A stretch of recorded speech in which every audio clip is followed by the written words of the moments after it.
Lot of titles were going through my head. The jokes make themselves so easily.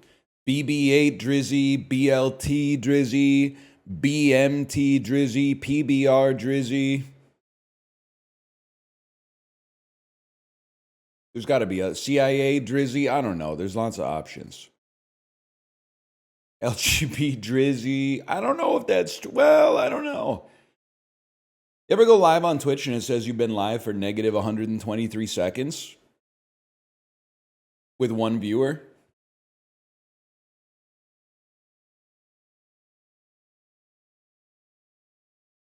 It says it was uploaded at 6 in the morning and it has one view. Yeah, have you seen it?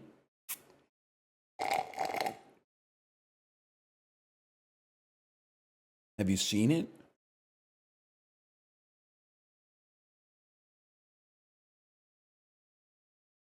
The slurpler. Sorry, I'm still getting my heart rate down. And I am slurping. It's, you know what? You missing one ingredient, you can make a smoothie. And you can run on that kind of like 1984 Winston-ass, like I've been using half as much coffee for 6 months type ration for a long time. But when you get all the ingredients finally assembled again, oh shit, man. It's been like 2 weeks since I had agave syrup in the smoothie. It's hidden like crazy.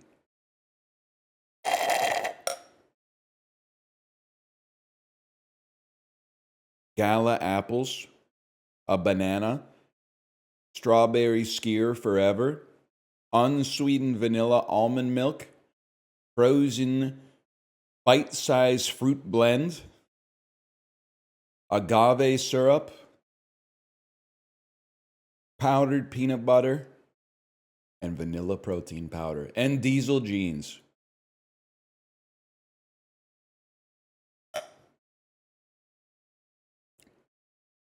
How's your blender? It's a Blevins, so it's pretty good.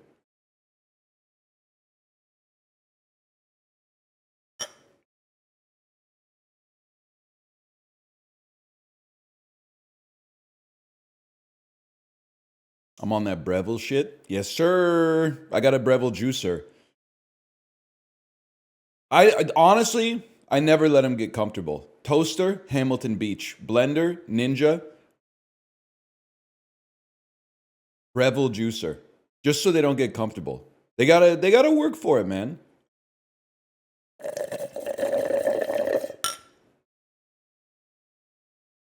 It's almost done, I swear.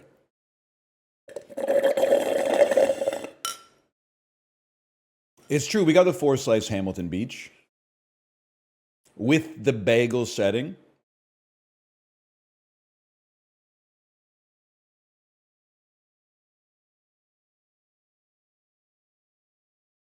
Do you have to do it into the mic? Well, the microphone has to be close to my mouth, and the straw has to be close to my mouth. So I don't really see what else I could do to solve the problem. So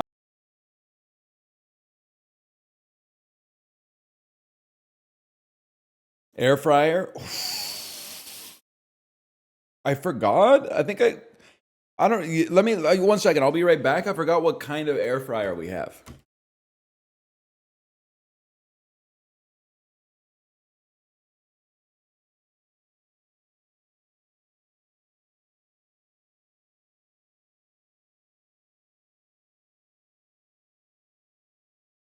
I'm back, y'all. It's an instant, like the Instant Pot, which is fucked up because we're not going to get any more over-the-air software updates, right? Because they went out of business.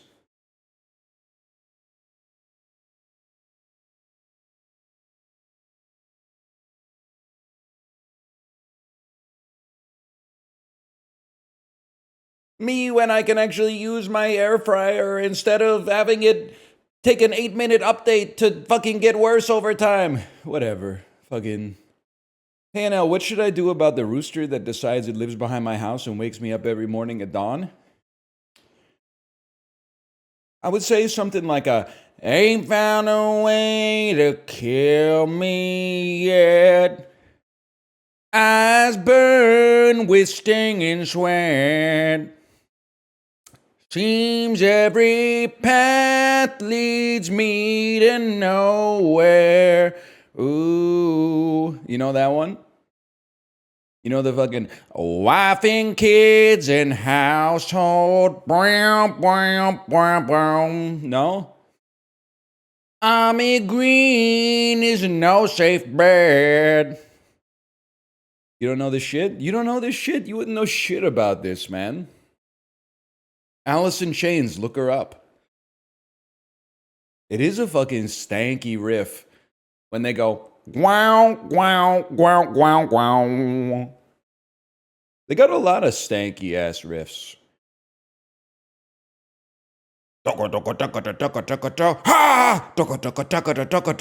Yeah, for sure, man.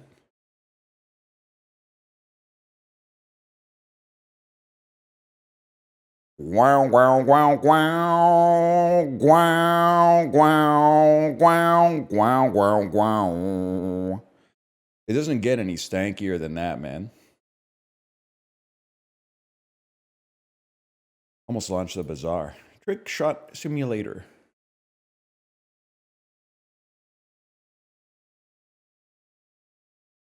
Good morning. Good morning to you as well.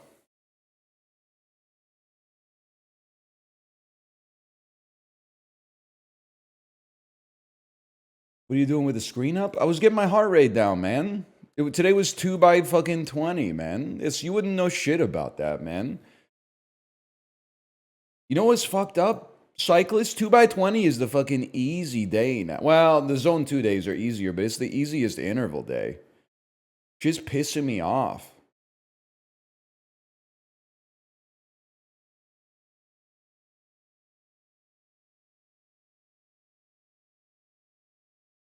Thought you rode at like 4 a.m. Well, it's like I was on the bike at 6:20. I was a little slow this morning. I didn't want to work out this morning. But then when I got on the bike, I was like, I'm here. Let's make the best of it. And then like 52 minutes in, I'm traveling down the road and I'm whatever. You get the fucking idea.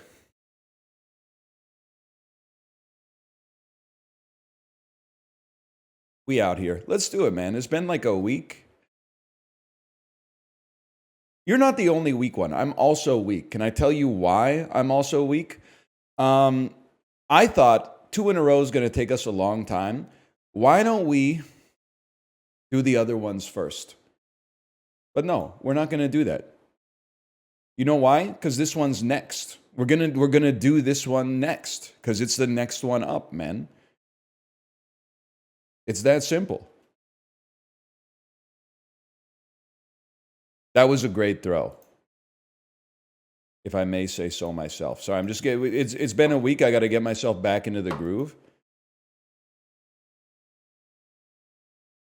I was thinking today we probably don't get this today, if we're being honest.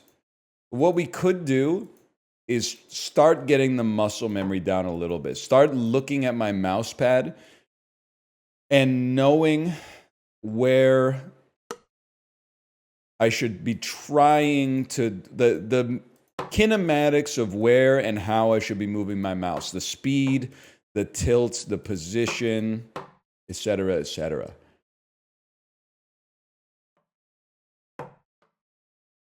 When will we get mouse cam? I don't know. I guess when they reboot like Stuart Little or whatever. I don't know. I don't know shit about that, man. Mouse cam? Mouse pay. I've been using mouse pay a lot. That's really starting to hit the zeitgeist of payment solutions. Remember that? Mouse pay? So true. Ooh, what if I could throw, man? Listen to 9 Inch Nails now and then. I wanna pet you like an animal. I wanna feel you on the outside. Whatever. He doesn't say that. He does in the Kids Bop version.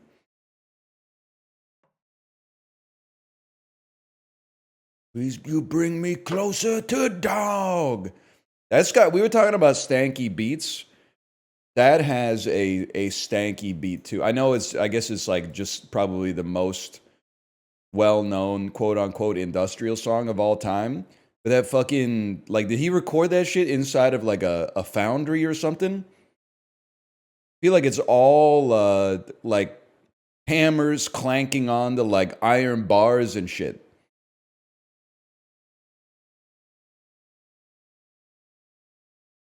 I wouldn't say it's glorpy. Glorpy to me is more like Kid A, you know? Glorp music to me is like the first 30 seconds of everything in its right place. Ta-da, ta-da,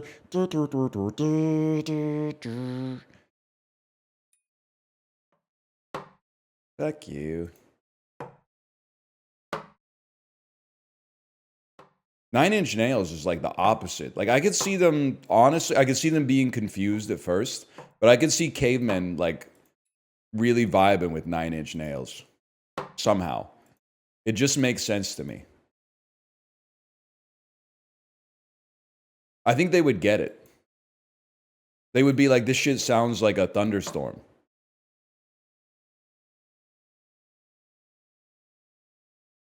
No, I don't think, well, I don't know. Maybe they'd be fucking with Aphex Twin.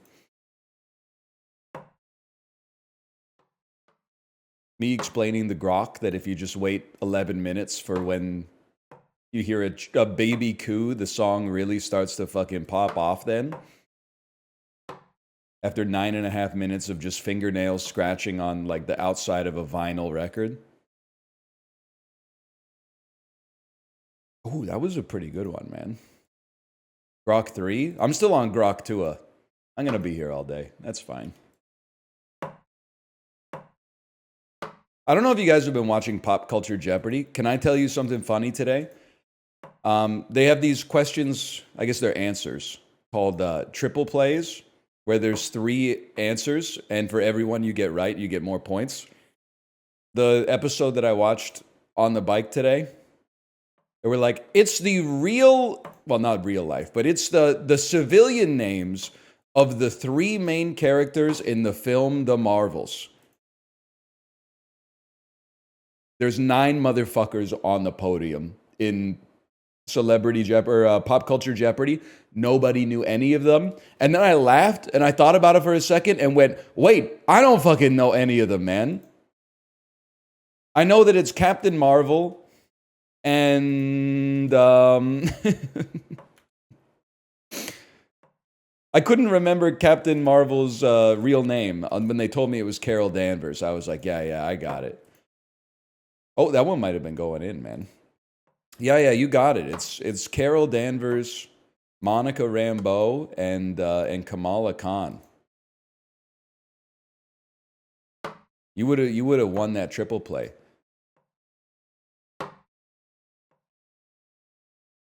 I also got pissed off because one dude was running the fucking category on video games. I forget what the first clue was. The second clue, the answer was Grand Theft Auto. The third one, it was Rocket League, and the fourth one was BioShock. And everyone was like, damn, this dude's like a fucking nerd. He knows 4 of the biggest selling video games of all time. And then the last one, the clue was like, you are the assistant of the king of the universe in this game where you roll up everything into a big ball. And nobody fucking knew it. And then the host was like, that's Katamari Damacy. And then everyone laughed like nobody's heard of that shit. And I'm like, that shit's fucking popular, bro. You're not, this is supposed to be Pop Culture Jeopardy, man. The dude who ran the fucking table in video games doesn't know Katamari Damacy? Pissing me off a little bit is what I'm trying to say. We do live in different worlds. Meanwhile, everyone's like, burp, burp, burp. That's Nene Leaks. And I'm like, who the fuck is Nene Leaks, man? From the reaction gifs?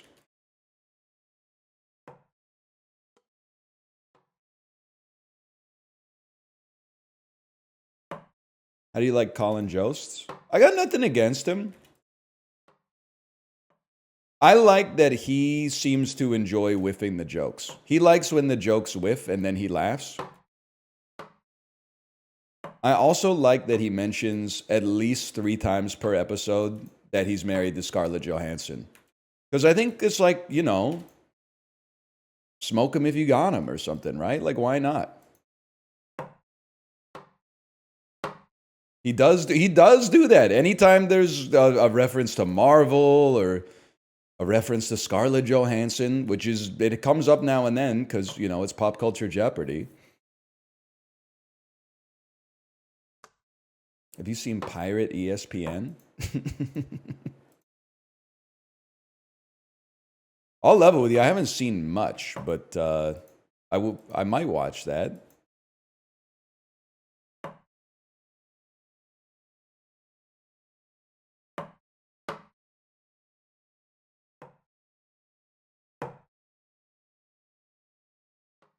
Whatever.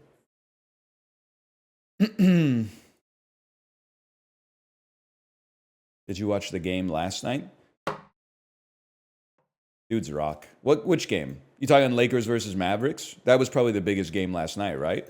I don't need to see it to know Luka put up 30 and 11, right?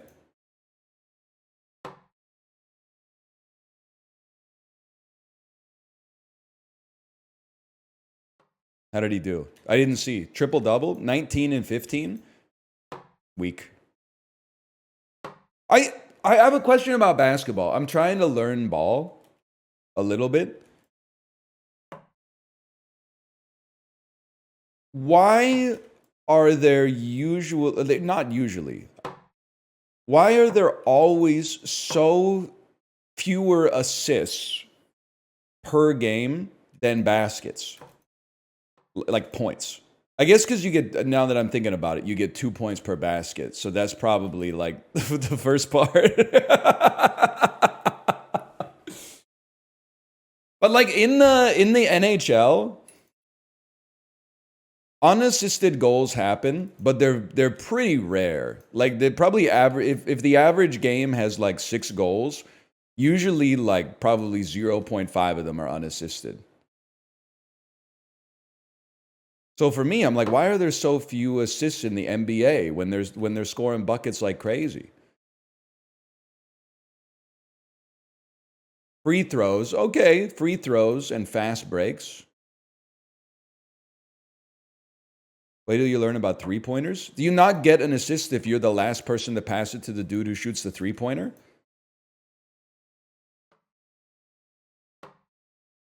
You don't? Not always. Okay, so here's a question that I have then. In the NHL, it's kind of automatic. If 2 people on your team touch the puck before you score, they both get assists. Now, some of those assists, especially like the guy getting the secondary assist, didn't do shit. All he did was like give the puck to somebody else who then passed it to you and you scored. But that he still gets an assist. But in the NBA, is it more like it's a statistician's choice?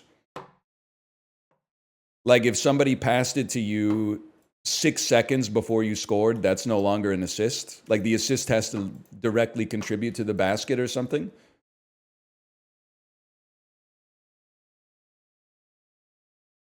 Correct. I didn't know shit about basketball. I got another question. Why don't they call traveling anymore? I guess because, like, then the whole game would just be whistles.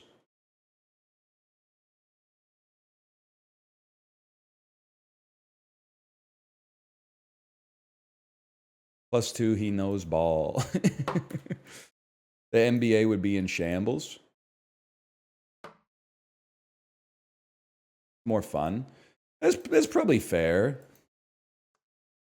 James Harden in the chat, right?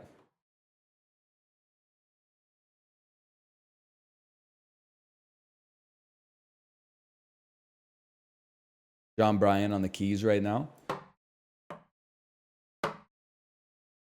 What happened to the Costco guys? I have it from reliable sources that they're now working at Doge, which I think is good news because we need some people with that kind of energy at that department. Plus, I think they just lost like half their staff, ironically. So like, they're probably looking for some young blood. Plus, Big Justice, he would probably be like the elder statesman of Doge, right? What is he, like 13 years old now? He'd be like the second oldest motherfucker at the whole organization, I think. Plus, he already has a great alias, which I think is how they identify themselves.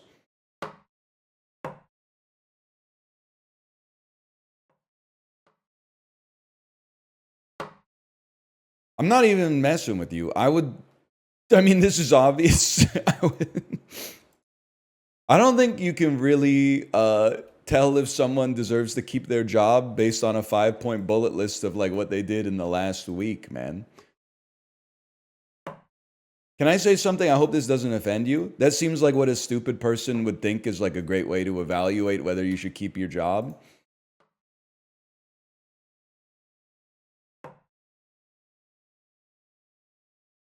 Because like there's weeks where like I don't fucking do shit, man. This week I've been busy. I would love to send that email this week. I've been doing some meetings, a lot of accounting, you know, I've been doing a lot of stuff that sucks ass. So I would love to write an email and be like, give me good boy points for this. But there's like months where I don't do anything, man.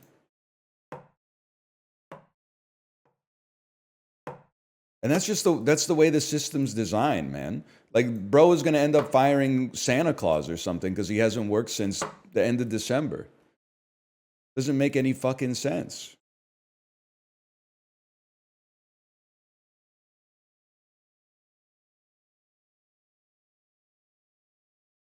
Santa's freelance anyway. I guess he owns his own business, so he can't get fired or whatever.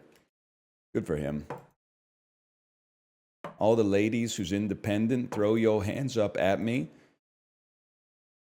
All the honeys who's making money, throw your hands up at me. What did she say? Girl, I didn't know you could get down like that. Charlie, how your angels get down like that. Watch Bottle Rocket last night. Any thoughts? It's a lesser Wesser. It might be like the most lesser Wesser, but it's still good. And it's a curious watch because you can see like the origination point of a lot of stuff that would go on to become like his defining characteristics as a filmmaker. It's not a bad movie.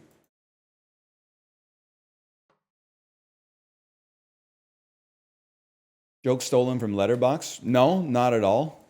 I don't know where I heard Lesser Wesser for the first time. Probably on Twitter, where I steal most of my stuff. Prior to mid-January 2025. I would say I'm a Schwartzman merchant. I think that's fair. Like, I like Rushmore more than the Royal Tenenbaums. Justin was trying to get on my ass, dude, for giving the Royal Tenenbaums a 4. I think it's a good movie. It's a great movie. I find that it sags a little bit under the weight of its ambition. For me, if we're going, you know, grand Wes Anderson, I'm a Grand Budapest guy. And if we're going small Wes Anderson, I've always got a soft spot for Rushmore. But I really like the Royal Tenenbaums. Don't get me wrong.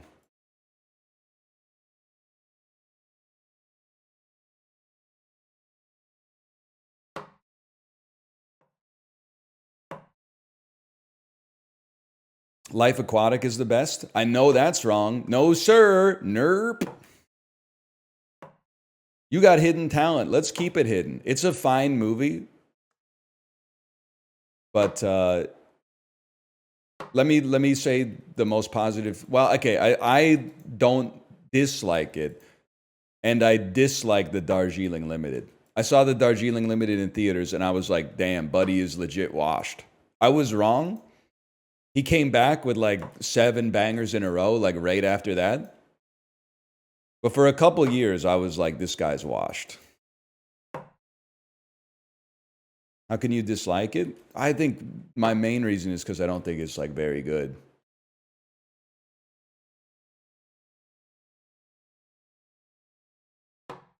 Maybe that's just me though.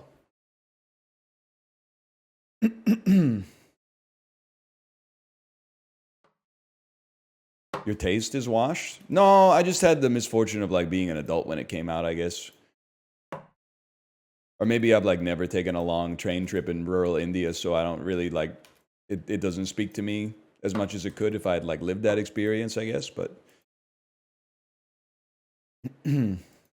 Wes Anderson is the Michael Bay of artsy fartsy movies. No disrespect, but like thinking that Wes Anderson movies are artsy fartsy is like a Michael Bay take. His movies have a certain degree of pretentiousness to them that I think he owns and wears honestly, but they're also like they have broad appeal, man. Like it's not some shit you have to be in like the exact right mindset to vibe with, you know? Like this, they're mostly just good movies.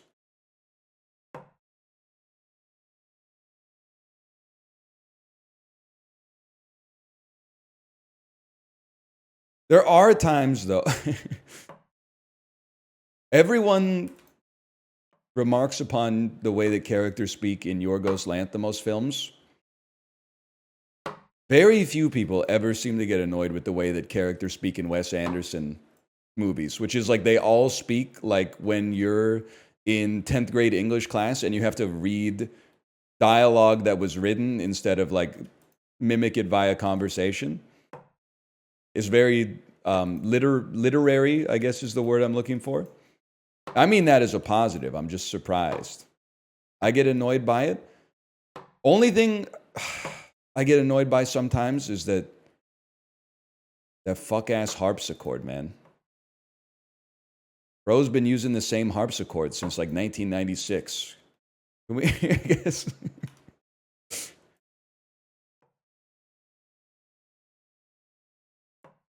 Whatever. He's chill. I got nothing against him. I like him. I'm defending him.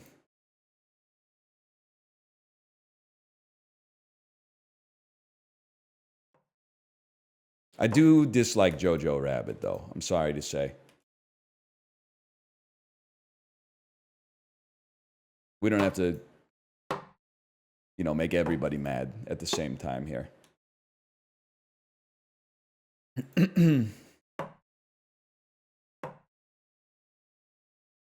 What about Wilder People? I like it more. Am I cooked if my favorite Taika Waititi? Well, no, my favorite Taika Waititi movie is What We Do in the Shadows. My second favorite Taika Waititi movie is Thor Ragnarok, and I'm willing to go to fucking blows to defend that opinion. What We Do in the Shadows clears it. I genuinely think Thor Ragnarok mogs Jojo Rabbit.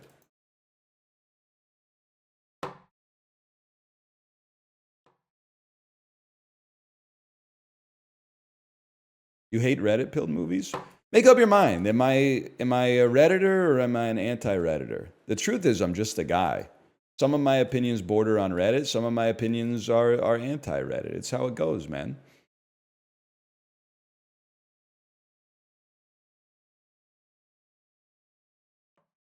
Free Guy is probably number 3. Most Redditors are anti-Redditors? Well, then by definition, you guys are also Redditors because you're the most anti-Redditor people that I know, man.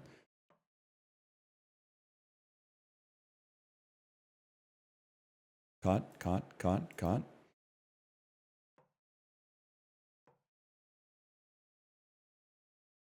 Free Guy is my only 1 star on Letterboxd. Somebody check my Letterboxd quick. I don't know if I've ever given a movie a 1 star. I've seen 1-star movies, but I don't think I've ever reviewed a 1-star movie on Letterboxd. Because I only got Letterboxd like 2.5 years ago or something like that. And I don't have a lot of time to watch obviously shitty movies. When I had a lot more time, I would be like, yeah, I'll watch that garbage. I'll go to the theaters and watch G.I. Joe. Yeah, that's clearly like a fucking 1.5, maybe. Nothing below 2. It is kind of fucked up that Nomadland is like my lowest rated movie on Letterboxd then. Civil War, Underwater, The Creator. Oh no, maybe I gave Nomadland a 3, or a 2.5. Underwater, Civil War, and The Creator. I stand by all those reviews, or all those ratings at least. What's crazy is I'm like, is it Underwater, Civil War, The Creator? Underwater might be the best of all of them, which is fucking crazy, man. Creator does look nice. It is some cool stuff in it. Like, it's just like most of it sucks and it's way too long. What's a one? When I think of like the worst movies I've ever seen, the Mark Wahlberg Max Payne is really close to the top of the list. And there's a lot of schlock in the same vein. Like Gamer with Gerard Butler is in there, and like Death Race with Jason Statham is in there. But those have like, I always got the vibe from those movies that they were aware that they kind of sucked ass. So they allowed the audience to have a little fun with it. Whereas Max Payne leans so much into the like self-serious film noir vibe that it's completely bereft of joy in every single aspect. No, I'm sorry. Death Race 2009 or 2010. I'm sorry, it's ass, man. Death Race, it's confusing. Death Race 2000 from like 1971 is pretty fun. Like, I don't know if I'd give it like a 3.5 or above, but like, that one's like a video game. The reboot with Jason Statham is like, came out in that era where like everything was gray. I had to jump off my bike for this. I don't know, man. Here's my heuristic on this. I don't need a heuristic because I've actually seen it, I guess. But I saw Death Race on purpose in theaters the year it came out. So I must have been 20 or 21. And I knew what I was getting into. And I was still like, this shit fucking blows. So for me, I was like right in the target demo, knew what I was getting into, and still was like, this shit is garbage. Same thing, and listen, maybe you were there, maybe you weren't. I went and saw The Expendables 1 opening weekend. Because at the time especially, I was a big fan of like somewhat self-aware 80s action movies. Commando, Rocky IV, etc., etc. So I was like, they got all the schlock artists for the same movie. Like it's got it. Of course, they're aware that they're kind of going to be making garbage, and it's going to be kind of like an action comedy. Not at all. Just a bunch of old guys shooting guns, saving the world. Pure ass. And then they made 3 sequels, which is crazy. No, it's not so bad it's good. It's just boring. Now Crank knows how to fuck. Expendables is just thrusting. They're just going through the damn motions. Crank or Crank 2? I'm a Crank 2 guy, honestly. I like them both, but well, Crank 1 had to do all the heavy lifting, so it's not really fair because they had to like establish the rules of the world that don't make any sense at all. Like, hey, I've injected you with the poison that if your heart rate ever drops below like 120, you instantly die. Crank 2 just got like when they were like, hey, I've given you an electrical heart, and if you don't get shocked every 15 minutes, your heart's going to stop. They didn't have to go through the explanation of it because you're just like, I get it, it's Crank.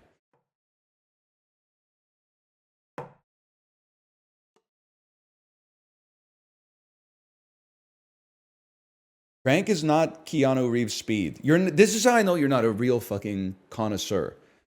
Speed is a fun movie, but it's played serious. Crank is a fun movie, but it's played absurdly. Speed, in my opinion, is probably a better movie than Crank, but is not self-aware. It's played straight. Crank is like they knew what they were doing with Crank, and they leaned into the absurdity of it, which I appreciate.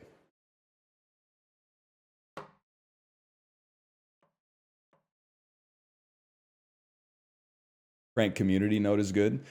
Is that the one that's like, is this the most unnecessary sex scene in movie history? And then the community note is, actually, this is the most necessary one because if he didn't have sex at the horse racing track, he would have died.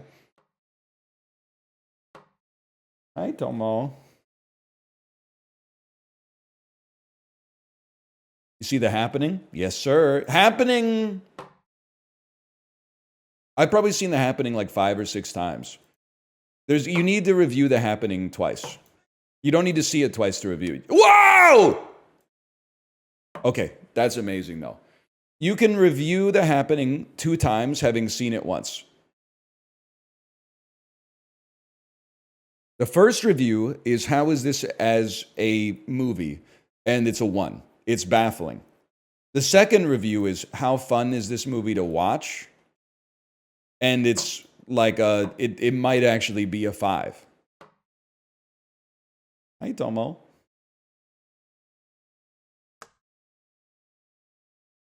Like for so bad it's good movies, I would put it up there in the absolute upper echelon.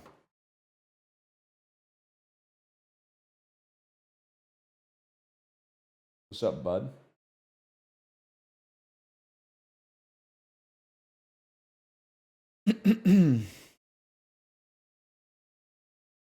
Yes, that's the one where the plants go, as you called it. I'm not repeating that.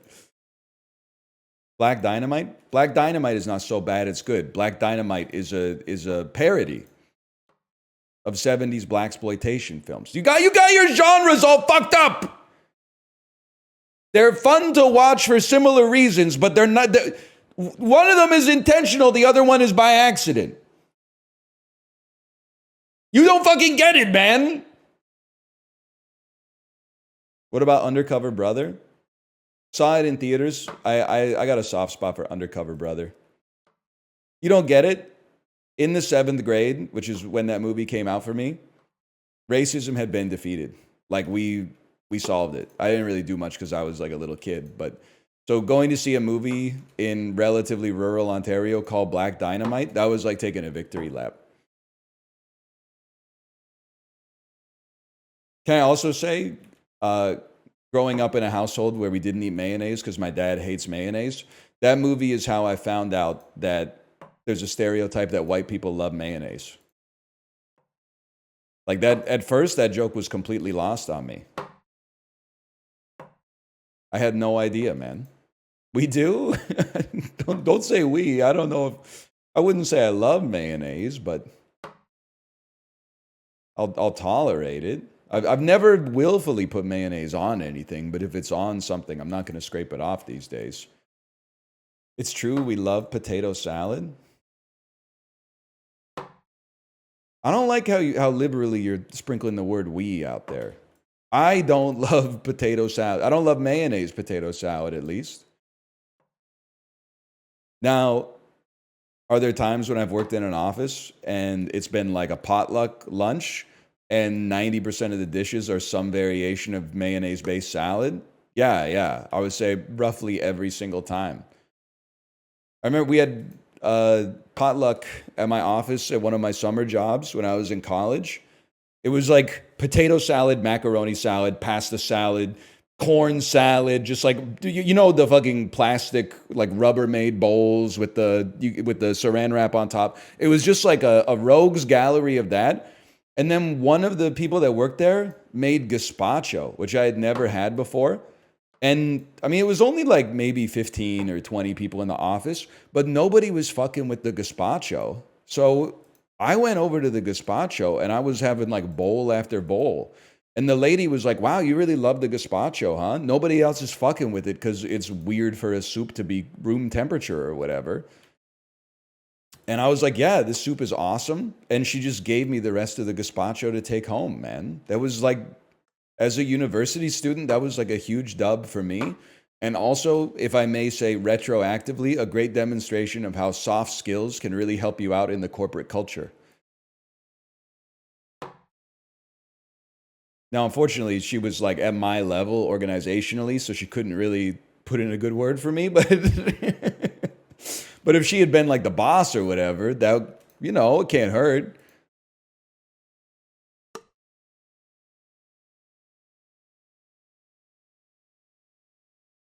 +2, I just watched The Apartment.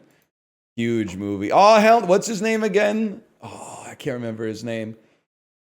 Oh, hell no, Dr. Dreyfus. You can't do that shit. Dr. Dreyfus, you're tweaking. I know it's Jack Lemmon, but what's his fucking, his character's name?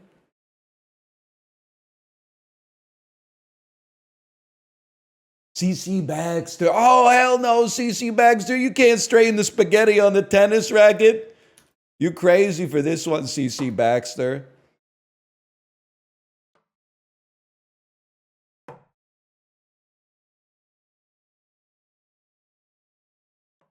Anyway. You ever see it? It's pretty good. Where did all the Jello salads go? Hey, I got a question. If you're Gen Z, so let's say born 1996 or later, did your grandparents' house have one of those fuck-ass Jello molds in the pantry? Because like every house that I went to from my birth in 1988 until like the year 2002, every single house had one of those fuck-ass Jello molds. 93 and mine did. Yes, yes. I've had hella Jello salads. I'm Asian. I don't recall limiting the question to a single race. I don't know. Asian people might be fucking with Jello. I honestly have no idea. Are you fucking with Jello? Not really. Not really. Come to think of it, I don't think I've ever heard Kate be like, I could really go for some Jello. Just doesn't come up. Don't.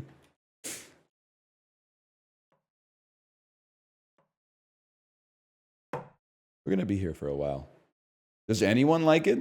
I liked it as a kid. And then, like, I've anchored my emotion to that. So, like, I sometimes, especially like on a cruise when they have Jello for dessert, I'm like, I really like Jello. And then I eat like one cube of it and I'm like, this isn't very good. But also, I have a take, and I'm not married to this take, but I believe in it with soft levels of conviction right now. Food just, in the last 15 years especially, food has started to taste a lot better, in my opinion. Like, part of it is that when I was like a kid, I didn't choose what I got to eat. Like, I just had to eat what my parents or my grandparents cooked. But I also think that like food is a lot better tasting now than it was in the 1990s. Like, I think part of the reason I was fucking with Jello when I was like 8 years old is because I'd like never had tiramisu. Like, I would have had to make a special trip to get tiramisu. Now you could just get tiramisu fucking anywhere. I don't even think macarons existed in North America until like 2014, and now they got them at like No Frills. Like, that shit is it moves fast these days, man. Now they are adding like more poison to the food, but that might also be one of the reasons that it tastes better. I don't know.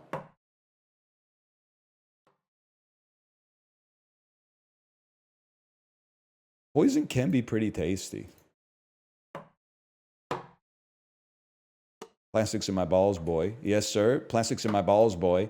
Wait, that's not Bangarang. What is it? That's salsa in my balls, boys.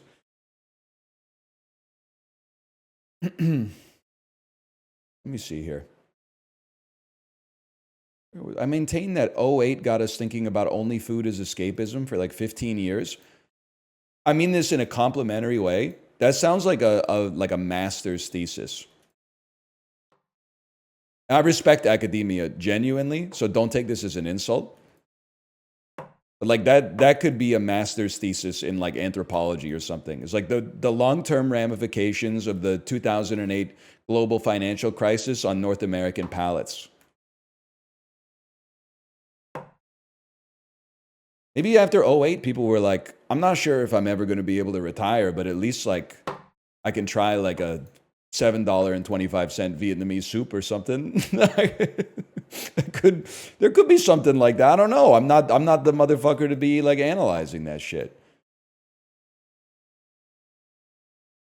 But it seems I wouldn't read it, but I would read like a synopsis in plain language of it. I would be interested to know about your findings and your thoughts on your findings.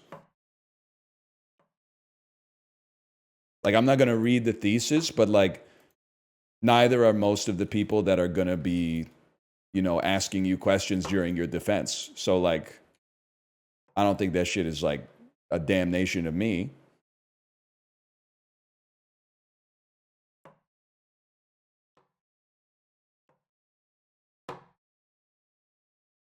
Did you know that they don't make the motherfuckers in the Academy watch all the movies that are nominated for the awards to vote? They can literally just vote based on like the movies that they saw. What the fuck is... No, I didn't see it on Twitter. I saw it on Reddit because the post was like, I think this is a little bit fucked up. And it was like 7 Academy members anonymously admitted that they haven't seen Dune 2 because they didn't like Dune 1. Well, I guess that's, now that I think about it, that's kind of fair. If you didn't like Dune 1, you're probably not going to be fucking with Dune 2. But they should fucking watch it because, like, isn't it their job? I guess their job is, like, making movies. Whatever. I don't care. I've decided I don't care. I decided it doesn't fucking matter.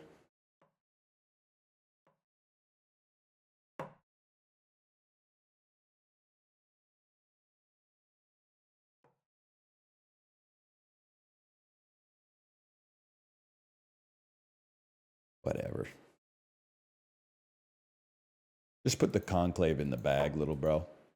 I did see the other... Yes, thank you for bringing it up. The 2 people who said, I'm not voting for Ralph Fiennes for Best Actor, which he's not likely to win anyway because of Adrian Brody and Timmy C, and maybe even an outside chance of Sebastian Stan. They said, I'm not voting for Ralph Fiennes for Best Actor because he's already won for Schindler's List when he fucking didn't win for Schindler's List, man.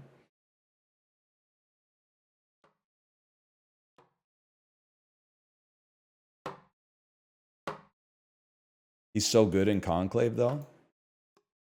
Well, listen, I don't disagree. He probably did better than I would have done, to put it politely. But it's more, that's a movie that's like ensemble. It's an ensemble-driven film. I can understand the weighting being more in the direction of somebody that, like, it seems like their performance carried the movie. I can understand that.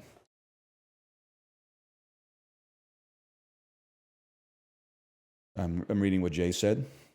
If I can find it. I can't find it. Jay is gone.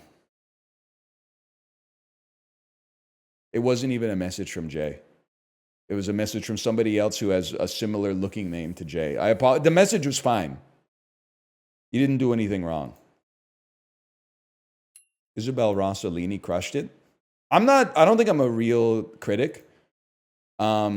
Because when I saw that Isabella Rossellini was nominated for Best Supporting Actress, I was like, she didn't do anything.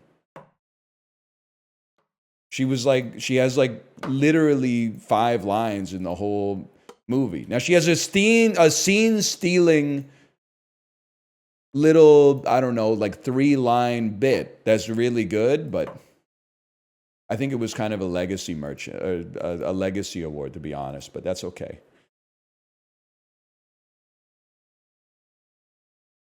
I got nothing against Isabella Rossellini, man. Like Kieran? Well, that's listen, I'm not an expert, but that's category fraud in the other direction, right? He's a co-lead, bro. Now, it's a great performance. Is it a supporting performance? Well, I don't know. He's got like 49% of the movie instead of 51% of the movie. I don't know if I would call it. That's a co-lead situation to me, but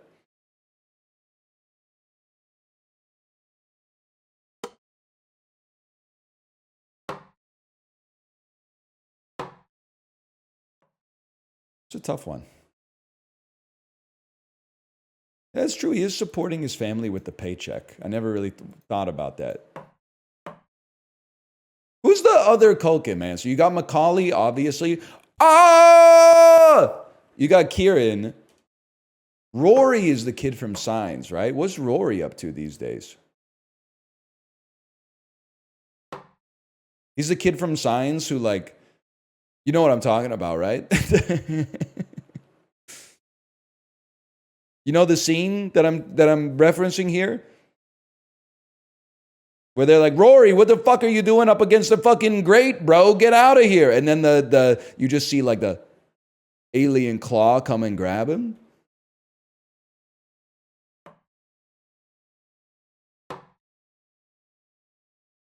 That shit was spooky, man. They don't say that in the movie. We need a Gen Z Signs, man. Are you guys ready? So I watched Nora. I watched My Old Ass. And you can't see it yet because it's never going to happen to you, but I know that it will happen to you because I thought it was never going to happen to me. You know how, like, when you watch the Avengers Age of Ultron, you're like, this is like the crystallization of millennialism. Like, when you watch it, you're like, this is the millennial, even though Joss Whedon is Gen X, like, this is the most millennial dialogue that's ever existed in any movie.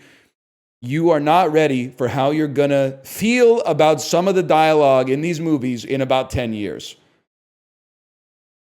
Now, it's current, it's contemporary, it's relevant to the times. But when you watch some of this shit, when you watch Booksmart in 2032, you're going to be like, maybe Gen Alpha has a point with them roasting us all the time. I know it doesn't sound like that's ever going to happen because Gen Alpha is literally like shitting in their diapers right now, but it'll happen, man. And I like Booksmart.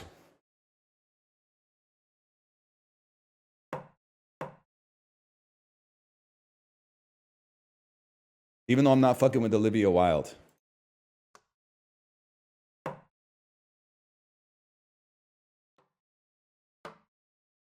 Also, Booksmart gets glazed because they used You Oughta Know.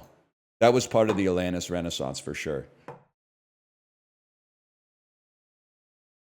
You didn't like Nora? No, I liked Nora. I gave it a 4 and a heart.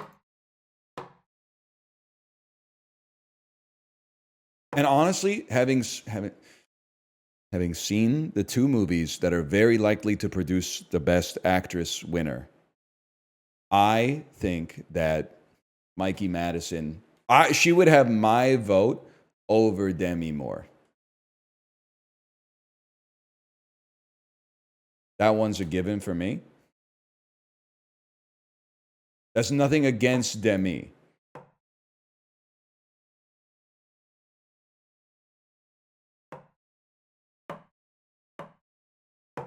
But I was going to say she's too old.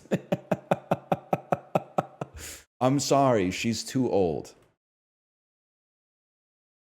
Mikey Madison isn't even from Brooklyn, but I believe that she was from Brooklyn. All Demi Moore had to do was be old, which she is. No talent. Telomere Merchant. I'm joking! I'm joking!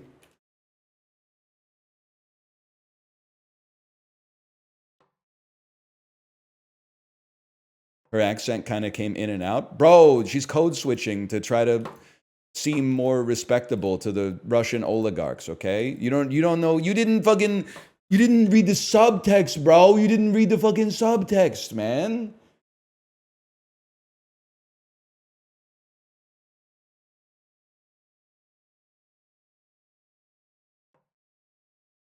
She wasn't? She fucking was, man. You know what bothered me, though, is like, why didn't she pick up the controller, man? Like, literally, her husband is, like, playing a game. And she's like, there's people here that are trying to kill me. And he's like, can you just wait till the end of the lobby? And she's like, no, like, I'm scared. I know, but, like, you're going to be scared in 5 minutes anyway. Just wait till the end of the lobby. Like, chill. Like, you can't, it's a multiplayer game. What game was his ass playing? It was definitely, it was a Call of Duty for sure. He had Call of Duty movements on his hands. They might have even showed it. I think he might have blown something up with a rocket launcher at some point. I can't remember.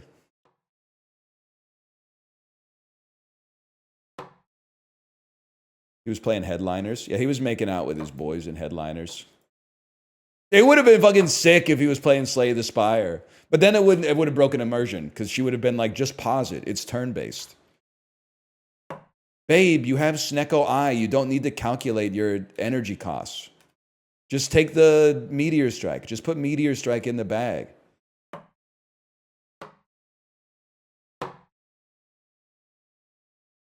Anyway.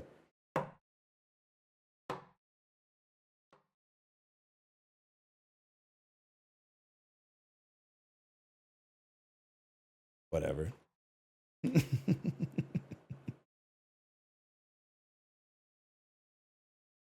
Yeah, I remember when Frank Underwood was playing Call of Duty. In hindsight, we should have known that was a bit of a red flag. By the end of season 3, I was like, I'm not sure this Frank Underwood is like a good guy. Starting to give me some sus vibes. Is that a PS Vita? I've been telling Meacham I should get one of those for my car. He did play Monument Valley on his iPad, too. That is true.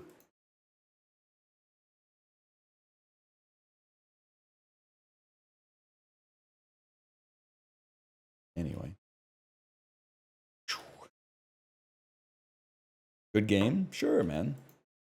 Is it a red flag to watch House of Cards in 2025? No, because, like, you didn't, like, do that shit. But you probably should not watch House of Cards in 2025 knowing that it, like, progresses really, really badly. Like, there's no... if you watched it in 2014, everyone was talking about it, and it had, like, the... It was part of the zeitgeist. But, like, no, that's like starting Game of Thrones now. Actually, it's worse than starting Game of Thrones now. Because at least you can kind of, like, enjoy the ride with Game of Thrones for a long time. But, like, House of Cards was good for, like, 2 seasons. So you basically... there's, like... I don't even know, like... 8 hours of good television there, total.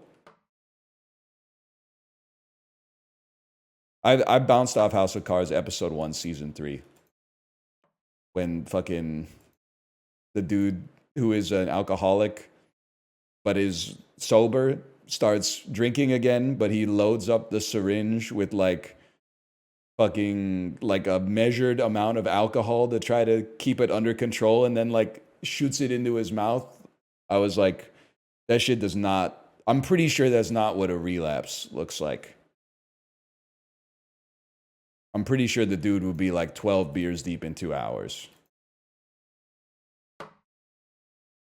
Well, that's right. He hires a sex worker to do it for him first. Come on, man. They should reshoot it with Jack Black. Yeah. When he hits the kasha right before he pushes the journalist in front of the train. Dude, my daughter made an I Am Steve reference. She saw the Minecraft trailer on YouTube, and then she was telling me, she was like, it's so funny. A man shows up and says, I am Steve. And I was like, you know what? I've heard of this. I've heard of this part of the trailer.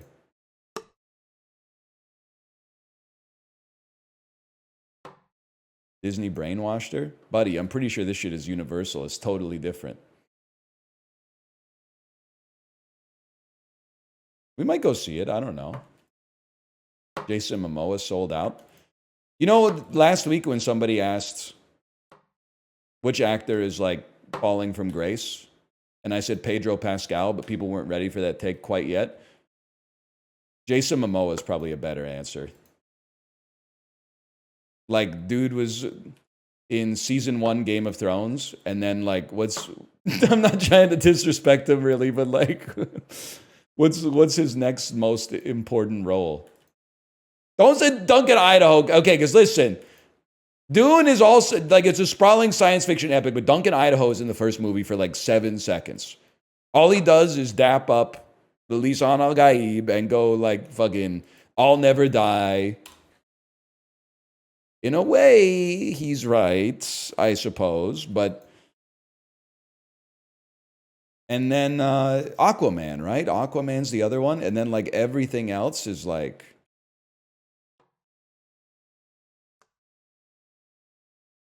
kind of ass. Maybe I don't know. Minecraft might be good. Bro, he fought the Sardquars. Is that what they're called? Fucking cinematography merchants. David Dalmatian merchants. They even show up in this. What would fucking win, man? The most accomplished and disciplined fighting force of the 3 millionth century, or one tiny nuclear bomb boy? Coughing army versus hydrogen bomb. Nukes stay on top. I know that's right. Yes, sir.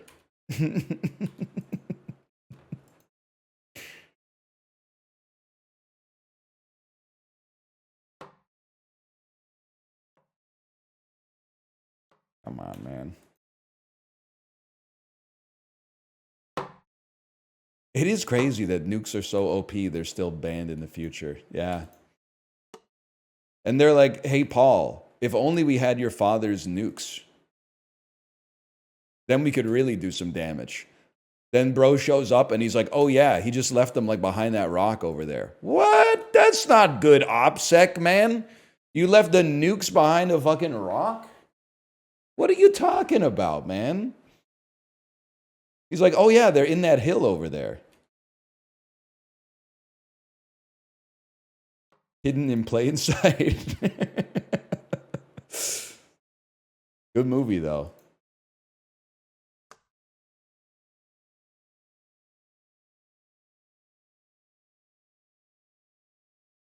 Anyway.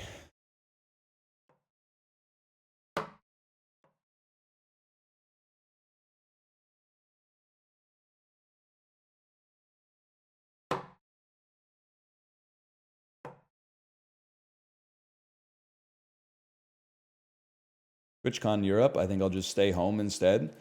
I'm not going to go to TwitchCon Europe, but it's the most tempting of all of them because the country it's taking place in isn't threatening like the sovereignty of the country that I live in. I'm assuming. Whereas it's usually in the Netherlands, right? Netherlands, how do you feel about Canada right now if you're Dutch? It's an important question, okay? We love Canada. Sympathetic, pretty good. Can't complain. We're chilling. All right, sick, man. We take those.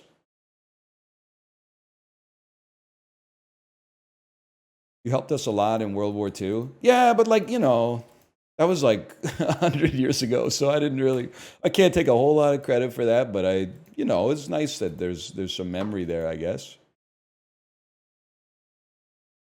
I appreciate that. I didn't do anything for it, but we take those.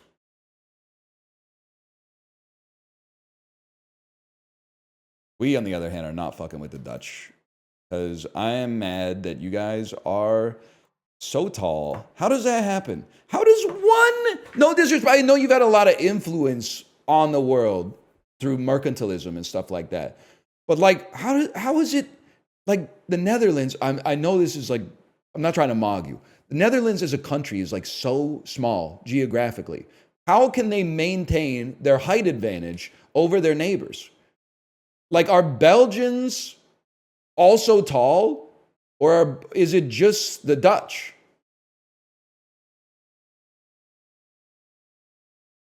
Yes, Belgians are also tall. Okay, how about like people from Luxembourg?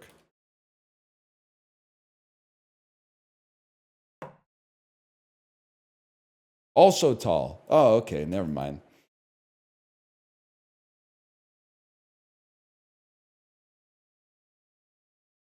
This might be a fucked up question, but is it because most of the country is like below sea level?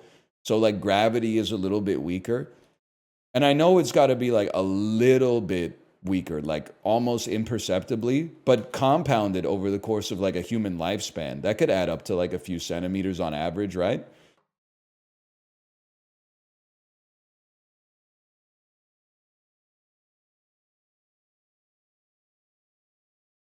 What do you mean by that? I mean that, like, if I was on top of a fucking mountain, the tip of my head would be experiencing more gravitational pull towards the core of the earth than somebody who was below sea level.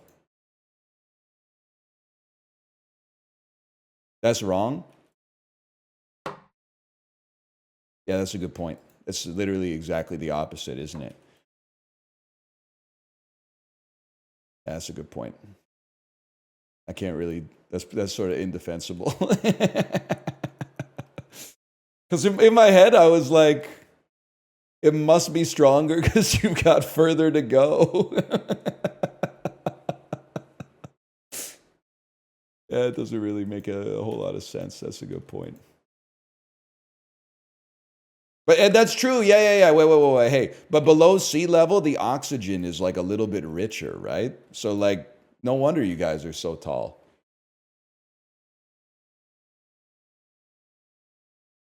It's getting too fucking hot in here. My thermostat's off. Why is this 75?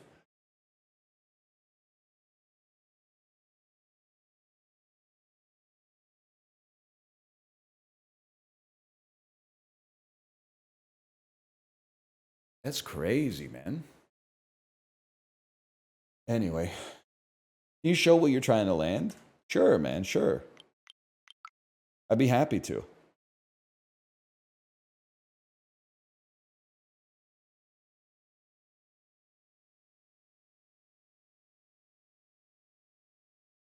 Okay.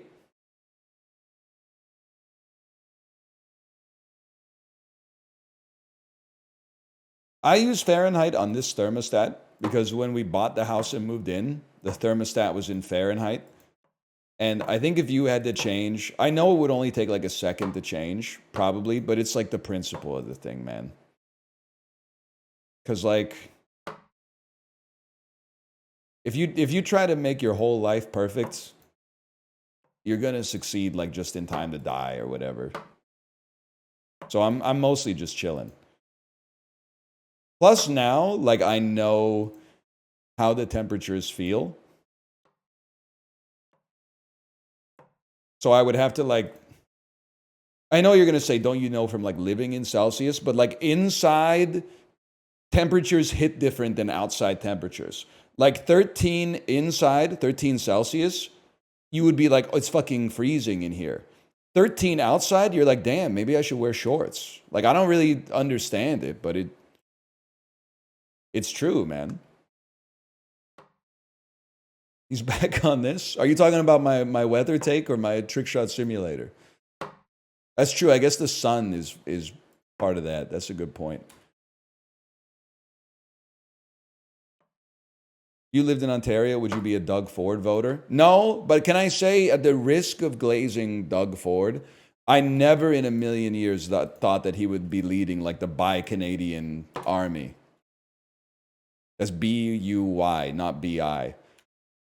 2 years ago, I would have been like, that guy would probably be like, please, daddy, give us more tariffs. But instead, he listen, five British Columbian MLAs, which is basically like our state level government, like state senators, they voted against condemning the tariffs. They literally said, nah, we should be like pleased with the fucking tariffs, man. And that's 5 out of like 90 or something like that. Even our Conservative Party was like, we have to condemn this stuff. 5 of them went, nah, I think it's pretty fair. So Doug Ford is bizarrely doing more than the minimum, in my opinion, which is way more than I would have expected of him. That being said, no, I'm not fucking with Doug Ford. Yeah, I think the election is happening like literally right now in Ontario too. So, but it's tomorrow, okay? You fuck with Henry Ford? Not really. As I understand it, he was a pretty big player in like the automotive industry. So I can't really take that away from him. But no, I don't think I'm a Henry Ford guy. What is it about making automobiles that? Well, you know what we. God, Chad, you're cool. Never be the CEO of an automotive manufacturer. Never become the CEO of a car company, okay? You guys are cool, man.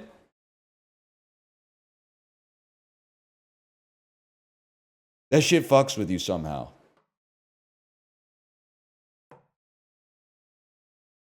I don't know, maybe some of those dudes at like Honda are okay, or Toyota. It's like every time the Toyota stock drops like 20%, the CEO is like, I'm going to cut my salary to like 20 yen a year or something. I'm like, bro, young pup, it's literally macro. It's not your fault. Don't sweat it. Just keep pumping out Corollas. You're chill, man.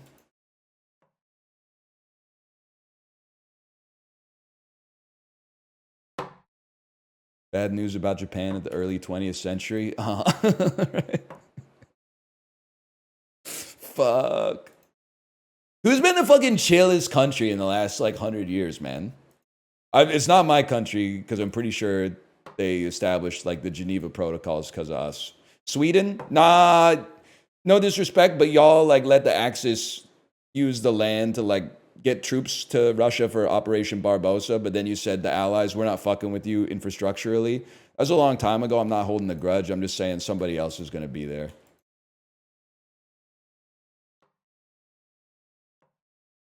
Mongolia? Maybe that's true.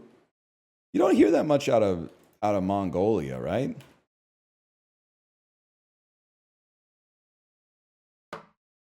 New Zealand? Maybe. I don't know.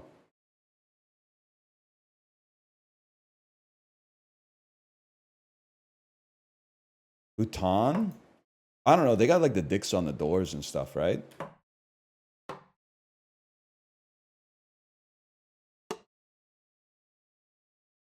A lot of question marks and then a few people saying, hell yeah. Yeah. Genghis Khan did some messed up stuff. Correct me if I'm wrong. I don't think that was in the 21st century, man. I think that shit was like in the 1980s. It was like a long time ago.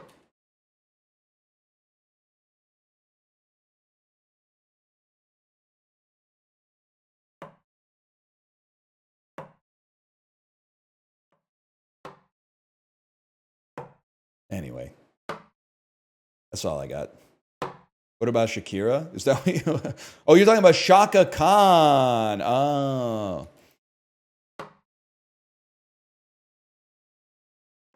What about Shakira, man?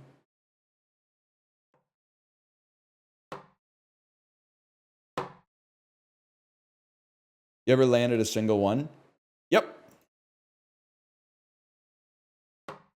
What have we been at this for about an hour?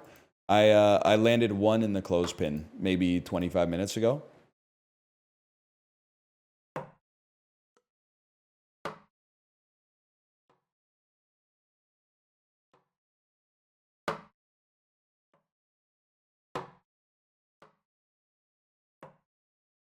It's gonna take a bit, man. Let's think about this critically, okay? So just take your baseline shot. That needs to be harder. That needs to be harder. It needs to be more right. It needs to be more right. It needs to be softer into the right. Softer into the left. Power is good. Placement's bad. Okay, well, I'm not going to narrate this. We're not Let's Playing. Let's be honest.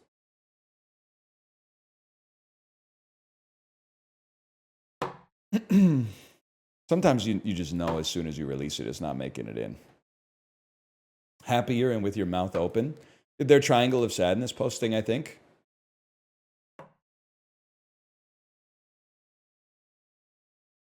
Or yeah, it could be a JOI reference, I guess.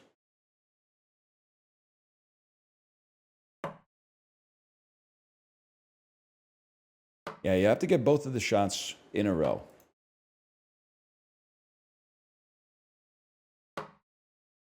With a spoon.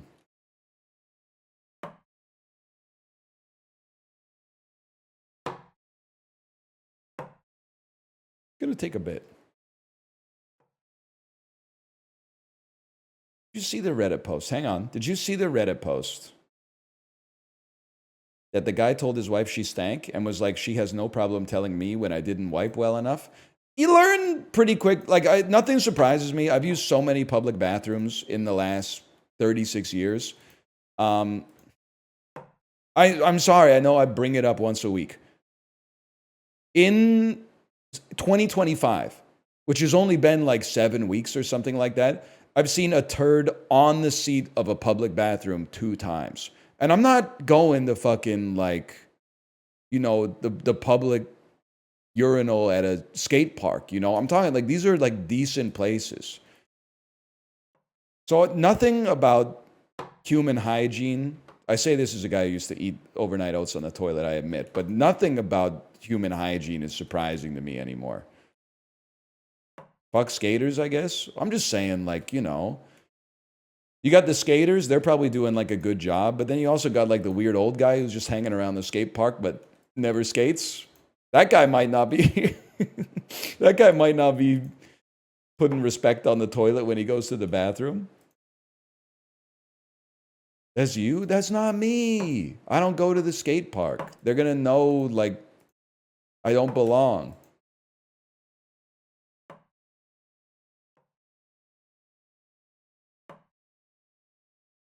You should? I'm not cool enough, man.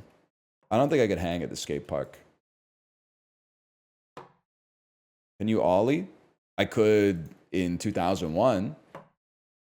I could ollie. I could do a nose stall on the front step of my house, and I could attempt an absolutely heinous pop shove it and have like maybe a 1 in 20 chance of landing it. 180 pop shove it, by the way, 180. And then I had bought my skateboard at Canadian Tire, and I ollied once, and the trucks just fell off. And I went, I guess that's the end of my skateboarding career. Like I could have gotten like a screwdriver, I guess, and put them back on, but I just didn't really want it that much, I guess, at that. I did what a lot of kids did, I think, at that age, which is like, I played Tony Hawk's Pro Skater and was like, sure, skateboarding's hard. Like, it'll probably take me like a couple months to work my way up to a 900, but like, I'd settle for just doing like a heel flip on my first try or something like that. And then it turns out that shit takes like a lot of practice. And falling down like actually hurts pretty bad.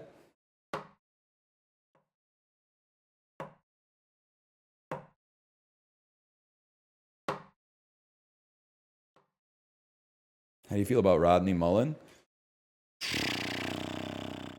He's the GOAT. He's the GOAT of flatland tricks. He's the GOAT of extending your combo to like hundreds of millions of points in Tony Hawk's Pro Skater 4. Because when you lose speed on the half pipe, you just go straight into revert manual and then start pressing square, square, square, square, square, triangle, square, square, square, circle, circle, triangle, circle, circle, circle, square. And then your guy starts to go, oh, oh, oh. So then you ollie, throw in a quick little flip trick, like a kick flip, and then go to the nose manual instead of the regular manual to reset the pity timer, and then you square, square, square, square, square, triangle, square, square, square, circle, circle, circle, circle, triangle, triangle, circle.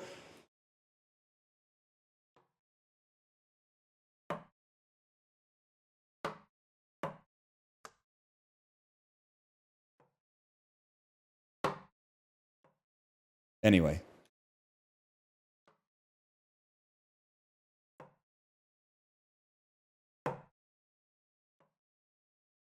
Burnquist is better. Not loop-the-loop merchant or whatever. Which president do you think would be the most game on Jackass? Ah, fuck, it's George W. Fuck! Fuck. Yeah, well, no, it's definitely George W. Bush.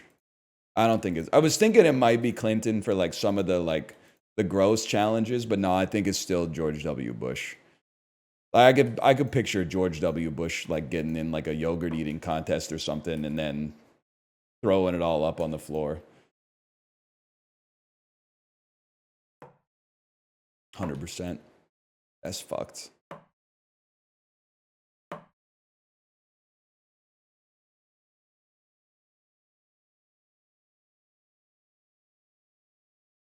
Obama? Obama showing up on Jackass is like when Spike Jonze shows up. And you're like, what the fuck are you doing here, man? You directed Adaptation. And then he's just like... he's like the guy who watches Bam get like shot in the nuts with a gun. That's my fucking goal, man. Is just be cool enough to be the guy invited to the Jackass set to be like, hey, I'm that guy that you know. I'm here to watch like Johnny Knoxville get hit in the face with a cinder block.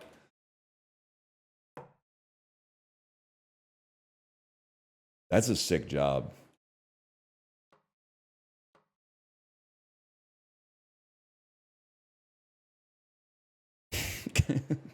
Mods. Mods, someone terminally online is asking me questions that I don't even understand the words that are in them. I don't know what that means, man. You didn't have to ban him. I just didn't. Okay, that was too far. Because I wanted to read the message. I just didn't know what the hell it was, man. However. Well, you did what you had to do, I guess. If you're the guy who just got banned, in the on-ban request, can you please explain the context of what you're asking me? I don't know what SEC burnerverse is. I guess is like... that would be question number one.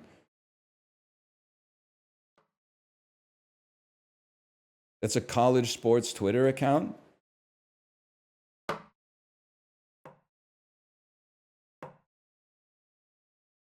Innocence is bliss. Plot twist. Mary Kate heads for Call Her Daddy episode entitled Yeah, I Did It. I don't know what the fuck that means, man. I don't know what it means. Who the hell is Mary Kate, if not one of the Olsen sisters? I don't know who this is, man.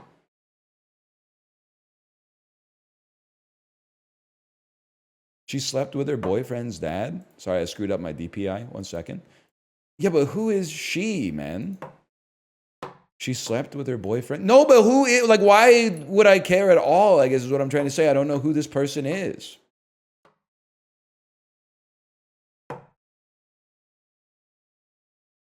She's a student at Ole Miss? No, but like, what has she done apart from this, which is remarkable, which would make this relevant news? That's what I'm trying to say. Nothing? Well, I don't... I feel this kind of like fucked up stuff happens all the time to people that we don't know. I guess I just don't get it. Maybe it was a good ban, yeah. He's a civilian? I don't know. It's like, it's her business, I guess. I'm not saying I support it. I'm just saying, like, I guess I don't care. It sounds like 2 out of the 3 people who I didn't know existed are kind of like scumbags. We're like, what do you want me to say? It's like you're running a poll, like, is water wet? I think I'll find myself in the plurality on that one. I just don't get it, man.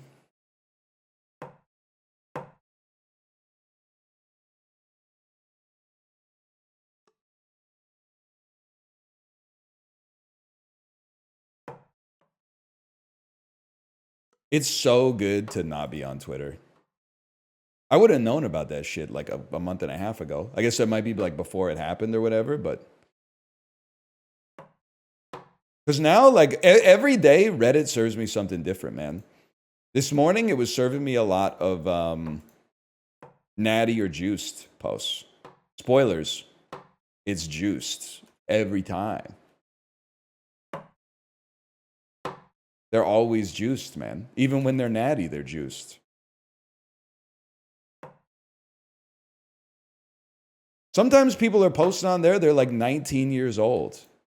And they're like, do you think I'm natty or juiced? And I'm like, I think you're natty. Because where the fuck does someone born in 2006 get steroids? That shit doesn't seem possible to me. Like, I'm 36. I don't even know where I would get steroids. Falco. Isn't he in prison? Isn't that guy in prison?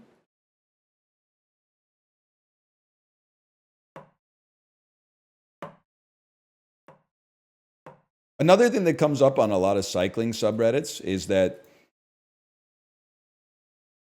and maybe this will surprise you and maybe it won't, the prevailing wisdom is that in cycling races, if you're racing in the 30 and under category, almost everybody you're racing against is clean. And if you're racing in, dare I suggest that this offends me, but if you're racing in Masters, which is like the senior PGA, but it starts at 35. But if you're amateur racing in the 35 plus divisions, like 50% of men are juicing because they're all on TRT, which is crazy, man. There's so many posts that are like what the most popular one was, like somebody had a van where they put like the US ADA, like the Anti-Drug Administration Testing Bureau, they put a sticker on the side of their van and parked it like at the start of the bike race. And then 200 people showed up for the race or had signed up for the race, but only like 42 people ended up actually racing. Like 75% of the people who signed up thought they were going to get drug tested, so they just went back home.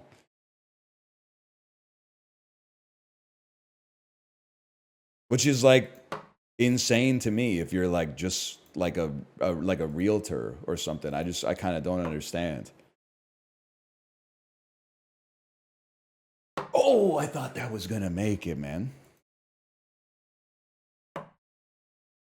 I guess they're not on TRT to like win the bike race. That's just like an unintended benefit that's not fair to everybody else. They're on it to have abs like at age 51, which like if that was supposed to happen, I think it would have been in God's will or whatever. But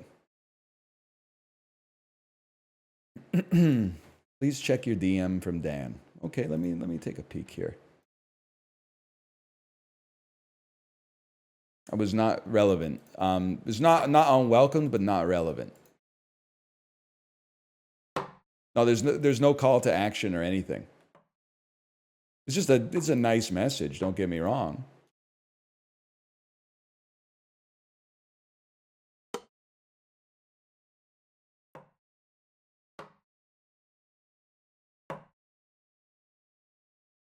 He wasn't selling you steroids. No. No, he was not selling me steroids. Or giving me steroids. The Masters guys, don't blame them. They're self-conscious about not being young anymore. I blame them, man. You gotta fucking get out of the new one if you can't lend a hand, brother. The times they are a-changing. What the fuck you mean you're jealous of the 25-year-olds? You fucking were 25, bitch. You already had your time in the sun. Now fucking pedal slower, motherfucker. You already did that shit. You had your turn.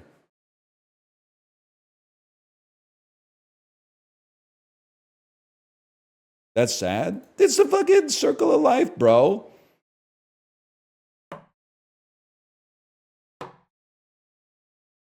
I'd be more pissed if I was 25 and like I couldn't enjoy my youth as much as I should be able to enjoy my youth because some 52-year-old fucking project manager is on steroids feeding my fucking ass red on the Alpe de Zwift.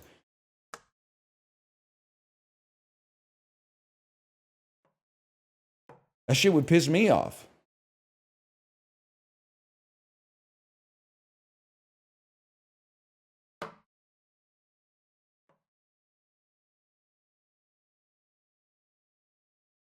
What's the purpose of the second chair? What do you mean by that? Chow, what do you mean by that? Because I mean, you might need a new angle.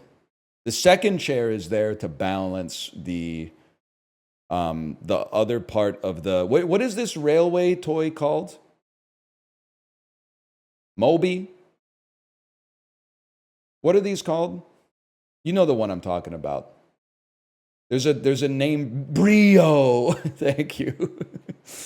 Yes. The second chair is there to balance the Brio track.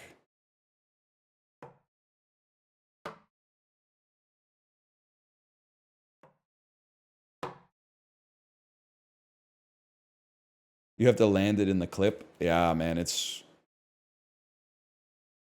tough. It's tough. It's not easy. If it was easy, everyone would do it. They would call it Marvel Rivals.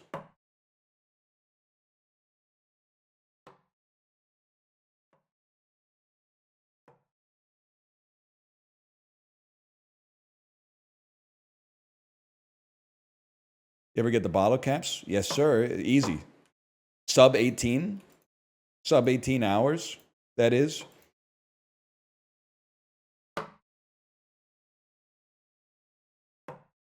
I don't hate Rivals. You got me all wrong. I have a light green positive emotion towards Marvel Rivals, but I have a dark green positive emotion towards the reaction that happens in chat when I make fun of Marvel Rivals.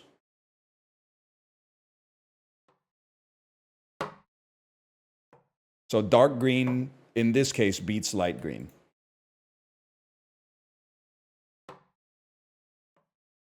Oh, shit, dude. Did you see that?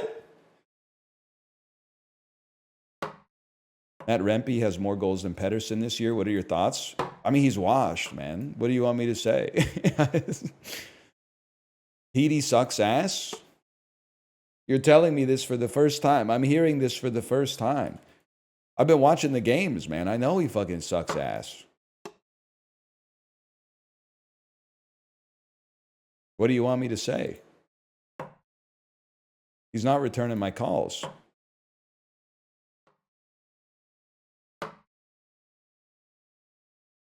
We lost Miller. He's a fucking bullshit merchant anyway. Face-off artist. Nobody cares. Old ass. Probably blocked from the Team USA group chat. Nobody likes him. I would rather have PD scoring 0 goals than have to hear the shit that Miller says with the jersey of the team that I support. And I was not the motherfucker who made fun of him at the pumpkin patch. Don't get that twisted.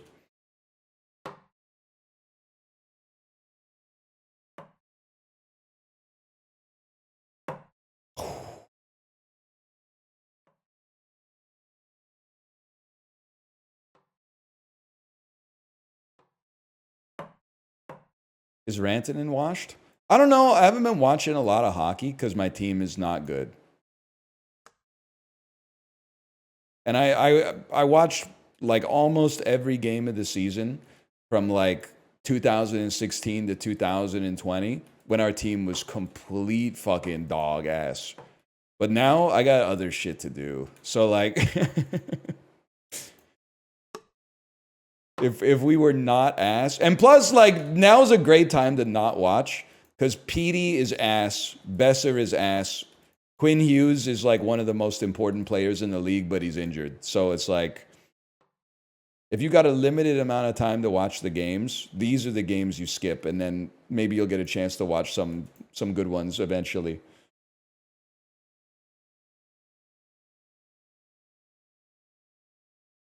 Face of an angle from heaven above. Yes, sir. Heaven above, the sea below, and the little wide whale on the go. Demko always injured. Yeah, sorry to say, Lee's Donuts merchant. That's a reference to the time I saw him in line at Lee's Donuts once, maybe like 4 years ago.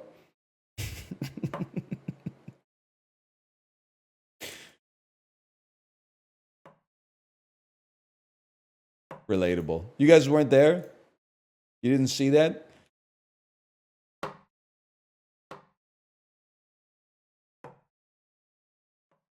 Did he lick the donuts? I honestly don't know because he was behind me in line. And if you know the lineup at Lee's Donuts on fucking Granville Island, I don't care if he did get second in Vesna voting last year. I'm not giving up my spot in line. That shit can be, on a good day, it might be like 15 minutes to get some donuts. On a bad day, it might be like 45 minutes. Sorry, bud. You put your pants on one leg at a time, just like the rest of us.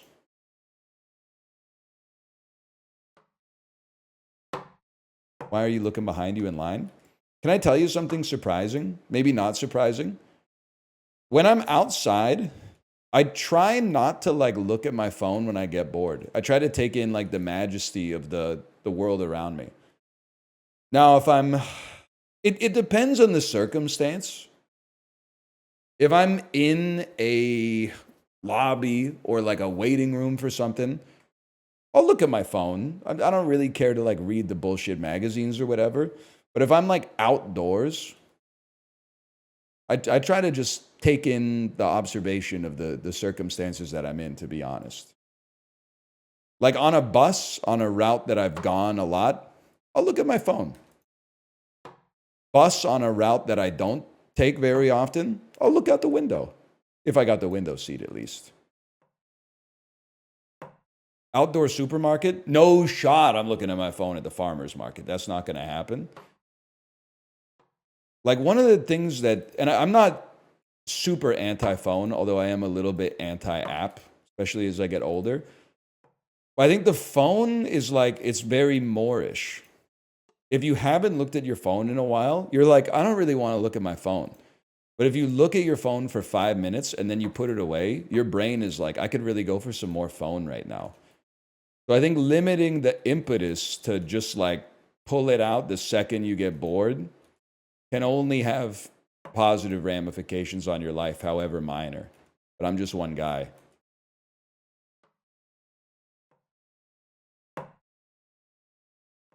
My friend has a plan for an artisan PB&J stand at the farmer's market. I don't know where you live, but I think your friend might be like 10 years too late. Or maybe like a few years too early. Me personally, at least the place that I live in, the climate's not right now. We're pulling back a little bit. I feel at least that we're pulling back a little bit from like the foods that you loved as a kid. We hipsterified them, made them like gourmet, and there's like an $18 PB&J at the food truck or whatever. I think we're getting back down to fundamentals and brass tacks, and inevitably, you know, maybe in the 2030s, the wave comes back around though. I don't know.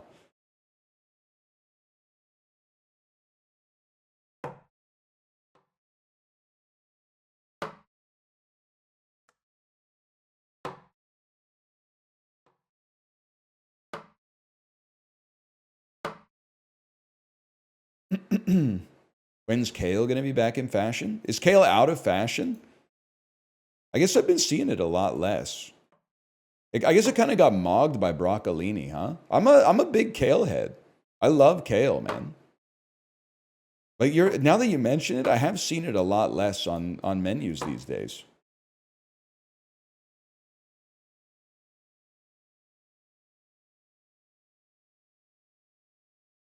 It's trash. It's like the most meritorious of all the leafy greens, in my opinion.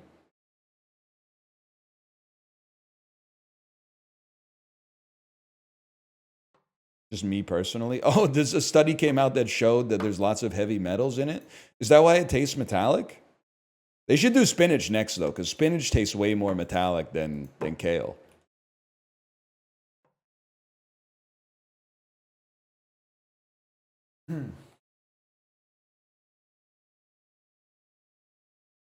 That's the iron? Nah, it fucks with my teeth for some reason. I don't know.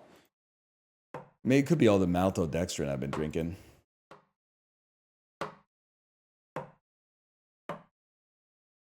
Lock in.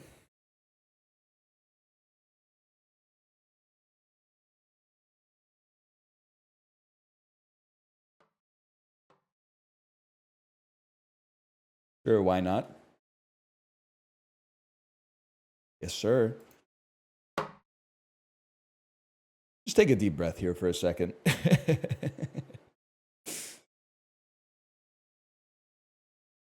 All right, we go again.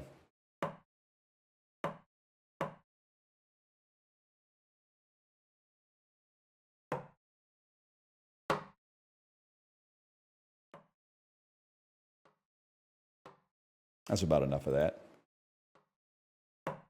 Good breath, nice form. Thank you. I appreciate that. I got good posture. I got my back is like up against the back of the chair. I'm not leaning forward. I don't have like gamer hunch right now. Oh, you know what though? I do have my feet crossed underneath me. I should put my feet flat on the floor. Oh, now it feels like I'm working too hard.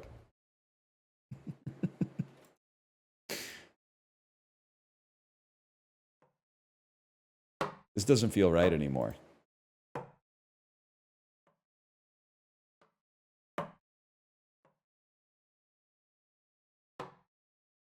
Oh, I thought that. Can I take a look for a second? I'm going to take a look at trying to get it in the Theragun this time. Aim for the Theragun instead of the clothesline. Just to mix it up. Not under the illusion that it's going to help us get through this faster. Just because it's a privilege to be able to take some time to throw at the Theragun instead of throwing at the clothespin.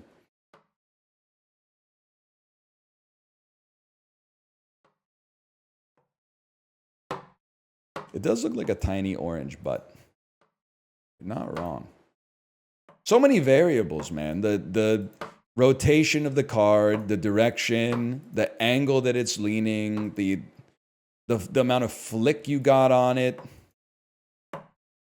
There's a lot going on here. Is this an infinite deck of cards? Yes, sir. It's a Shiv deck with Dead Branch. I know that's right. That was a good one.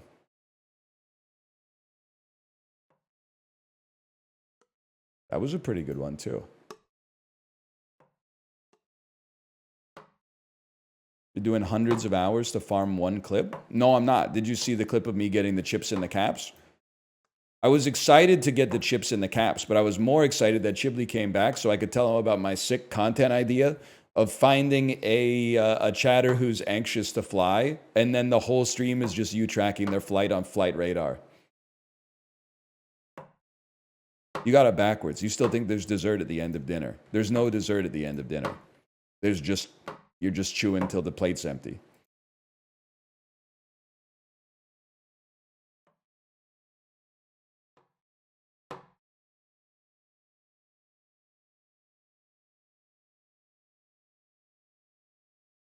I'm anxious with everything except flying. Dude, honestly, that's kind of how I am. That wasn't too bad in the whole scheme of things. That's kind of how I am these days, man. Like, I don't want to get into whether flying is more dangerous or less dangerous relative to like 2 years ago. Because there's been more accidents. That's a given. But also there's like media contagion, right? So it's like as soon as there's one accident, people are like, wow, that accident got a lot of clicks. Oh, there was some duct tape missing on an engine on a flight that had to land in Arizona or something. Like that shit probably was happening like routinely, but it never made the news before, but now it's hot. But obviously you can't ignore also the crashes and the incidents. However, the other thing is I can't make myself scared to fly anymore. I was already irrationally afraid of it when the conventional wisdom was that it was insanely safe, and I got through the looking glass. Even if it's gotten like more dangerous, I can't get scared about it again because I've already normalized it as a method of transportation. Like driving, nobody ever goes like, there's been a lot of car accidents in the news lately, I'm not going to drive so much. They go, idiot, why didn't you just not crash? You know? I guess it's a little different because you're not the motherfucker flying the plane, but like, thank God for that.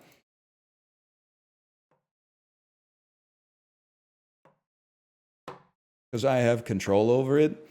I mean, how much control you have over it? Not, it scares me that you think you have that much control over it, I guess. I would like to think that, like, how much control do you think you have when your light turns green and you drive straight ahead and some motherfucker on their phone T-bones you going 70 kilometers an hour? Okay. Anyway, what I was gonna say, regardless, is if anything, I'm at the point where, like, if our plane started to crash, I think I would be like, thank God I'm not the pilot, man. This guy's probably stressed the fuck out. Me, on the other hand, I can't even do anything. Like, what am I gonna do? Knock on the cockpit door and be like, you guys need anything? Like, that dude's having, like, the worst day someone could possibly have at work. I just gotta sit in my seat and, like, make my peace with the Lord or whatever. What do you mean, guy? Women pilots don't crash. Misogynist.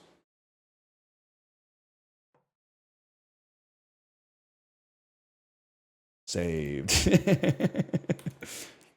I've never been on a plane with a woman pilot that even had any turbulence, quite frankly. I think they're just better at it, man. Because, you know, male pilot stereotype, they're cowboys, man. Sorry, guy whose only knowledge of pilots comes from Glenn Powell and Twisters, even though he's not a pilot. I don't know why that was my touchstone there, but satisfying sound. Yeah, you're not wrong. That was not bad either, man. I do think, like, it sucks that you can't be alive after you die. And I know that's going to sound stupid, but here's why I said it. Because, like, I think a 45-minute stand-up set from a dead guy would go so fucking hard. Like, can you imagine the bits if you died in a plane crash? So, like, the last 5 hours of your life were, like, waking up early, rushing into the Uber, getting to the airport, getting anally probed and having your whole body composition scanned by the TSA, who are like, take your shoes off. Who told you to take your shoes off? Sir, you can keep your belt on. Keep one shoe. Put your laptop in the bin by itself. Keep your laptop in the bag. Can you eat part of your laptop for me to make sure it's not plastic explosives? And then after all that, you just fucking die. Like, you went through all that. Like, that doesn't seem fair, man. You went through all that fucking shit and inconvenience just for the privilege of, like, exploding into a mountain or something like that. That's fucked up, man. That's a miserable day. You're like, damn, I really woke up 4 hours before I normally do just to fucking die in a plane crash. I would be pissed. Yeah, and you paid for it. Probably, like, more than you wanted to.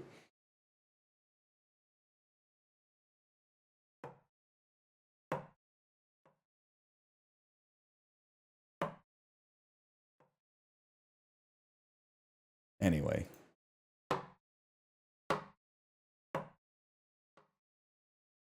You see those people on Qatar Airways that had to fly next to a fucking corpse for like 8 hours? And then they were like, can I move my seat? And the flight attendant said no. That's fucking funny, man. No, not the VTuber corpse husband. I think this was like a literal dead man who was a corpse. I didn't read the article because, like, it's 2025. But, like, were they transporting a dead body, or, like, did he die on the plane? It was a woman? Not likely. Statistically, most of the people who die are men. Died mid-flight? Man, it's crazy to, like, die mid... I mean, what are they going to do? But it's crazy to die mid-flight and they just continue on to the target destination. Like, they're not gonna, there's nothing they could do. It's not like they're gonna land and then, like, have a funeral right there. But, like, it is kind of like, wow, fuck me. I guess nobody fucking cares that I died. You guys aren't fucking with me, huh? Like, I died in seat 2A and motherfuckers at the back are like, can I get the whole can of ginger ale, please? But what are you gonna do? It's a living or something is what they could say to tie it all together at the end.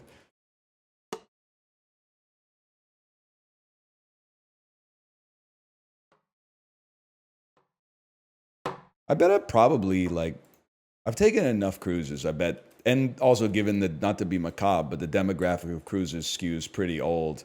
And also people are drinking like way too much, but and eating like 4 desserts every night. But anyway, statistically, I bet someone has died on a cruise that I've been on. I bet I would say there's probably a decent chance at least.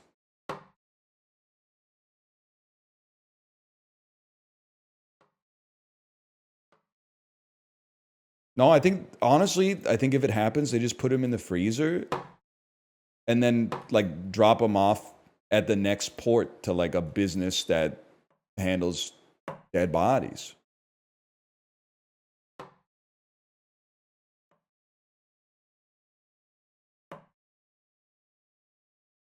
No, I don't think anyone fell overboard. I'm not sailing Carnival. No disrespect. I'm pretty sure they have to report that.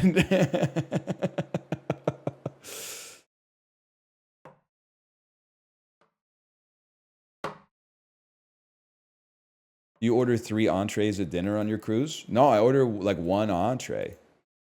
Sometimes I'll order 2 appetizers, but it's never 2 things off the appetizer section. It's always an appetizer and then like a salad or a soup, which as far as I'm concerned is like that seems apropos to me. But no, 2 entrees or 2 desserts, no shot. Not gonna happen. But like a small appetizer and then like a wedge salad, yeah, absolutely.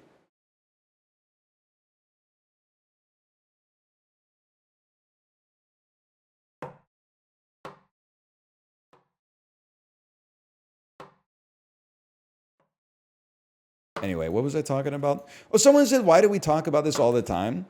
It's not fair to you. But in the most neurotypical, like well-adjusted way possible, I genuinely think about the fact that I am going to die at least once per day, man. And I don't think about it like in a depressing way. I don't know. It like comes up. Like I was getting stressed out yesterday about some bullshit that doesn't even matter. I was stressed out and I was like, it literally doesn't matter. One day you're going to die. You're really going to die and be like, oh, I wish I stressed out over this more. No, fucking get over it, bud. It's not really fair to say this, but I also think about it when I get stressed out over like, oh, I haven't made enough YouTube videos lately. I'm like, okay, one day you're going to fucking cease to exist, bitch. You're really going to be like, oh, I wish I made like 4 more Slay the Spire episodes February 2025. No, you got to take a long view for this type of shit, man.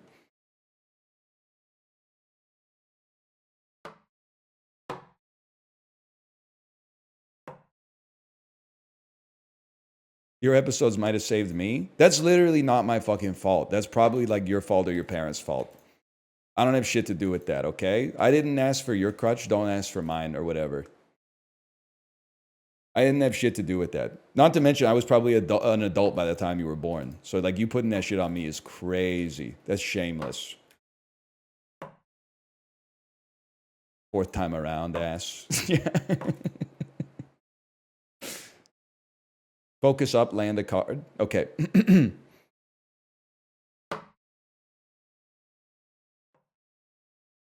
How my nuts taste. Ah! I'm back. I'm recentered.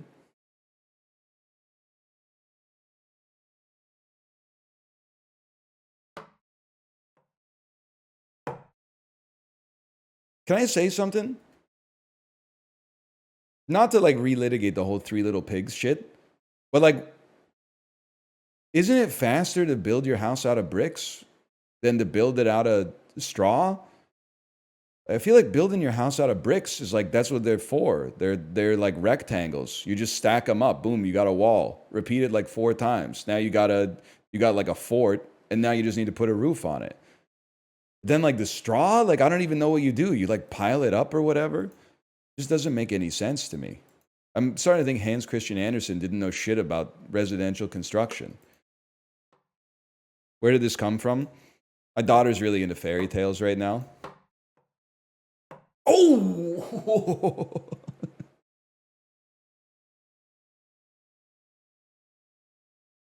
We were in there, man.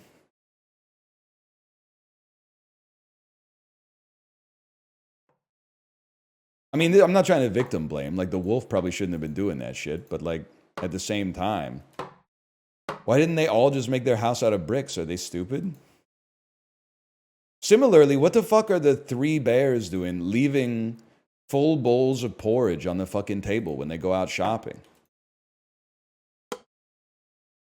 Like, the chairs and the bed, I get, but like their whole fucking breakfast, they just left it on the table. They had ADHD. That's so real, man.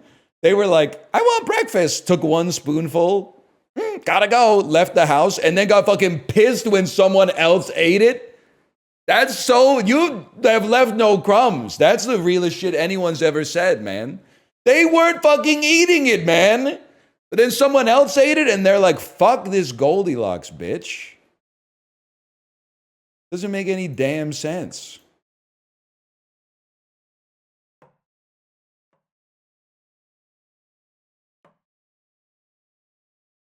It also, to me, it doesn't make fucking sense that all three bowls of porridge are different temperatures, but whatever. Maybe they like ordered it medium rare or whatever.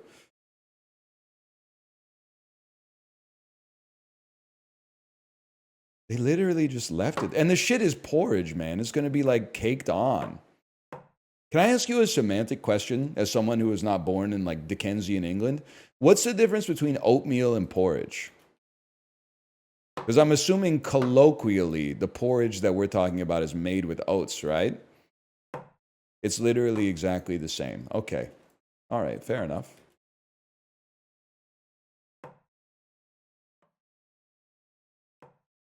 That's all I got, man.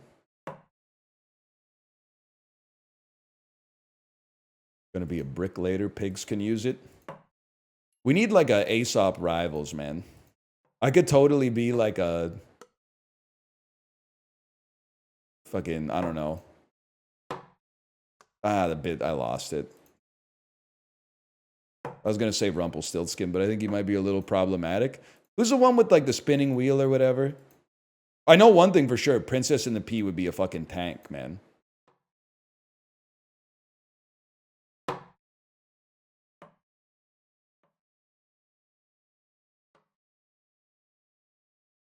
What was I talking about? You guys ever play Storybook Brawl? Sam Bankman-Fried in the chat. Does anyone know what the fuck I'm talking about? Do I know what the fuck I'm talking about?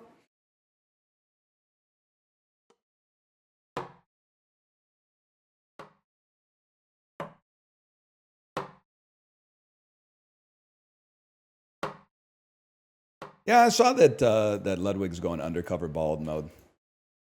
You know what's funny is that nobody believes that there's an anti-bald bias except for bald people.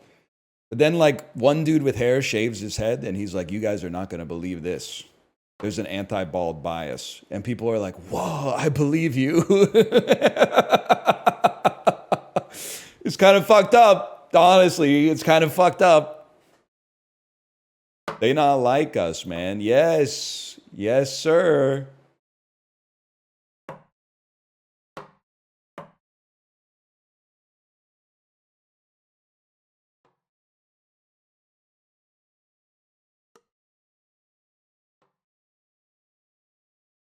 We'll get there. No, we're not beefing. I told him in the back channel, I said, wait, maybe I didn't say this. Maybe I thought I was going to say this and then didn't say it. I said, I think it's funny how so many streamers have a sub goal that is like just to live like me for like 3 weeks. Like I would just wake up like this every day and other streamers are like, if you give me $10,000, I'll do a day in the life bald video.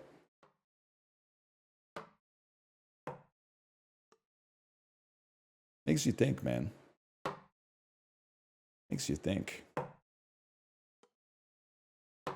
Do the reverse? No, I don't want to grow my hair.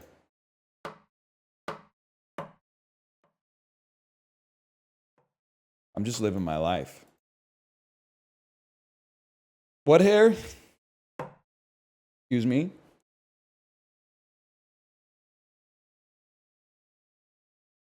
You need glasses, buddy? Sheesh.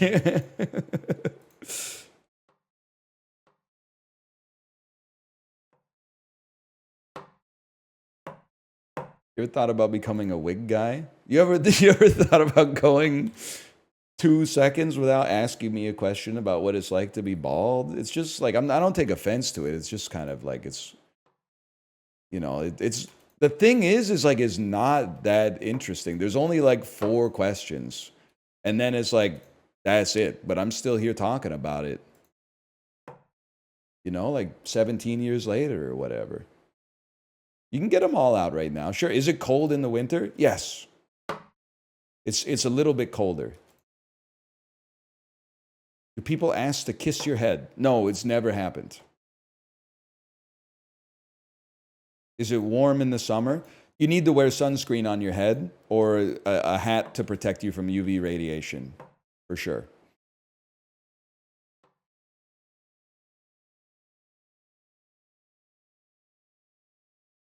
Do you slap it like a drum sometimes? Yes, I do. I do that. That one, that I don't know if I've ever been asked that one before, but yeah, sometimes I'll drum on my head a little bit.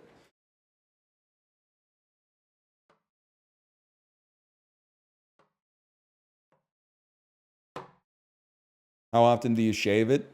2 times a week usually. It's not like on a regular schedule.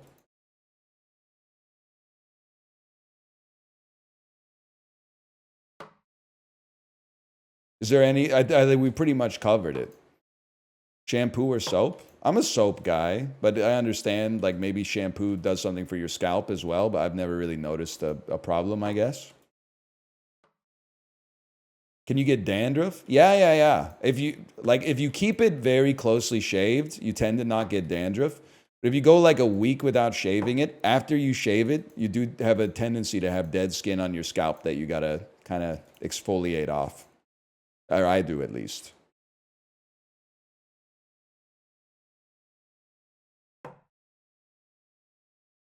That's about it. I mean, there's nothing else really that you could.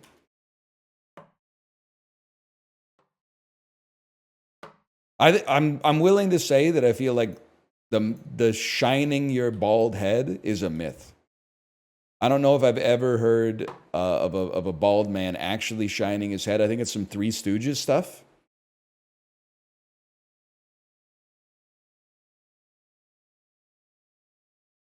It's literally shiny. Yeah, because there's a fucking light pointed at it.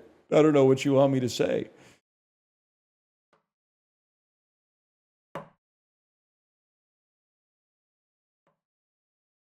I know an old guy who did it. Yeah, well, the dude who invented Vaseline literally fucking ate Vaseline every day. That doesn't mean like that's what it's there for. It's not like when you buy Vaseline at the grocery store, they're like, what are you cooking tonight? They know what you're cooking. Frozen pizza.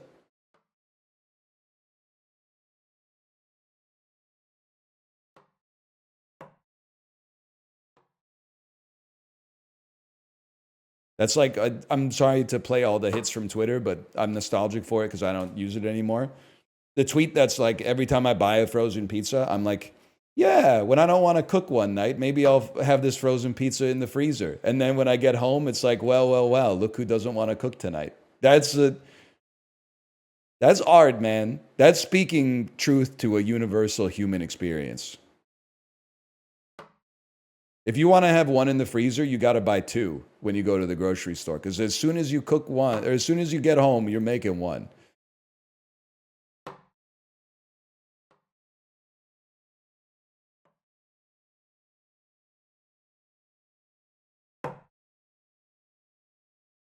One in the oven, 2 in the freezer. That guy who flash mobbed all those news broadcasts if he was hungry. One in the oven, 2 in the freezer. Remember that guy? This joke doesn't really work. Remember that guy?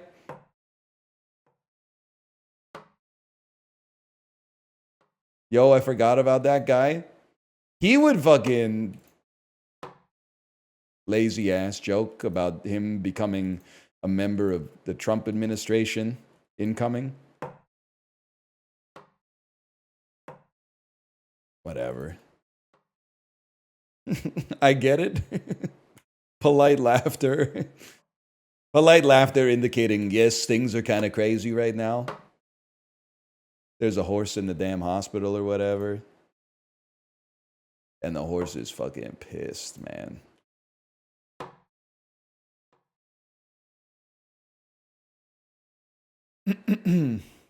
People care more about me being bald than I care about being bald.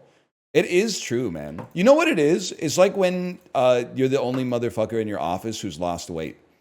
And then people who eat like a whole chocolate cake for lunch every day come over to you and start talking about like how bad for you exercise is and stuff like that.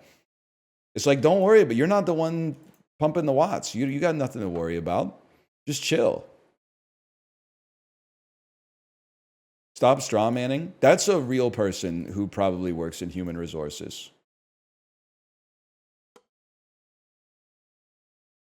That's my office.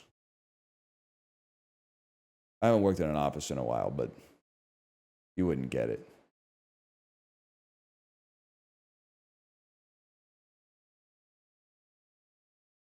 My coworker lost 100 pounds. All my other coworkers were fucking pissed.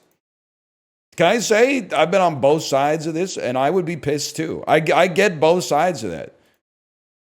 Because it fucking sucks when like somebody in your circle has a glow up. Because it lessens yourself relative to them. Like they should do it, don't get me wrong, but now you're like, fuck, now just to like keep up, I gotta work hard. I get why you'd be pissed.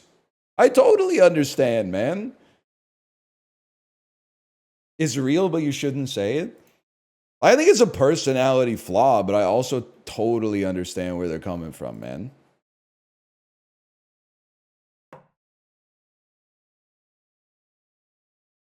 Why you Hot Pocket watching? That's pretty good.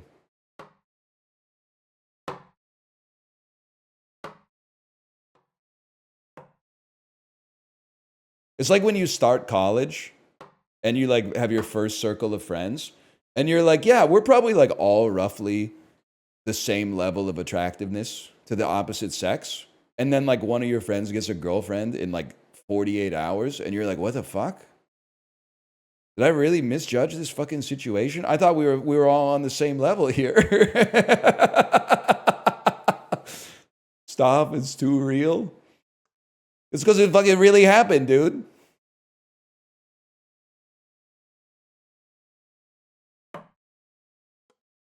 Yeah, you're like, what? I thought we were all like sevens.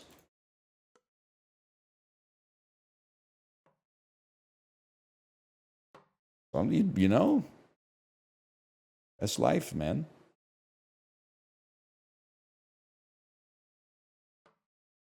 When an ugly bitch tags you in a photo and says twins, what you talking about? No, the fuck we ain't. That's what I'm trying to say, man. That's what I'm trying to add on to that like Library of Alexander shit.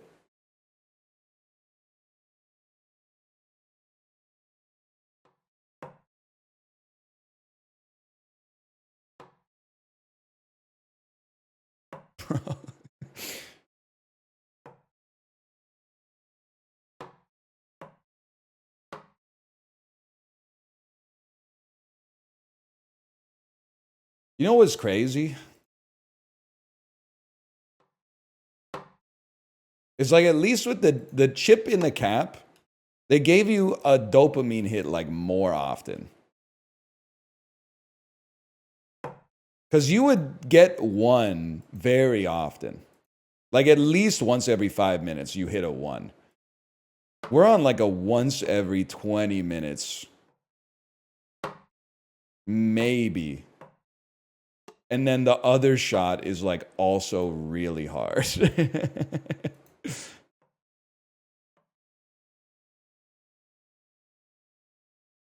Yeah. Don't worry, it's just Backshot Simulator. We're getting a little bit better at the Theragun at least. We're like in the ballpark.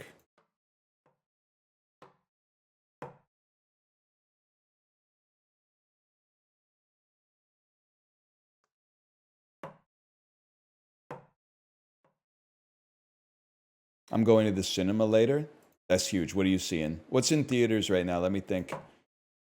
I guess Companion's probably still in theaters. Dog Man. The Monkey. Yes, The Monkey. Captain America Brave New World. Forgot about that one.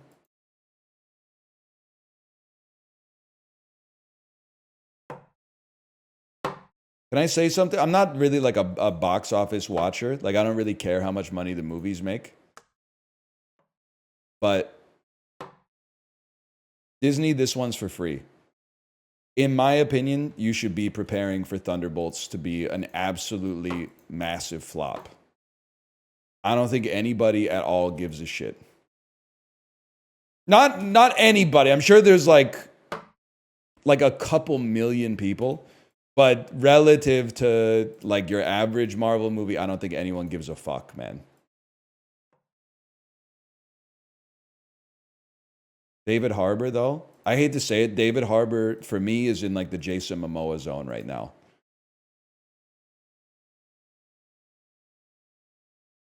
Like, maybe it's not fair, but every time I see David Harbour like is in something, it makes me want to watch it less.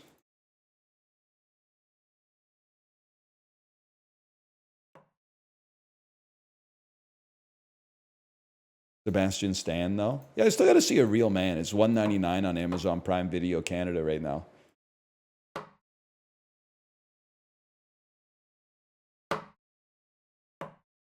A Different Man, that's right.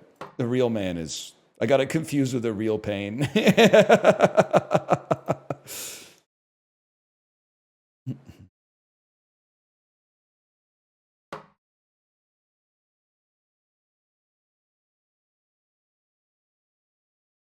You love A Real Pain that much? I liked it a lot. I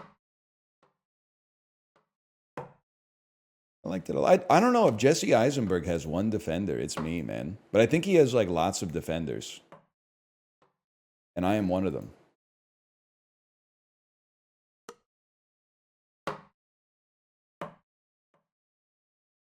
Have you considered how annoying Kieran Culkin was?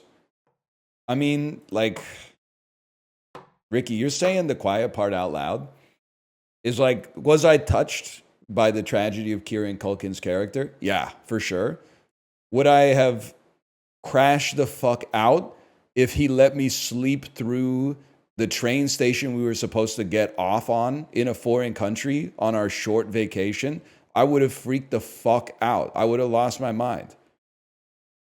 And all Jesse Eisenberg does is like the dude, Kieran Culkin takes the longest piss of all time. And he's like, sometimes my cousin's annoying. Like, he's a better man than I am. I would have been losing my mind.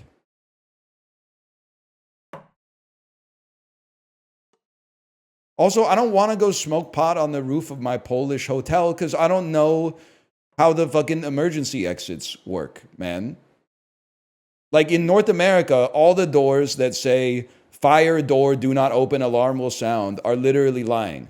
None of them will sound the alarm when you push the door. It just doesn't happen. But that might be different in Poland. Maybe we go up to the roof in Poland, we push the door and the whole hotel has to evacuate. I don't know how that shit works there. I don't know the cultural norms.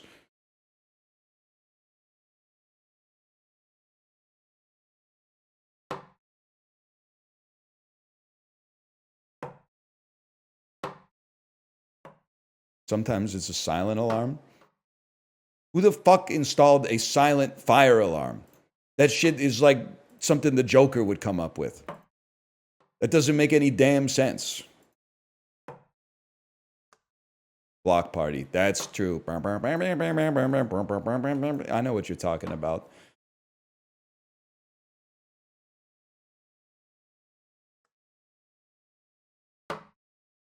Why are we still fucking with car alarms too? Sorry, I'm putting the whole system on trial today. What's the ratio of like car alarms that go off and stop somebody from breaking into the car versus car alarm that goes off and like the dude whose car it is asleep 8 doors down, so it takes him like 90 minutes to notice that the shit's going off?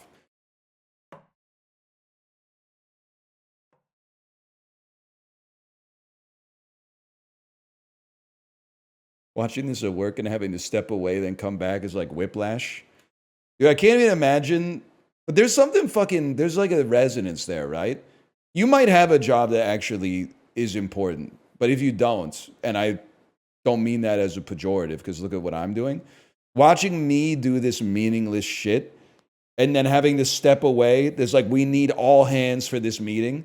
And then it turns out somebody just wanted to talk about something that actually isn't all that relevant for like the other 20 people at the meeting, which is also meaningless. And then coming back to this meaningless stuff, that's crazy, man.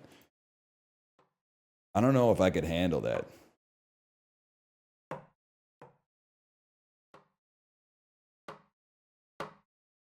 Slack is down anyway. Dude, can I tell you? So I had a meeting with my accountant yesterday. I was a little nervous about. It was a Zoom meeting. So already I was like, this shit can't be that important. Because if it was really important, he would be like, please drive into the office. But instead, he was like, we'll have a Zoom meeting. I was still a little nervous. I got everything set up, and I joined the meeting. And it was an audio-only meeting, like no cams. And immediately, my stress level went down like 90%. So I was like, this dude didn't have me drive into the office. He didn't turn on the webcam. This is just going to be a formality. And thankfully it was. That's a phone call? Oh, I didn't realize your phone has screen share.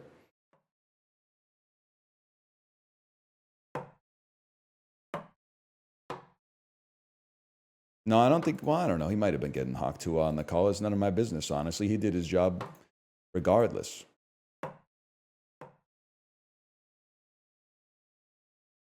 Good for, yeah, good for him, man.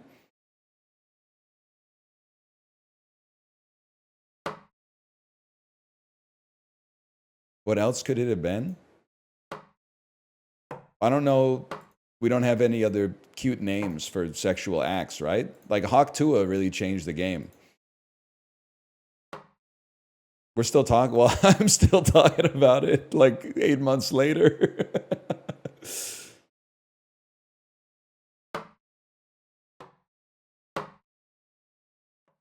Make whoopee. Okay, Bob Eubanks.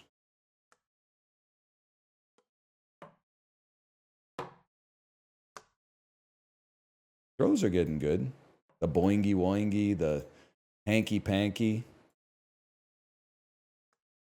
Bumping uglies.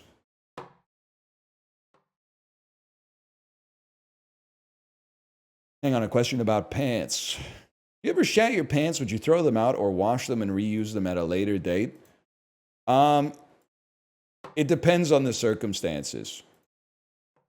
If I was like away from home, like in another city, they pretty much gotta go. Because I'm not packing a pair of shitty pants in like a garment bag and carrying it in my suitcase. Like that's a throw it out and like DoorDash some pants type situation. At home, assuming it was just a little poop. I mean, I don't want to be graphic, but I would like get paper towels, scrape out what I could, apply like some spot treatments, and then put it in the wash. And I would then reevaluate after it came out of the wash. If it came out of the wash and it looked good, then I would put it in the dryer. If it came out of the wash and it looked bad, I would throw it in the garbage can because I don't want to like bake the shit into my dryer. That's my thoughts on this subject.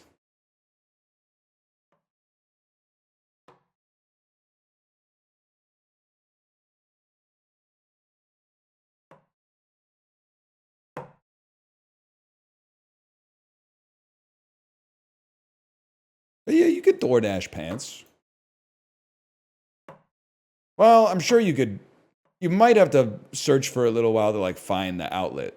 Like you can Instacart from like a Loblaws, right? So there's no, like they got clothes in the store. I'm not saying it's going to be the best clothes you're ever going to find. But like I'm sure you could be like size medium sweatpants. Oh, no, that wasn't going to stick.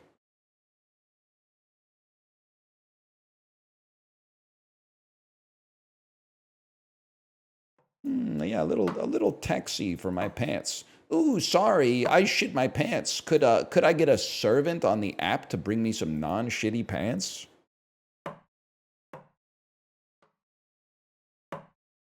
Don't you hate when you shit your pants and you DoorDash new pants, but then the driver knocks on the door? It's like, buddy, read the additional comments field. I wrote, just leave it on the step, thank you.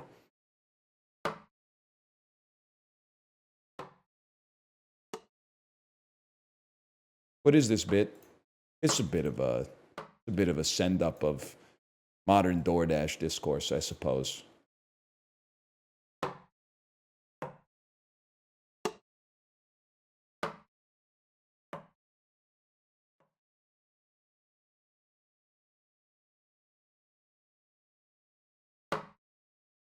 We'll just keep it up.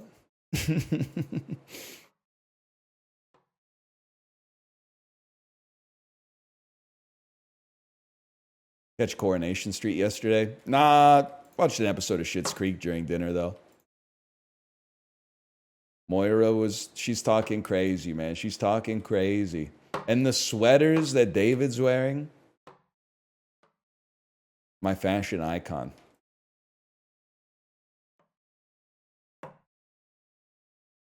Pretty good show. It's fun. Like, I have nothing against it.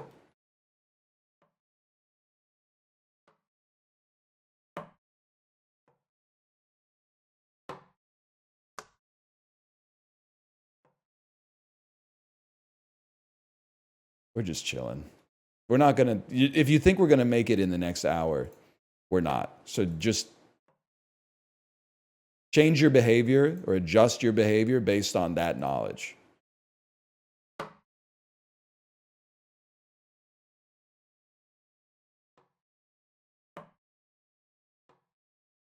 You watching Severance? No, are you watching Pop Culture Jeopardy?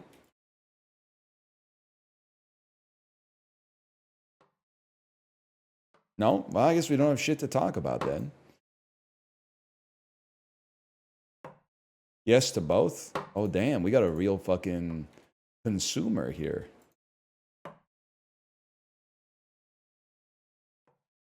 A real connoisseur.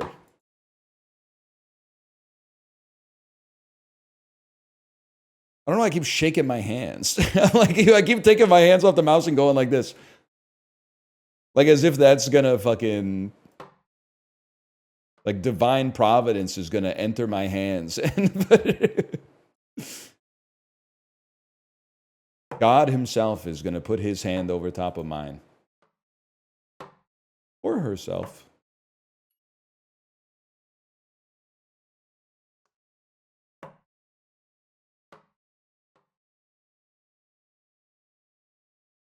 You know what's crazy?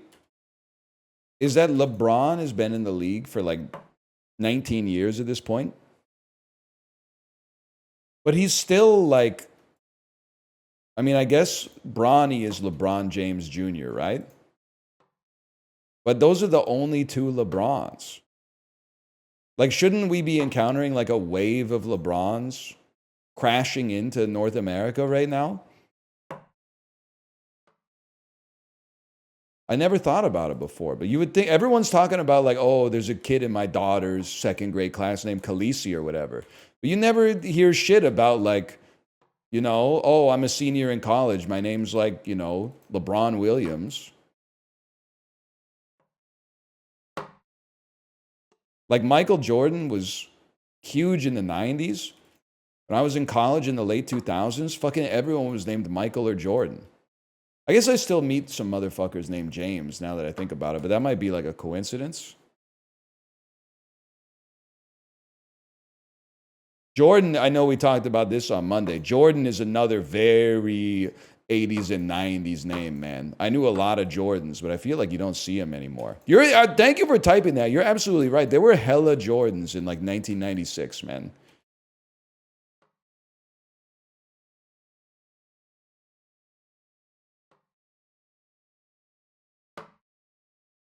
That's true. I guess it kind of went through the looking glass, right? Like Jordan was a boy and a girl's name, but mostly boys when I was a kid. And now I think it's like mostly girls. Jordan LaForge? Yes, sir. My name is Jordan. Okay, I'm carrying the wheel. Fucking ass. Come sit next to me. Pour yourself some tea. Weezer sighting.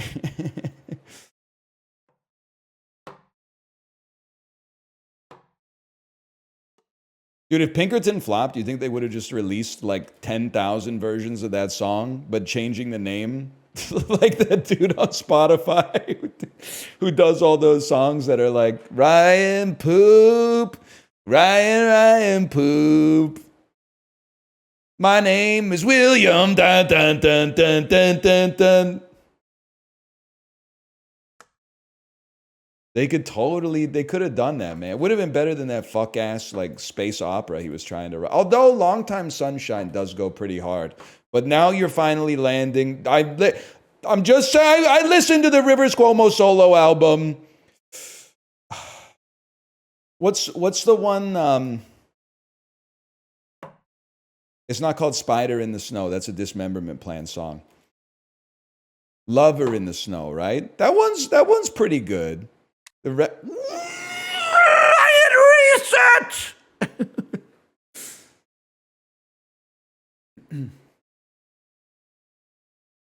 We will not reset anymore. I've built a bad habit. I'm gonna get a Western Family Kicking Back Zero Cola.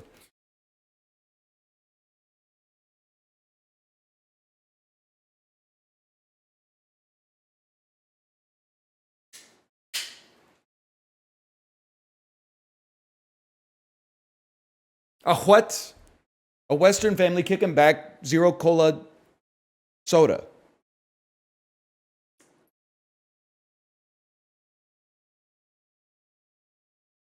If it's any consolation, we were like a 1 in 1,000 chance to hit the the Theragun.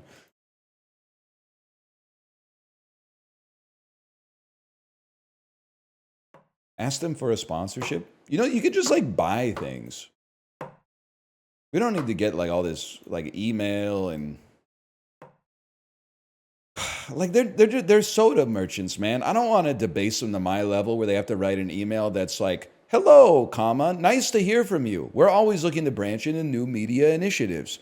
Double fucking space, new line.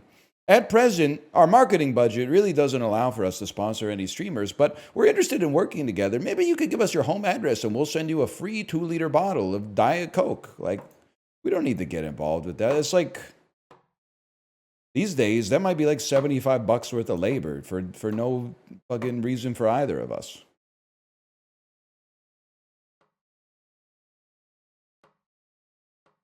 Just 2 liters is crazy. Dude, I got radicalized when I found out that, you know how like if you're not satisfied with the product, some bags of chips will have like a number on the back. If you're not satisfied with this product for any reason, please let us know at this account. If you fucking get through, you know what they give you? Another bag of chips. Like that's not... If the bag of chips is fucked up, I don't think you owe me like a bag of chips. I think you owe me like 10x the value of a bag of chips. You owe me like $40.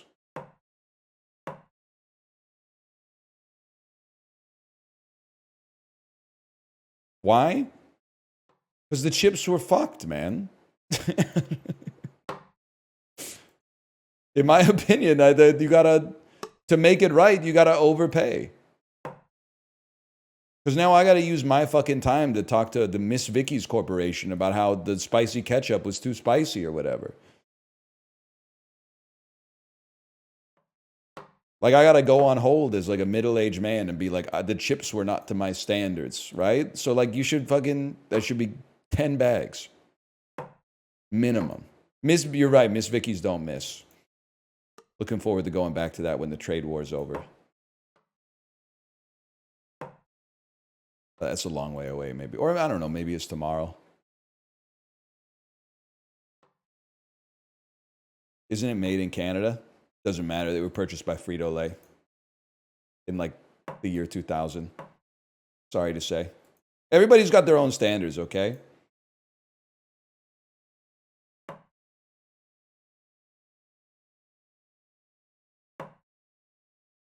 So for a while, I was eating hard bite potato chips. Then I was like, every man's got his limits. I think I'll just switch to a different snack.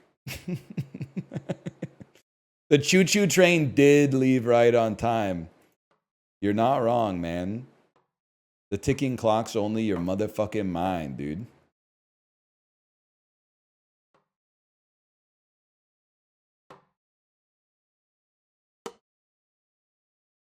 That's on the Peloton playlist, although it's not on the FTP test sub playlist of the Peloton playlist for when I really need to lock in. That's not a lock-in song. That's an I'm vibing song. Although the instrumental breakdown, not bad for an interval push, I guess.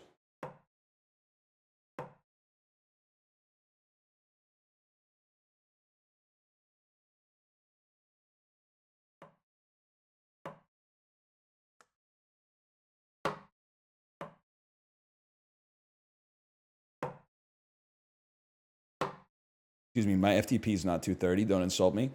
Right now it's 257, but we have another FTP test coming up.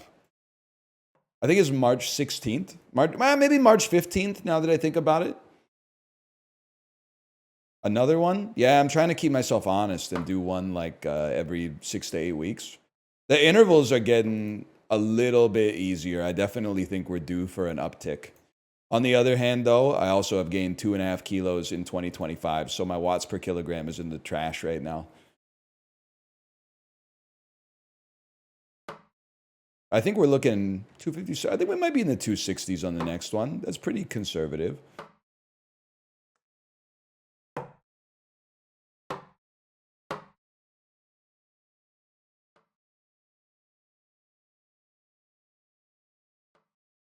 Any second now. Any second now.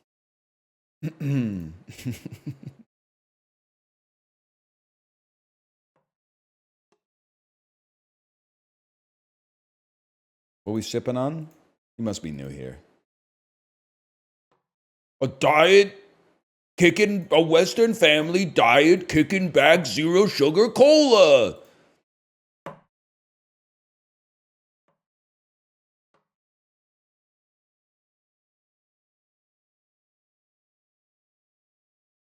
Coke 300. Are there still partnered streamers here, or did they wash out because this is just the same shit over and over? Can I get some experts to weigh in on the viability of Coke 300? If you weren't here for the bit, I think that I want to say exhausted. I love that we live in a world where there's delicious zero sugar, zero calorie sodas that taste almost as good as the original, or in some cases exactly as good as the original. I think we're due for a heavy soda that has 1.5x to 2 times the amount of calories as a regular soda. I think the culture could absorb it right now.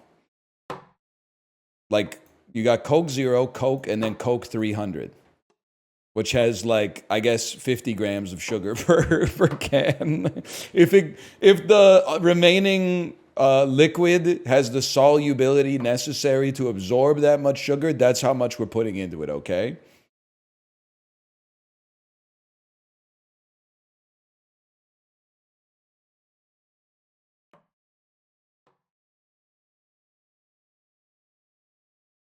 I think it could work, man. Heavy drinks, man. You know what fucks me up, though, is that regular soda drinkers have, like, no standards. If you ever drink a Coke Zero, they're like, why don't you just drink, like, a regular Coke, but, like, less of it? Then I come up with a heavy soda that would, by definition, taste even better than the original Coke. And they're like, I don't want to drink that shit. It's too many calories. Why don't you just drink fucking less of it, dumbass? Don't be a pussy. That's the whole marketing campaign, if you remember. Just a spoonful.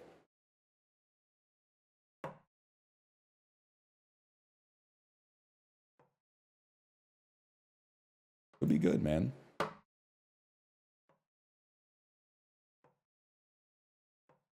People who only drink half a can freak me out. Dude, my wife is a half can drinker, but I just respect it. weak ass attempt. Because like I'm just not built like that. Same thing, like she'll pour like a whole glass of water, drink half of it, and the remaining half will still be there like 4 hours later. I can't leave like a half full glass. Like almost any time there's a beverage in front of me, I'm like, I could really go for that right now. And then I just finish the glass. Yeah, I'm a chugger for the most part. It's hard with the soda. That's like more of a sipping beverage, but like when we go out to like a restaurant, usually like I'll have the glass of water that they put on the table, and then they'll refill it, and I'll have that glass of water, and then they come around and go like, "Do you want more water?" And I go, "No, I'm fine." But then sometimes they still just fill it up, even though I said no. And I kind of get mad because I'm like, if you keep pouring them, I'm going to keep drinking them. And that's going to fuck up my whole like piss equilibrium. Like I told you, no. I'm not mad at them because they're trying to like, you know, give good service. But I guess I'm mad at the combination of their behavior and my own impulses.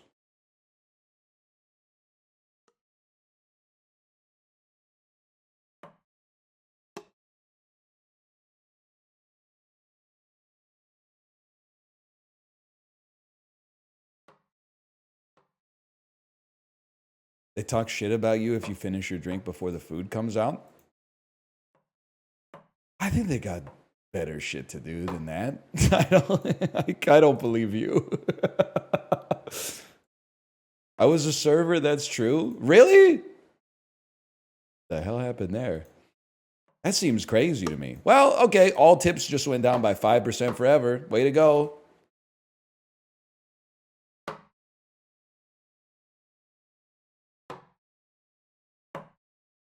Sorry, you weren't supposed to mention that part. It's your right to talk shit behind the client's back, but you're not supposed to tell the client that.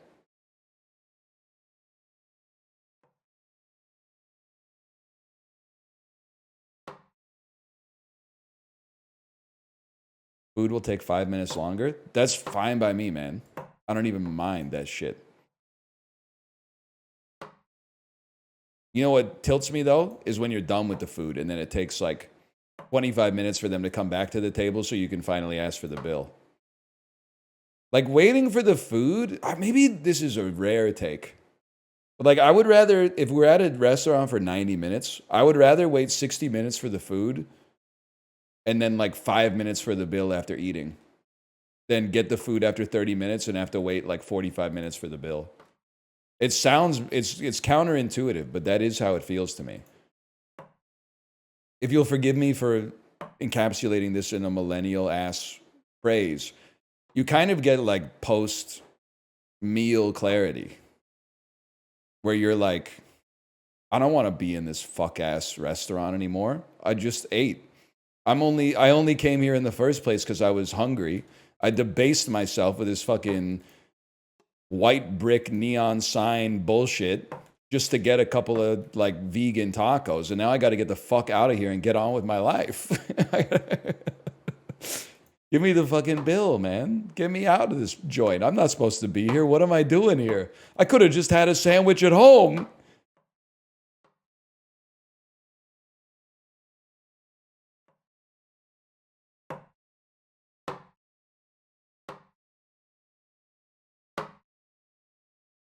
Opinion on the white spot? I think it's not great, but overhated in British Columbia.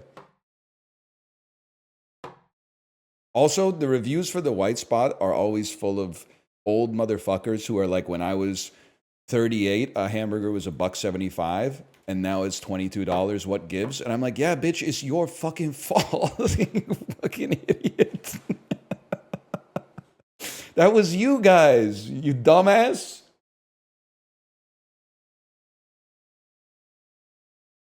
Anyway, by the way, thank you for the raid. Thank you. We're talking a bunch of nonsense here.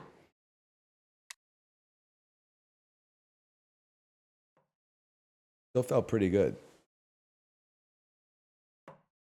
Still felt pretty good. I like it well enough. My daughter's a big fan of the pirate pack, so we do find ourselves at the white spot on occasion. And let me tell you, for a restaurant that everybody pretends not to eat at, that place is fucking busy all the time.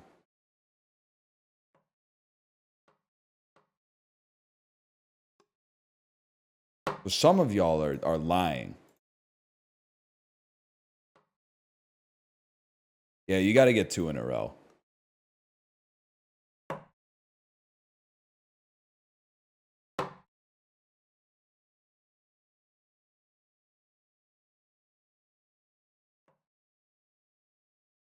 Isn't everywhere in Vancouver busy? Well, everywhere in the neighborhoods that people live in. Yeah. The neighborhoods that like people used to live in, but then like don't anymore. Those places are not busy. Anyone here fucking with West Point Gray? Every time I'm there, that shit pisses me off. Nobody in the fucking businesses. Why is the street parking packed? It doesn't make any fucking sense. It doesn't make any fucking sense. There's nobody in, there's 2 people in Burgoo. Why is the street parking packed on both sides of the fucking street? Every other business, there's nobody inside of it. It doesn't make any sense.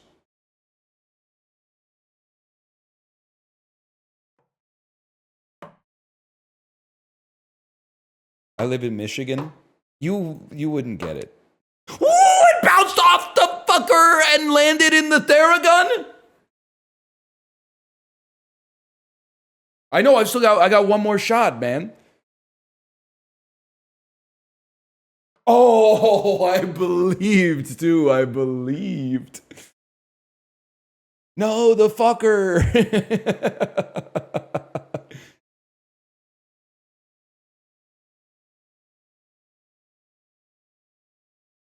It looks pretty good, man.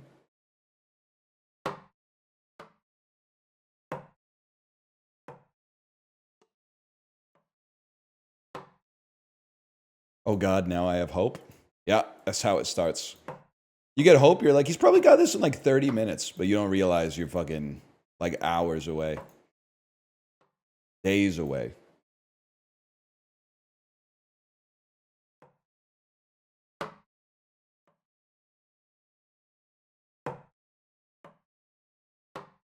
Because, like, really, when things in this game, at least, I can't speak for life. In this game, things are their easiest when they seem the most impossible. If you're like, oh, all I got to do is throw the card into the fucking shit, sure, that might take 100 hours. But, like, I'm in it for the long haul. It's when they appear easy and you haven't done it yet that it starts messing with you psychologically. Where you're like, I should have done it by now. I can't believe I'm still here. That's where you have to take a step back and recontextualize your relationship with the trick shot. We haven't earned anything yet, man. What are we entitled to? Nothing. We're entitled to the same thing as everybody else. We're entitled to keep throwing cards until they end up in the clothespin.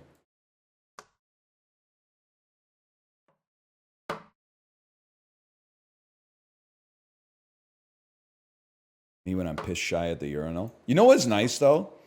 Is when you end up in the Mexican standoff at the urinal with another shy bladder, but then you win the standoff and get your stream going before they do, so you know that they're going to have to stand there for like another 90 seconds getting piss smogged. That's like that's ranked pissing, man. It's bronze, but but still, it feels good. Yes, sir.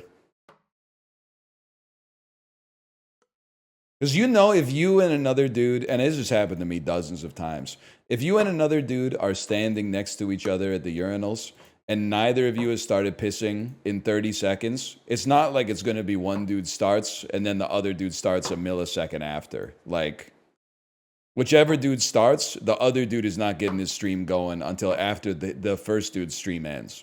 Because you're like, oh, fuck. The other dude with the shy bladder knows that I have an even shyer bladder. Like, that's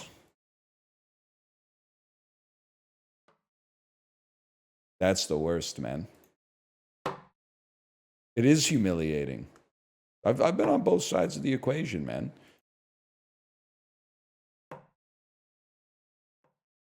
Why are you paying attention to the other guy pissing? Because I need his stream to start to cover up the sound of my stream not starting, man. Is this your first day?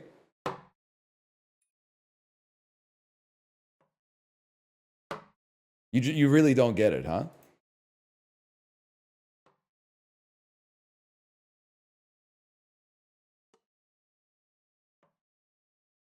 Pray for someone to flush the toilet or run the sink. Yes, someone flushes the toilet and you try to rush the start of the stream out in like the 3 seconds before it goes silent again. Oh, man.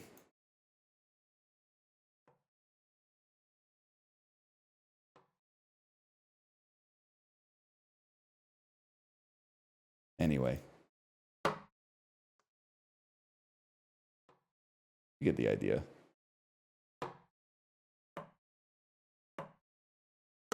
That's why we need to replace... We need men's public bathrooms to have dignity again, man. Well, actually, they probably have never had it. We need them to have dignity for once. It's one of my favorite topics, so I apologize. But the fact that, like, they all have urinals, but only like 50% of the ones with urinals have the barrier up between the urinals. Like, there's... If you've never been in a men's public bathroom, in half of them, you're rubbing shoulders with the dude next to you while you piss. Like, it's very familiar. Just putting in like a little quarter wall barrier, at least you can like... It's like when you're on an airplane, when you're afraid of flying, and you're like, I'm not on an airplane. I'm just on a train. I'm literally on a train right now.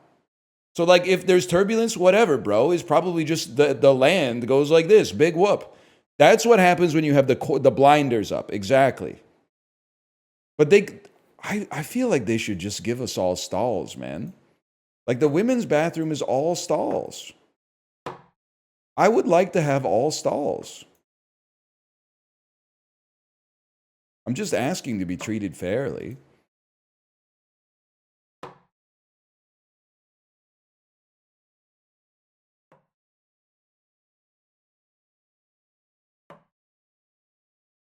Urinals are more convenient? Not for me.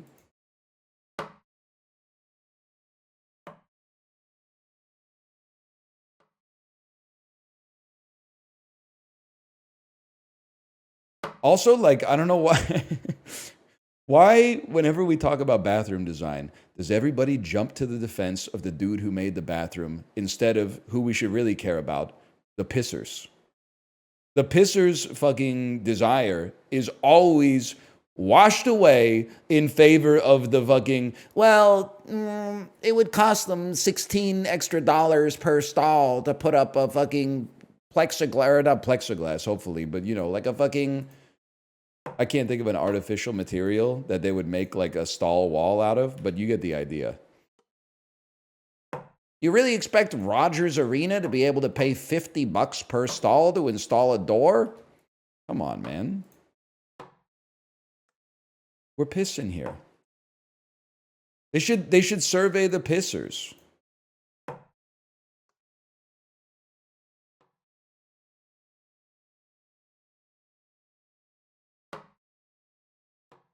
I like not waiting to use the bathroom. Okay, well then, if you're at a Canucks game, enjoy using the fucking women's bathroom.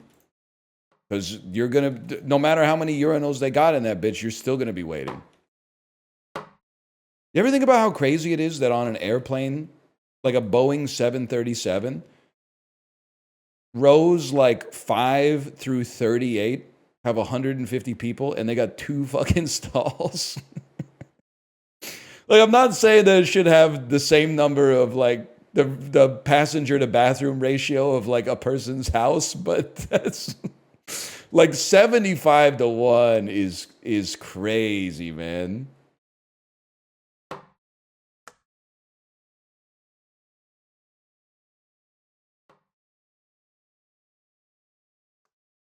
Just hold it for a few hours. No, I'm literally going to elbow you and say, hey, I got to go piss. Can you get up?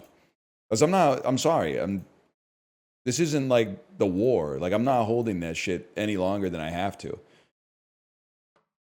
Listen, if the captain made an announcement that's like, we're beginning our final descent, we'll be on the ground in like 20 minutes. I'll hold it till we get in the airport. That's fine. But like, if I have to piss an hour into a 4-hour flight, it's not like it's going to get better. I'm just going to hold it.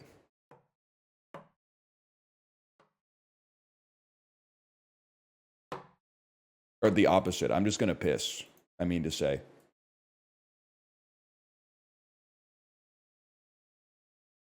Then double to get off the plane. Yeah, but like, I don't know. The older I get, the more I realize, like, it bounced off the fucking thing again. The older I get, the more I realize I'm not in traffic. I'm not in traffic. I am traffic, man. So I'm like, the way that I'm like, why are these fuckers taking so long to get off the plane? That's how the motherfuckers like 5 rows back feel about me. They're like, oh, come on, get off the plane.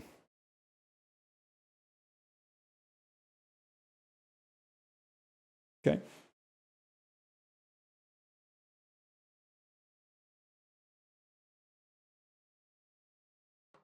What if I'm last?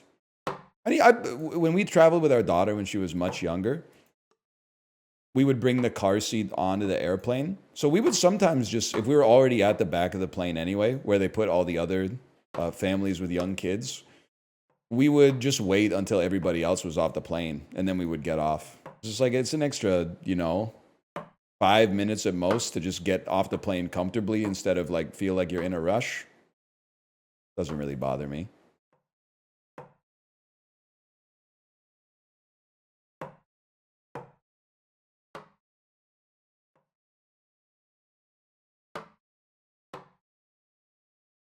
I still... Sorry, this one really riles up the over 6 foot crowd, so I'm not even sure I should bring it up, but it is annoying when the plane lands and then the motherfuckers stand up right away and go into the aisle and grab their shit out of the bin. It's just a little irritating. It's not the end of the world, but it's just a little irritating. I get it. You want like the blood to go back into your body, and so your knees are tired of bending and stuff like that, but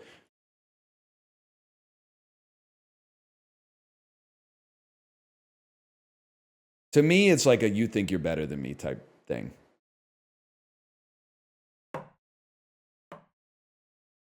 Because like you're supposed to...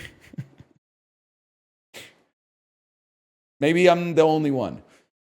But I never skip the line, okay? If I'm row 25, I'm not moving until rows 24 and up have all exited the plane or indicated non-verbally their intention to stay on the plane until everybody gets off. So then I make an executive decision. I look at the row next to me, and then I look at my row, which is usually me, my wife, and my kid, and I say, who's getting off first? If the row next to me is like 3 young adults, I say, you guys go ahead. Because you are going to get off faster, and it's going to take us a long-ass time to get off the plane.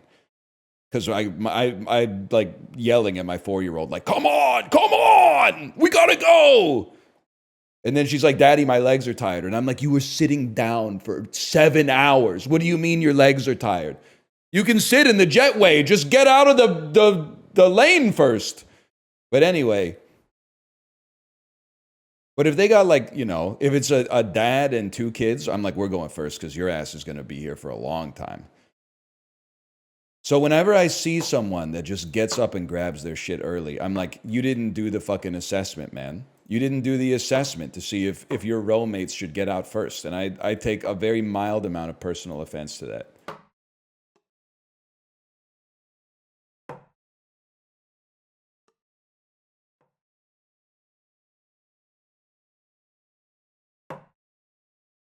I'm sick of your shit, Grandpa. I believe that. What if they did the assessment prior to landing? No shot. They were watching Deadpool versus Wolverine in that fucking Blake Lively movie. I watched them the whole fucking flight.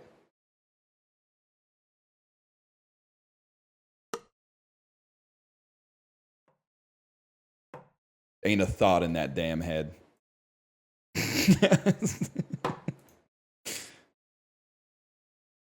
Unlike me, who is not watching anything but just listening to Blonde on Blonde and tapping his foot to the beat.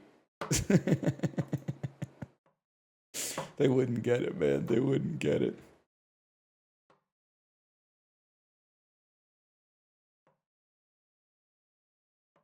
And watching other people watch movies? Well, you literally, if you're not watching a movie yourself, you can't do anything but watch other people watch movies because your eyes have got to go somewhere.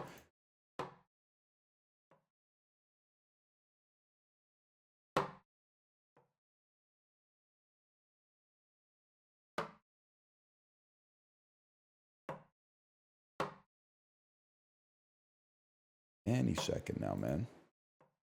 That's cheating the raw dog? I'm not trying to get an ego about raw dog in the flight. I just like, I can't watch a movie because, well, like, here's how the flights go, okay? Within 30 minutes of takeoff, my wife falls asleep. And then for the rest of the flight, my daughter pokes me in the arm every like 2 minutes to tell me to look at what she's playing with on her iPad or coloring or like the sticker that she just put in her sticker book or something like that. So it makes it very difficult to watch like a dramatic movie that you're trying to get sucked into. Also, I carry my Bluetooth headphones with me, but the Bluetooth headphones don't connect to the airline seatback entertainment. And I'm not paying you $3 to watch It Ends With Us. It's just not going to happen. I can get a different man for $199 right now.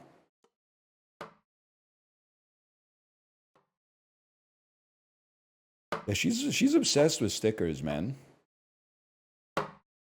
Like, I bought stamps yesterday, and she said, "Daddy, can I have one to put in my sticker book?" And I was like, no. It's $1.50. I can get like 200 Spider-Man stickers for $1. I'm not giving you a $1.50 stamp to put in your sticker manual. That's crazy. You ass. It's $1.50 a sticker, man. That's it. It's the most expensive sticker on the planet.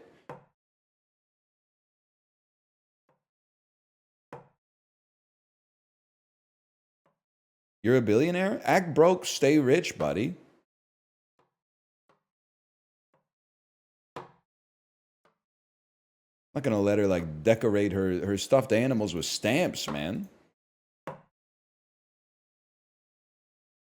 I took my eyes off her for like 2 minutes, could be $15 worth of stamps on that thing. Stamps on that thing.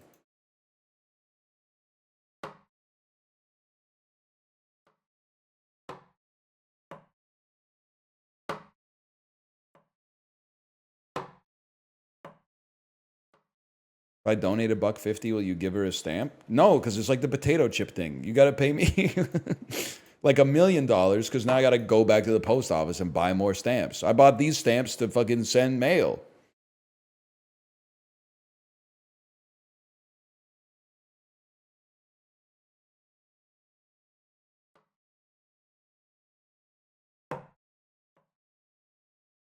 I'll just get her some Spider-Man stickers or something. Plus, she already has like 1 million stickers.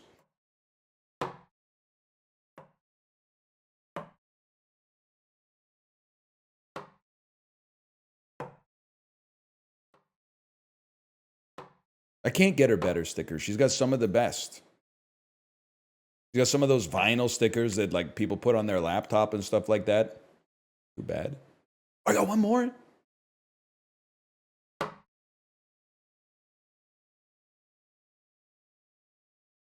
So you'd give us $5 randomly if you asked? Yeah. I don't have a problem with that. It's called like direct relief or whatever. It's having genuine interaction and good impact in my community. Also, librarian, did I fall off? I haven't been recognized in forever, man. I got these $5 bills with the kids playing pond hockey on the back, burning a hole in my fucking crossbody bag, man. I think I fell off.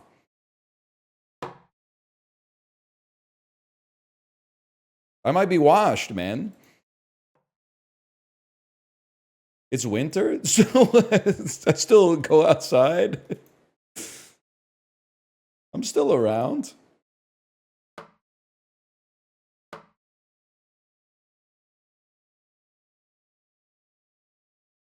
It has been like pretty bad weather. I mean, you're not gonna find me at like, you know, Kitts Beach or something like that, but you know, I'm around. I'll be on Berard this afternoon. Excuse, I'm not making calls. Like I don't care where you're gonna be.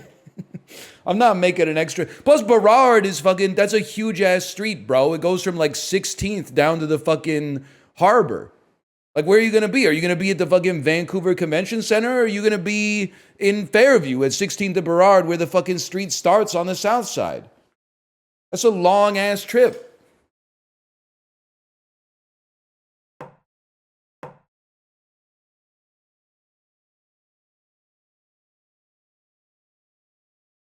Meet me on Kingsway? That road is even longer, man. That shit goes from like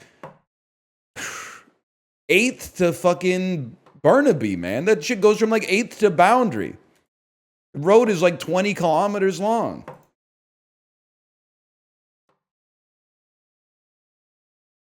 Lazy.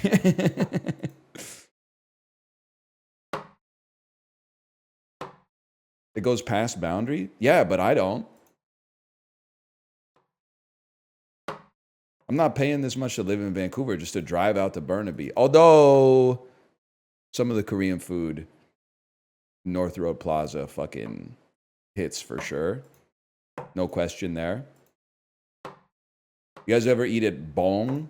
The Bong restaurant in North Road Plaza? It's a Korean Chinese food place. The chompong is good. The jjajangmyeon is good. The tongsuyuk is good. B-O-N-G? No, you Philistine. B-B-O-N-G. Bong.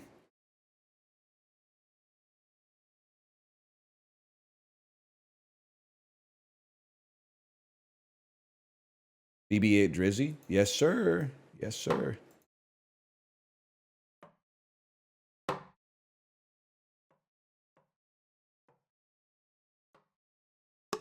Are you the white guy in H Mart who says "Kamsamnida" to the cashier? Yep, that's me. Oh, fuck, you fucking own me, bro. Holy.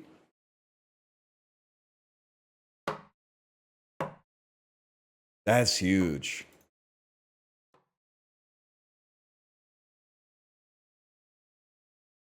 I did wear a hanbok to H Mart one time, but my wife made me. It was Lunar New Year, just for the record.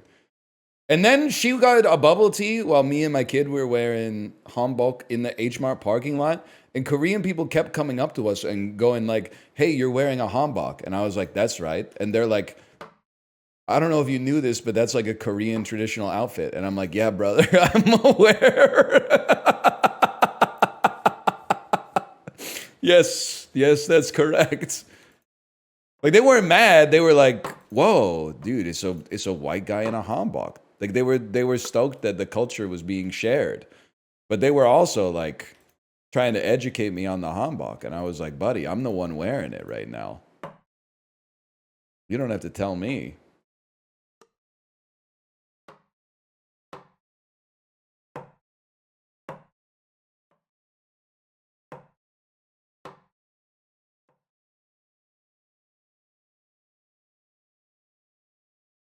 About all I got.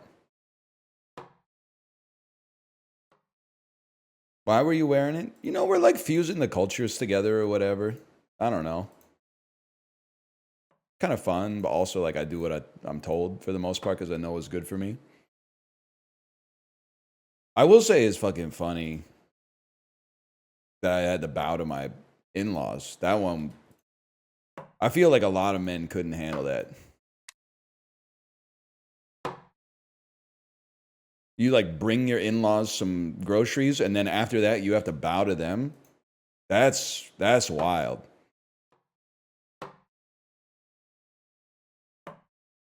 You like go over to their house and help them translate some fucking forms, and then they're like, "Okay, now bow down."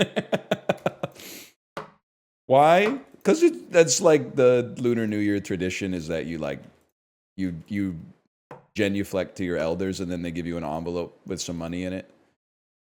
I don't recall receiving any money for it, by the way, but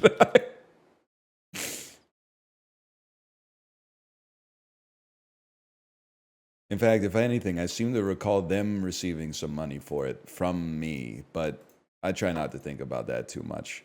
They're good people, though. They're good people.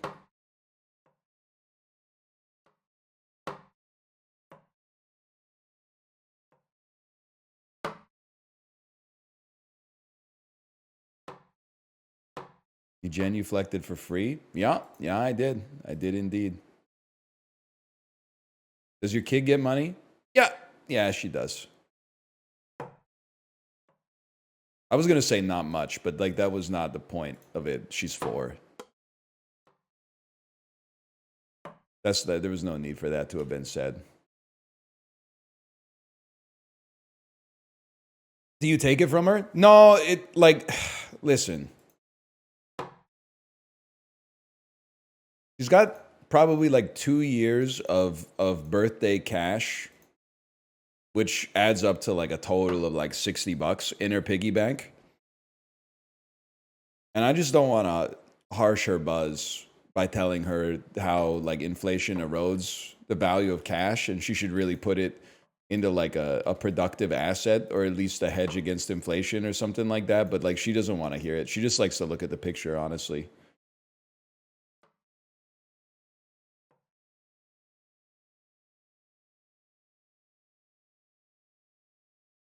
That's what you're supposed to do.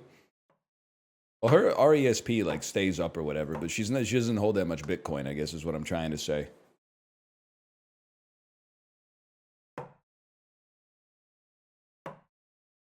Yeah, I mean, it would be nice to open a TFSA for her because of like politics and shit. You can't buy stocks when you're 4, so they don't even give you any contribution room until your 18th birthday comes around.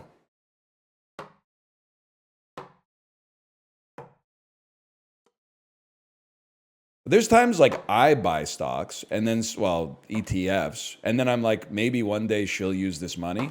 But I think it's just kind of like self-serving because I think there's also a really good chance that I'll just use it instead. Because like no disrespect to her, but I like need it more than she does right now because she doesn't pay for anything.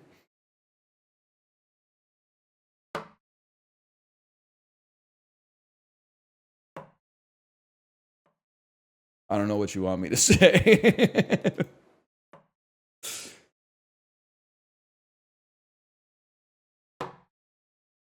They don't. Okay, this is like way worse than just Vancouver posting. They don't. The government does not match your RESP contributions, but they do. That was fucking good, man. They do give you up to they'll match 20% annually up to a maximum of $500 from the government per year, which is actually kind of crazy. Like it's like buying a stock and then like immediately being plus 20% on your return. To be fair, you also are the taxpayer, but still, like, you know, you take it when you can get it for sure. It's really added up because I put her entire RESP into Carvana in like June 2020. So I needed the help.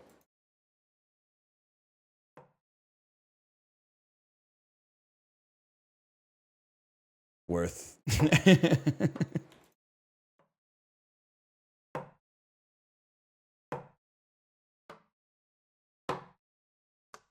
Yeah, I'd say I have like a 6 bomba clot portfolio or whatever. What does that mean?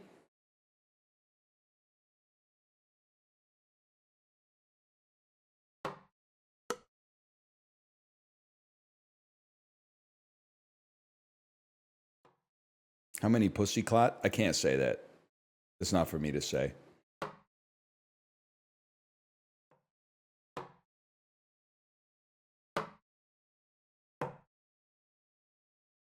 You can't say that? I think you can say it as long as you're playing a character.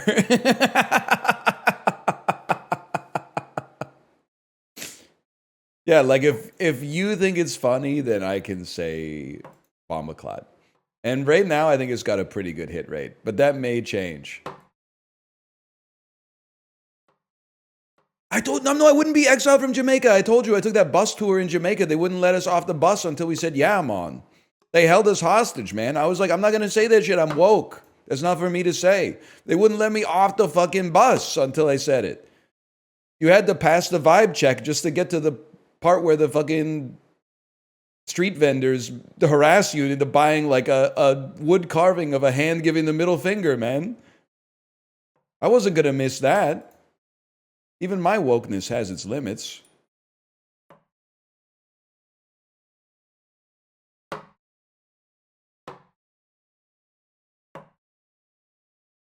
It does. Wait, don't think about it too hard.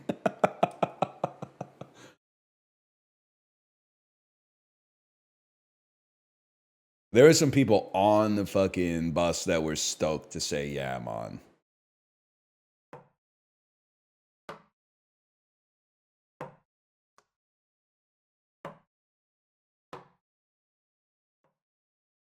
You? It wasn't me. Ever tell you my favorite? It's just like, I apologize if you're a huge fan of reggae music. But my favorite joke that I told, if I could be a narcissist, about the Jamaican bus tour was when on the drive back, which was like an hour long, they played 3 Bob Marley music videos on the bus. And I was like, damn, I'm not fucking with Bob Marley at all. Turn this shit off. And then they played like 8 Jamaican music videos not by Bob Marley. And I was like, put Bob Marley the fuck back on, man. What is this shit? Holy fuck. No wonder Bob Marley is so fucking famous, because the rest of the stuff that they're playing is fucking horrible, man. I completely understand the Bob Marley love now. Oh. Whatever, you like Bob Dylan? Bob Dylan could make a better reggae album than Inner Circle. I'm telling you that right now. Next Bob Dylan album is going to be a fucking steel drum slapper, man. He's got some on Infidels already. I haven't gotten there yet. I'm still trying to tease apart Romance in Durango. Hot chili peppers in the blistering sun.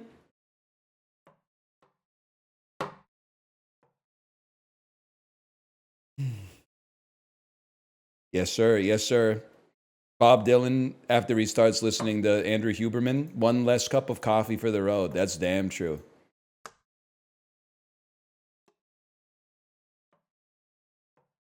We were getting there, too.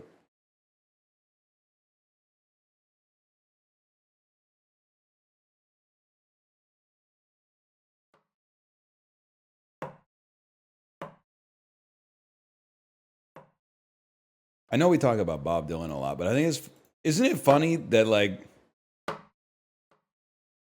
people they wanted him fucking dead for playing an electric guitar at a folk festival? Just that whole situation is so fucking funny to me. 60 years later. They were like screaming at his ass. They wanted his fucking head, man. Even though his electric shit is way better. That's what I'm saying, man. Dude literally heard the first 3 notes from Highway 61 Revisited and went, that's it. I'm done with this guy. You fucking sold low, dummy. I mean, there's still some good stuff in that period. Don't get me wrong, but still. They said, you're fucking Judas, man. All he did was plug in his guitar to an amp.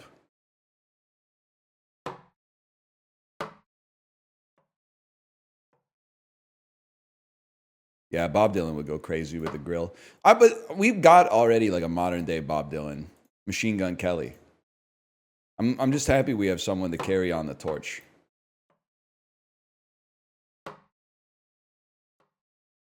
Every generation needs its own slender white boy with something to say.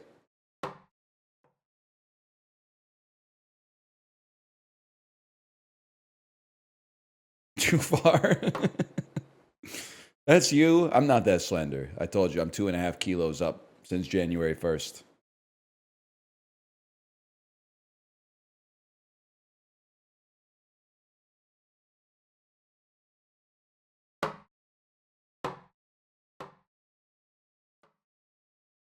He should change his name, though, because his name is a little violent. Maybe he could become like Machine Flower Kelly. Machine Fun Kelly. Something. Squirt Gun Kelly.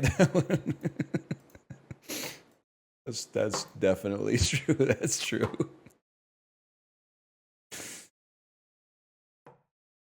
Why is this Squirt Gun Kelly's? Because I was just thinking you changed the gun, but you fucking thought outside the box for that one. Damn, Fencer Brave, thank you for the gifted subscriptions. Subscriptions so numerous they lagged my Twitch chat. Anybody else get a lag from the particle effects? It's probably on my end more than anybody else's, but thank you, Fencer Brave. Thank you, much appreciated. The meme is becoming real, man. Please stop spamming sour, please. I'm using an old Chromebook. And every time the animated emotes show up in chat, it makes my legs really hot. And I have a 100-word essay due tomorrow. Thank you again, Fencer Brave. Thank you. Let's reset for a second here.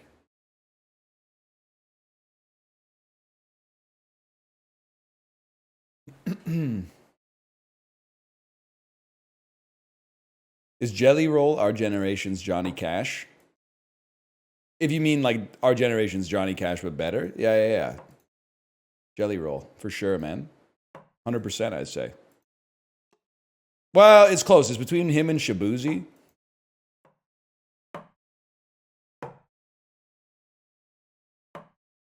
I've never heard either of them sing anything.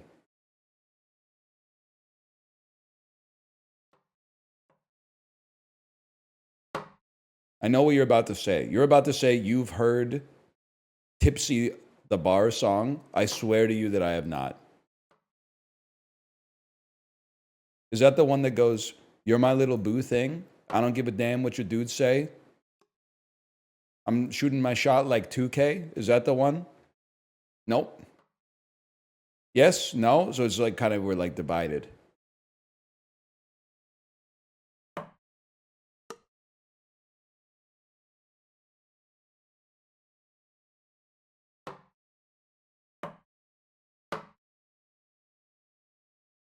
Whatever.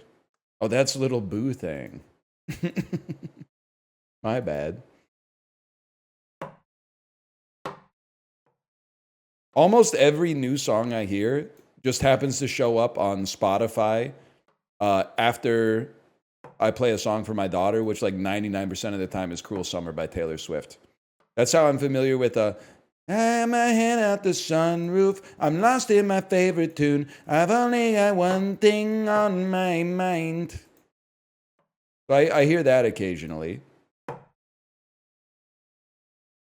Outside, that is how I'm familiar with espresso. Yeah. That's that me espresso. Got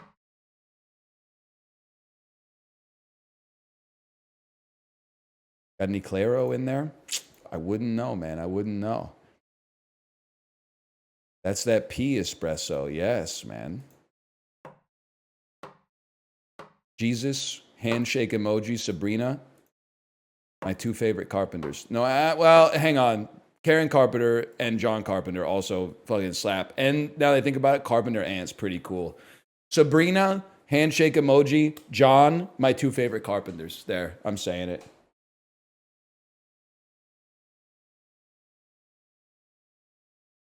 I'm taking John first in the Carpenter draft. You gotta be fucking crazy to leave Jesus on the board. I'm not. I think I don't know. He's past his peak, man. Isn't he 32? Isn't he 32? He's in his decline, man. Most messiahs have their peak in their late 20s. So honestly, I think like his miracles above replacement is just gonna like it's only gonna go down. That's just Mother Nature, man.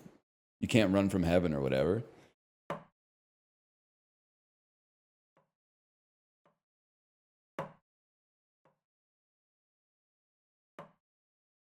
Who you taking number one overall at the draft this year? I mean, you got to go with the guy who won the Heisman, right? Travis Hunter. Well, it depends. Do you draft based on position? Who's got the number 1 pick this year? Titans?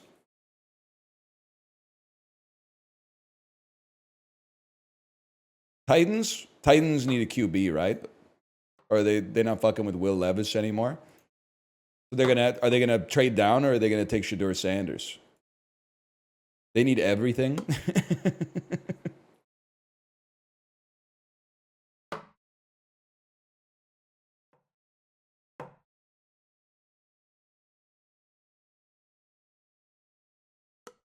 Cam Ward, the goalie for the Hurricanes 2006 Stanley Cup Championship.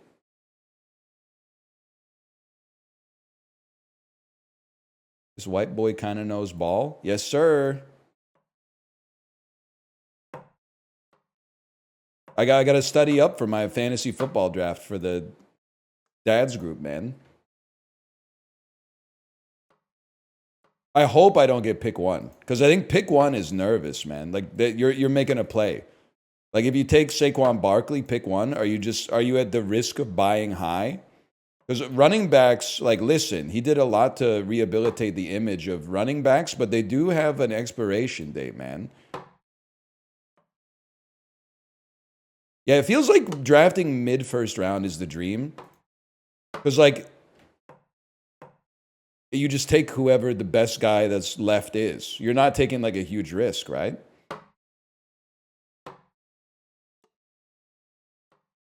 Back 3, so you double up on the Serpentine.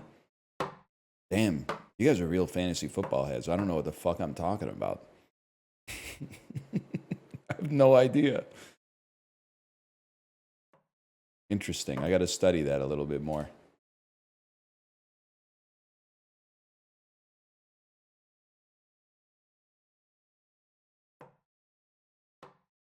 End of the first every time. What's the average number of teams in a fantasy football league? 8? 10? 10 to 12. 8 to 12.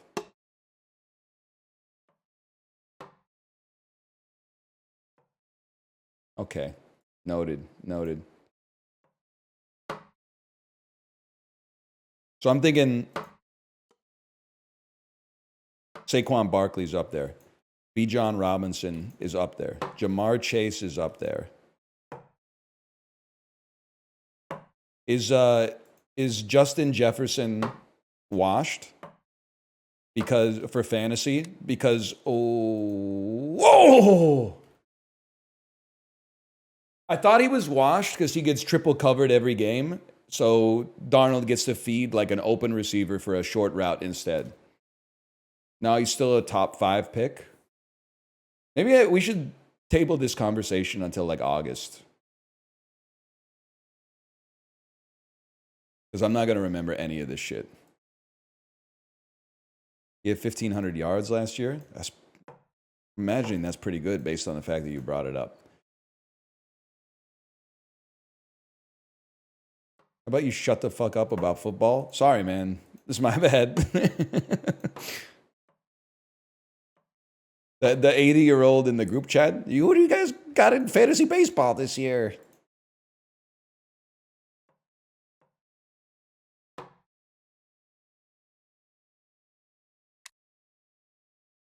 Okay, that was they gave me another. Whatever, we take those. Hockey season over for you? Sorry, I spoiled the joke. Is hockey season over? It is for me. Although the Canucks are still, I think they have a wild card spot, but we're going to get, if we even hold on to the spot, we're going to get fucking fed by probably the Jets or whoever's first in the Central, which is likely to be the Jets. We'd get fed by the Wild or the Avalanche, though. So it doesn't really matter.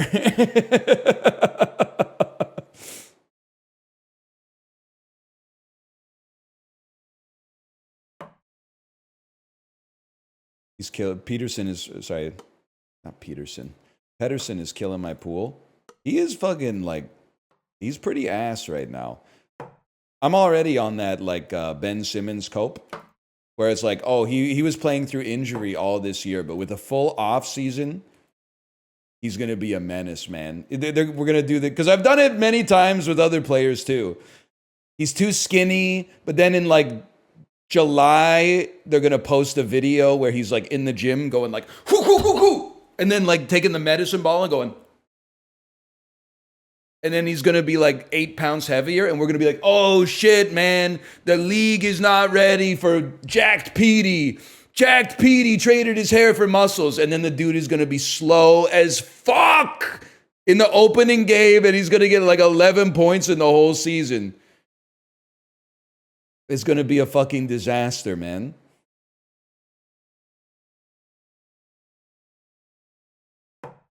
Nah, he can make it. I'm just, Petey, if you're watching, like I'm your number one fan. Well, that's not true, but I really like you and I hope you do well, and I have a jersey of yours.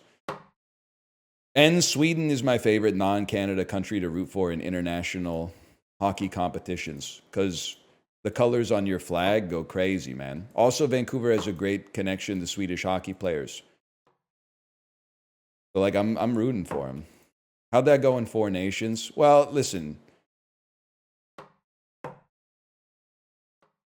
I'm sorry Canada mogs all of you. Jordan Binnington just can't be stopped. But like at least it wasn't the 2002 Olympics where like Tommy Salo like headbutted the puck into his own net and they lost to Team Belarus, man. Like that's... Sorry to bring up like old trauma or whatever. Norway is cooler. They're literally like the only Scandinavian nation that sucks ass at hockey. No disrespect, you guys fucking crush it in the Winter Olympics with like all the bullshit events. The 4,000 cross-country skiing variations that stuffed the medal count for Norway exclusively. Biathlon, decathlon, 2-meter skiing, 100-meter skiing, 1,000-meter skiing, 10,000-meter skiing, 100,000-meter skiing. Fuck you, man.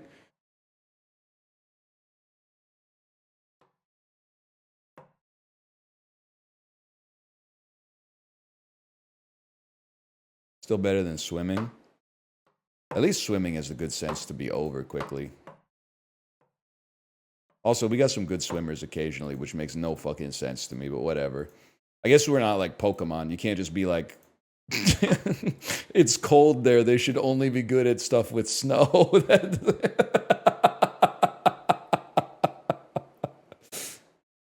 That doesn't really make sense. Like the best U.S. hockey players are, well, I guess they're from like Michigan, but like the second best U.S. hockey players are all from Arizona, man.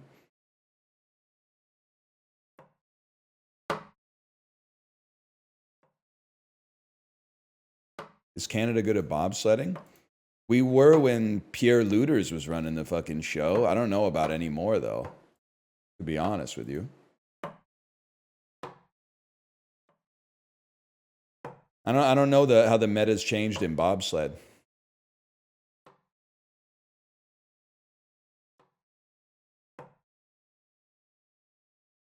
Pierre Lueders? Listen, buddy.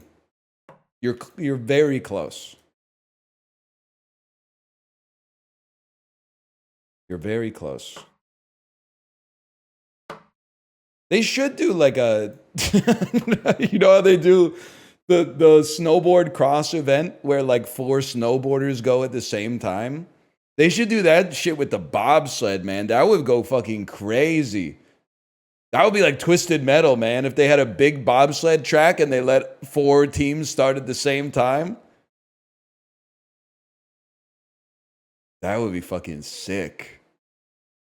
You imagine doing the pit maneuver on Team Jamaica on turn 11 on the bobsled? That'd be sick, man. There would be deaths. If my country needs me to bleed or whatever, I'll bleed.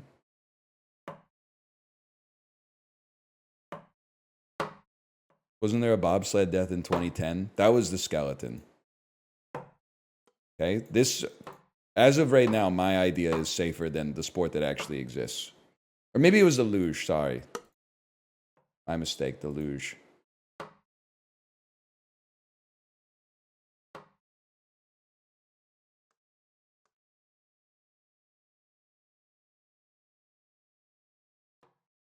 Double luge is crazy. I always forget that that exists until the Winter Olympics happen. Because every time I watch it, I'm like, I feel like the second dude is not doing that much in the double luge. It's kind of like how I never know what man 2 and 3 are doing on the 4-man bobsled. Like the back guy has to be the strongest pusher, and then the front guy steers, right? Like what did 2 and 3 do? They're pushing at the start, don't get me wrong, but like I guess in the middle you're just kind of like bracing for impact. Not a good job for me. I think I would get motion sickness. Can the bobsledder in the front see where they're going in the bobsled?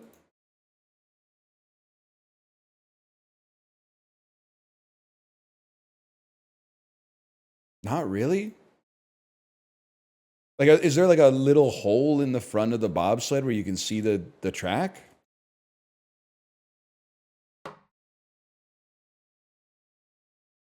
They can see under them? How's that going to help them? They're going to be like, yeah, that's ice, all right. I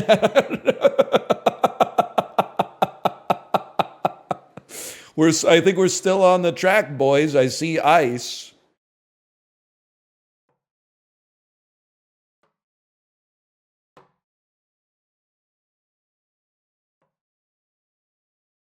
I never thought about the fact that they can't see the track. That's got to be scary, man. I also have another question. I don't know if anybody here has bobsledded, but like, I'm not saying it's not risky, and I'm not saying there's no skill involved. But what I would ask is, how much does the track steer the bobsled for you? Like, if you sent a bobsled with no people in it down the track, would it make it to the bottom successfully? Or would it, like, fly off the track? Because, like, if you put a slinky at the top of the staircase, it's making it to the bottom with nobody steering it.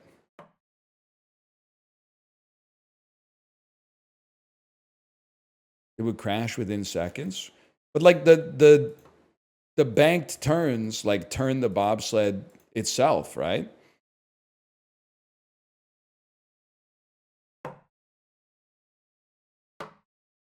Bro, I'm not a bobsled scientist, bro. There's like 8 professional bobsledders in the whole world. The rest of them are like linemen that they draft for the Winter Olympics. That's why this is a fucking interesting question, man.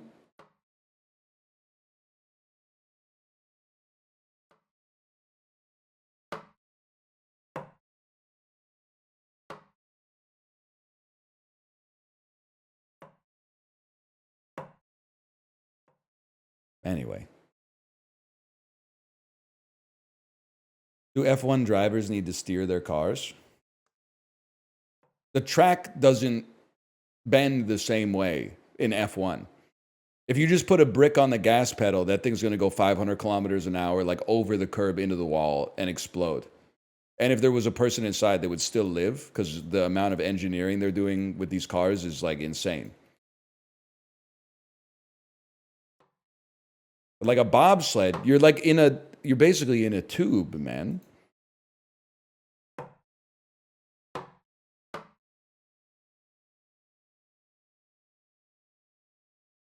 Half a tube? Yeah, but it's like more, like you could use it as a straw if you had to.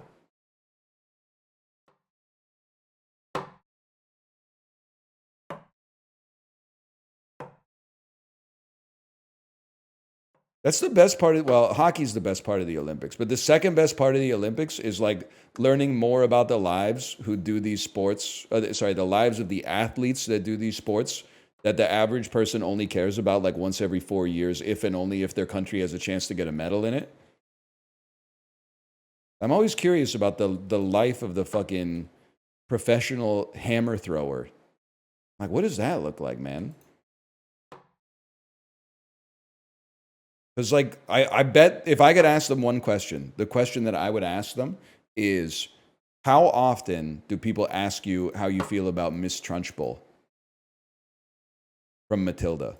Because that's, like, the only cultural reference to hammer throwing that I think has ever made it even close to the mainstream.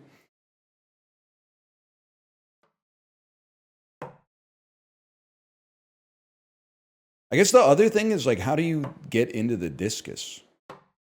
Like figure skating. I get it. I get how you would get involved in that. Hockey, skiing, snowboarding, curling. Totally understand it. But how do you end up being the guy who's like throwing the heavy frisbee?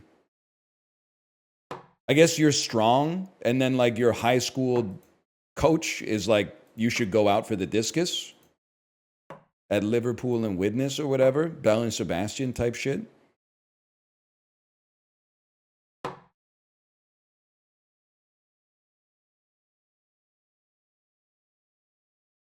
Okay, pretty much. Luge is crazy to me though. Like, how do you get drafted to the luge team, man? Is there another sport that the luge association pulls from where they're like, oh, this person's like an awesome,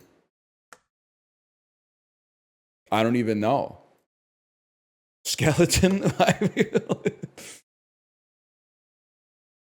Street luge? Dude, do they still do that in the X Games?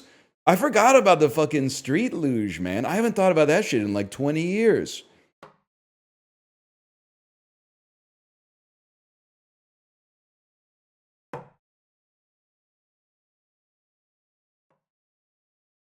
I wouldn't do it on like real roads. How's tennis going, brother? I'm 2-0 on the court this season. It's going well. I've been taking some lessons, some group lessons with my wife to get her up to speed. It's just a nice thing to do together. But I think, honestly, I have to obscure my power level because we're in like 1.5 level classes, but I'm hitting 2.0 level backhands and the coach keeps glazing me, and I think is upping my threat level for everybody else in the class. Like, I'm not trying to mock anybody, but I don't need to be reminded to go into split step and then like turn when the ball crosses the net and have my racket back. Like, I don't need to be reminded to keep my wrist flexed and the strings down. So like they're feeding me the balls and it's just going thwack, thwack, thwack, and they're getting a little bit of topspin. They're arcing nicely. They're landing close to the baseline. And I think the other people in the class are starting to fucking hate me. But they don't know that I'm actually ass. It's just really easy to hit a ball that like your teacher feeds to you to hit. Like most of the time when you're playing tennis, the other person is not trying to hit a ball like exactly into the perfect position for you to then return it. Like most of the time they're trying to make it difficult to get to. Also, it happens like once a class. It's not fair because like they're even more of a beginner than I am. But like when we're doing like cooperative rallies and I'm partnered with somebody that's a little more new than me, I'm always hitting them with like the beautiful like moon ball with the nice arcing topspin that bounces pretty high, like gives them time to return it. And then they always fucking set their feet, like corkscrew their hips and send it back at me at like 100 kilometers an hour. So then, like after a couple of points like that, because the coach is like, let's just see how high you can get to in rallies. After a couple fucking heaters like that, I start sending them heaters too.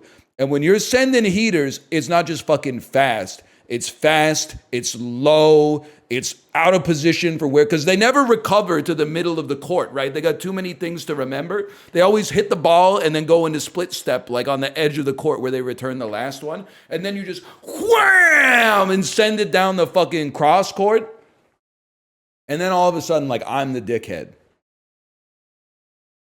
I send you a moon ball, you send me a moon ball. That's the way it's supposed to go. It's not supposed to be like this. Handsome Pansome, thanks for the gifted subscriptions, by the way. Thank you. I will say every once in a while, though, like, because you just got to remind them who you are, right? So I'll be like rallying with Kate, and I'll be hitting some nice moon balls. And then every once in a while, I'll go volley mode, and I'll run up to the court and do the thing where you like hold the racket a little bit and then flick it to get the extra spin on it. and just like a drop shot that's like too far away for her to get to before it bounces twice. And then she's like, "What's that for?" And I'm like, "Just had to remind you who you're messing with here. Sorry." I didn't want you to think I sold them all. I know. Like I'm out. It takes strength to be gentle, I guess is what I'm trying to say.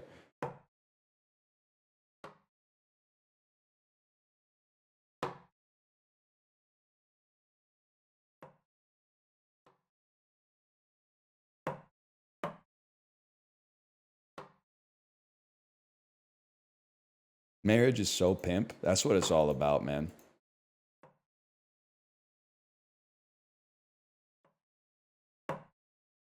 You're only tough till you go up a level. I'm not used. I'm trying to fucking rally with these noobs, man. So I'm hitting them like gentle, very hittable balls, and they're hitting laser beams back at me. So they're the ones who are trying to be hard. They're trying to kill the fucking ball like I'm their enemy. We're literally trying to get like 5 hits, and then we swap who's on the court. So here's the thing. If I moonball you and you give me a heater, that's fine. I'll moonball you again. If you return it with a heater, you're getting a heater in return next time I get a chance.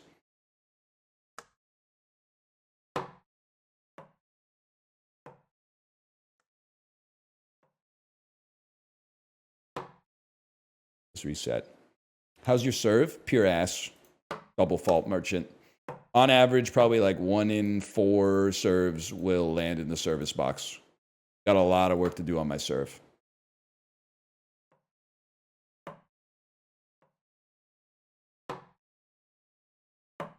One in 4 is so bad. I know because they don't let us practice it.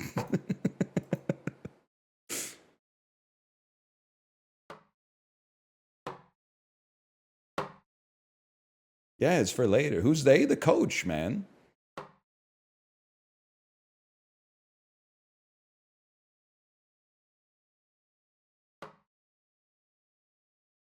How's your toss? It was kind of embarrassing because, like, it might take me like 2 or 3 tosses to get one that feels hittable. But, like, yeah, I'll be out there tossing.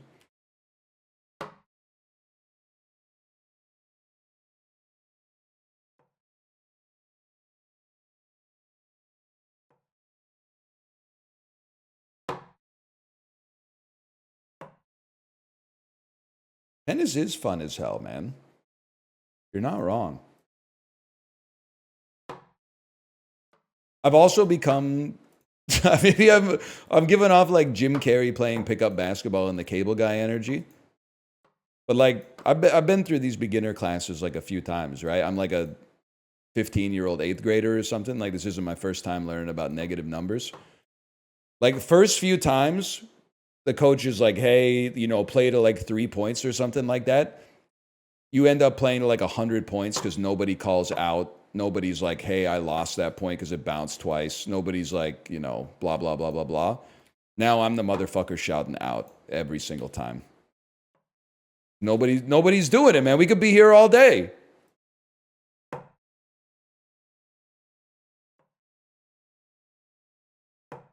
Someone's got to do it, man.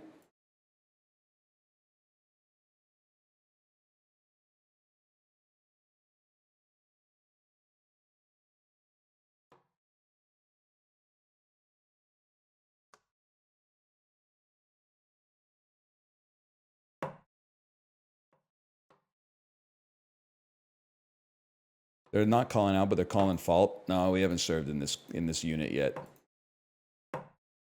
I'm dreading the serving classes because like the first couple of classes, they don't even let you serve, man. First class is like just 80 minutes of tossing the ball and the grip. And then the second class is like they'll let you serve, but you're not allowed to like wind up. You just throw the ball up and then kind of like tap it with your wrist a little bit to get the kinematics of it. And then the third class, you get to start hitting some absolutely horrendous serves.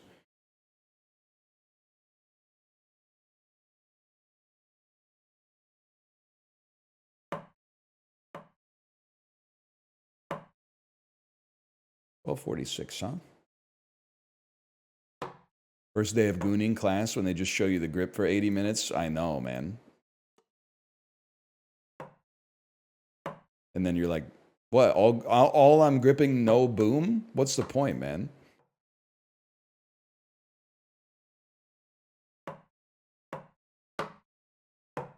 That reminds me, like, on my first day of jacking off class, when I wasn't sure if you were supposed to jack off, like, before class. So I got there early and didn't jack off. And then, like, literally, I watched, like, 200 people walk into class with cum on their pants. And I was like, oh. They're like, you didn't check you didn't check blackboard.ca before the class? Yeah, you were supposed to bring your own cum. Oh, brother. Professor shows up. Everybody brought their cum today, right? Oh. Can I go to the bathroom?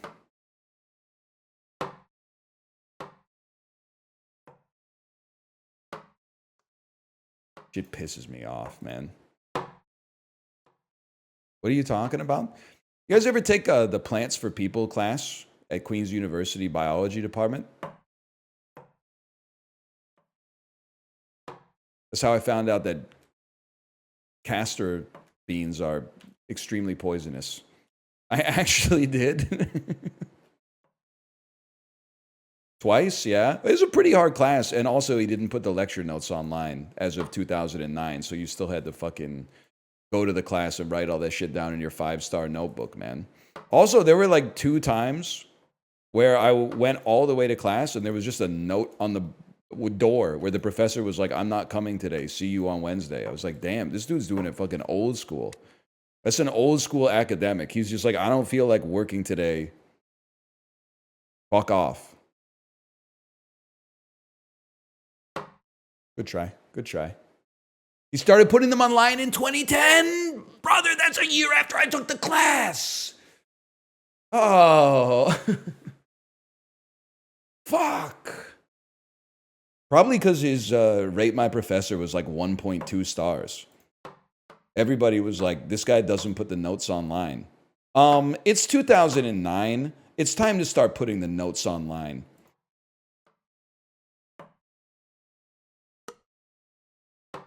Did he have a chili pepper? It's not for me to comment on that.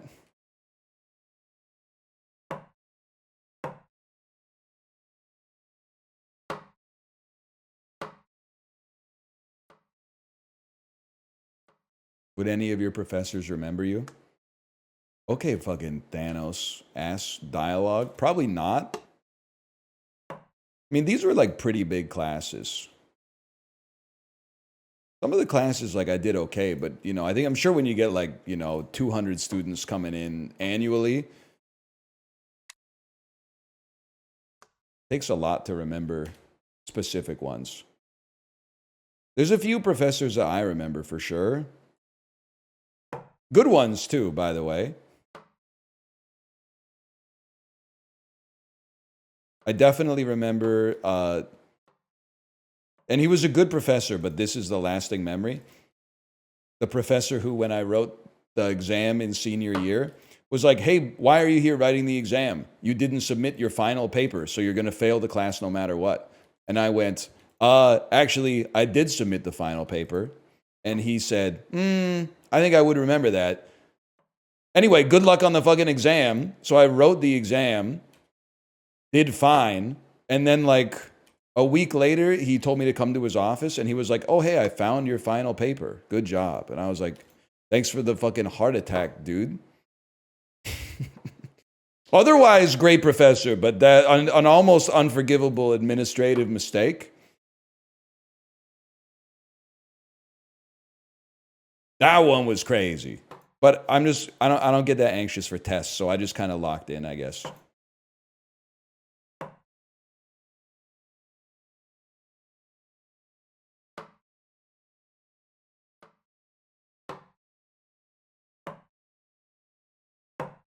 He's built different. I'm just a good test taker.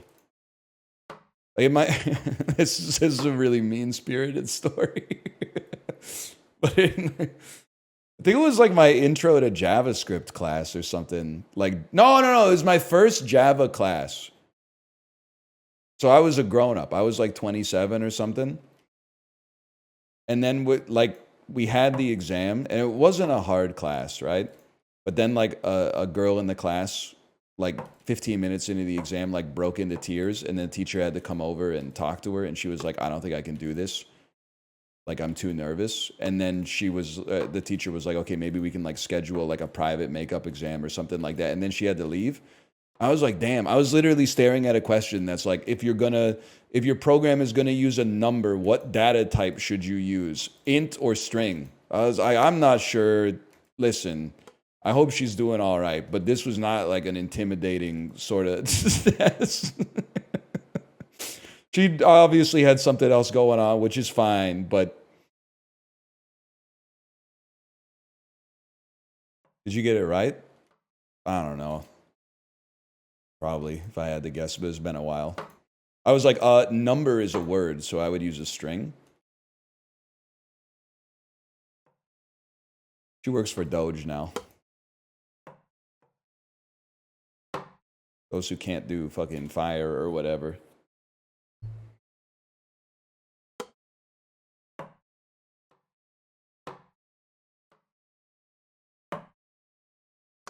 Where's Wallace string? Yes, dude. Fucking Avon Barksdale if he was a computer program. Sorry, I'm trying to I don't know enough about programming or The Wire to land the plane on this one, but it's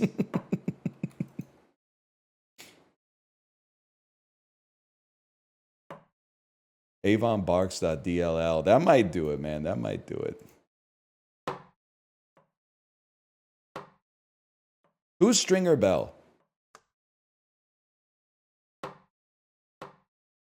Wallace is Michael B. Jordan, right? Stringer Bell is Idris Elba. That's what I was going to say. Who's the guy from The Wire who played Alan Strange on the Nickelodeon show, The World of Alex Strange, where he was like an alien or something?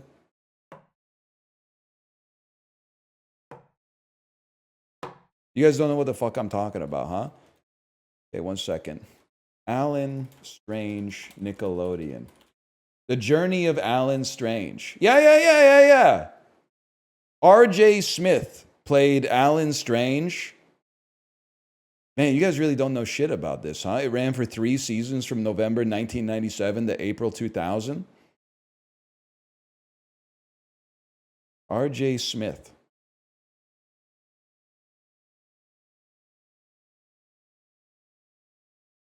Yeah, well, it turns out this guy was not on The Wire. Who the hell am I thinking of, man? 1 second. The Wire cast. Give me a who's the guy I'm looking for here? The Wire. I got a lot of people in this show. Maybe it's Corey Parker Robinson. Maybe it's Andre Royo. He played Bubbles. I know that guy. No, it's not Wendell Pierce. He plays the guy who goes shit. Wood Harris. No, I know this guy. I know that guy. He's been in lots of movies. Chris Bauer, maybe? Nope, definitely not Chris Bauer. What are we doing here? Just relax, buddy. Okay, you wouldn't understand. There's a method to my fucking madness or whatever. Clark Peters? He's like 70 years old. It's not. Whatever, man. Whatever.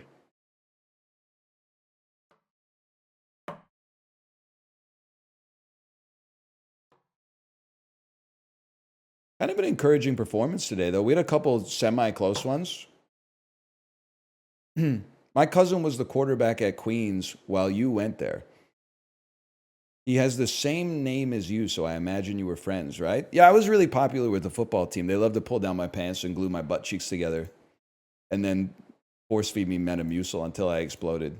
I don't know. We did win. That didn't really happen, by the way. We did win, but if it did happen to you, my condolences. We We won the Canadian football championship one year. But I don't remember the name of the quarterback, but I would remember it if someone said it. I feel like his first name started with a D. 2006 CIS football championship. It wasn't. Oh no, sorry. It's the Vanier Cup. That's it. Vanier Cup 2007. No, that's University of Manitoba.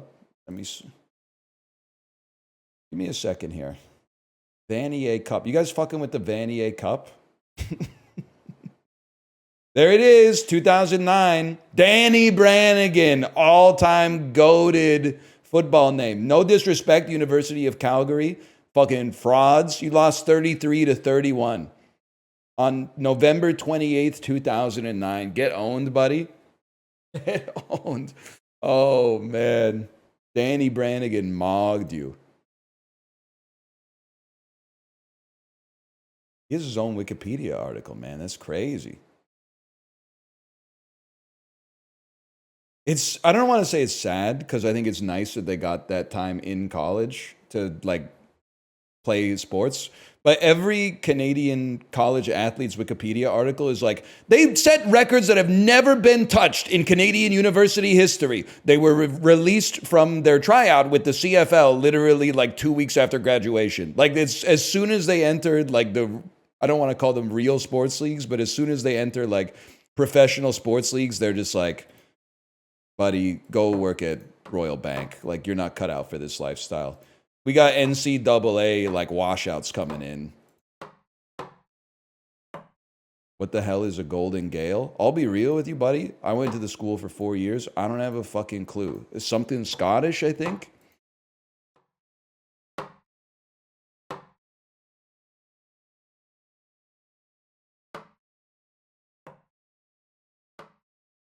What the hell is a GG? I don't know that, but I didn't go to the University of Ottawa, so I don't know.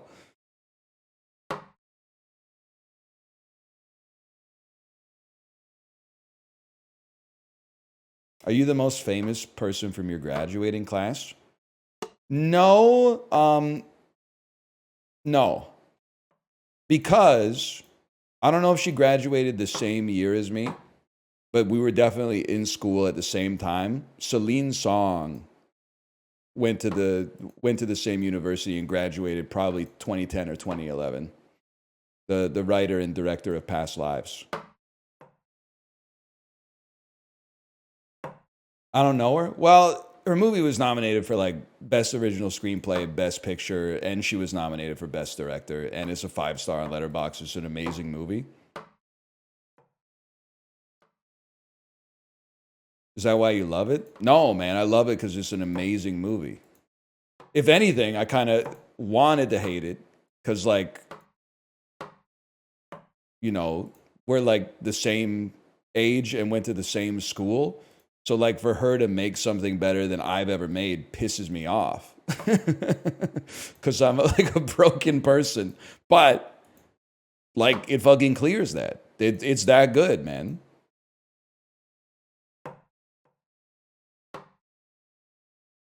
Like, if someone makes, like, an incredible piece of art, but their life is, like, distant from yours, it's easy to reconcile it. Oh, they're older. Oh, they're, like, a lot younger. Like, they grew up in a different technology. Oh, like, they're from a different part of the world. But, like, we were kind of, like, I mean, the same story, obviously, but, you know, we were probably more similar situations than different. And I'm throwing the fucking cards in the clothesline. And yeah, trying to invent heavy soda. Oh, man. But that's okay. Ah! Oh, that would have cleared, man. That would have cleared.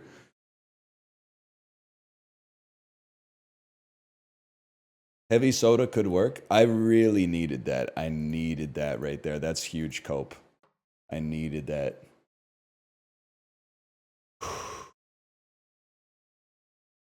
Not sure about heavy soda, but Beer Zero is a great idea.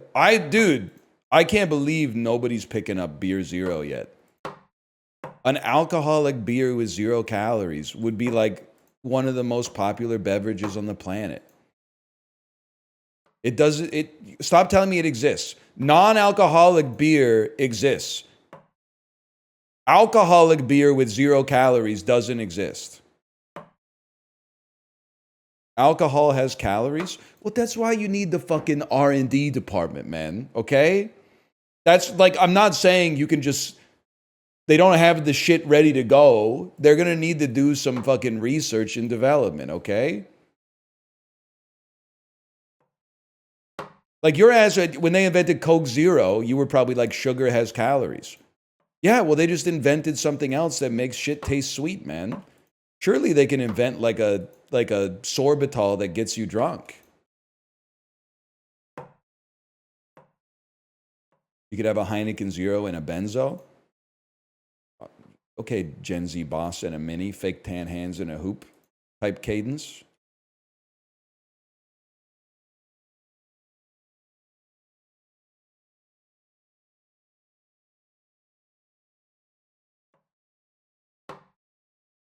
Also, like, I'm not hating on non-alcoholic beer because I also understand there's a ritual aspect to the drinking of a beer. Maybe you want to go out with your friends, but you don't want to like relitigate you not drinking for like the 100th time when you order like a lemonade or something like that. That being said, for me personally, a beverage that accomplishes nothing made for nobody. You really want me to drink a 130 calorie non-alcoholic beverage that tastes like Heineken? Have you lost your fucking mind?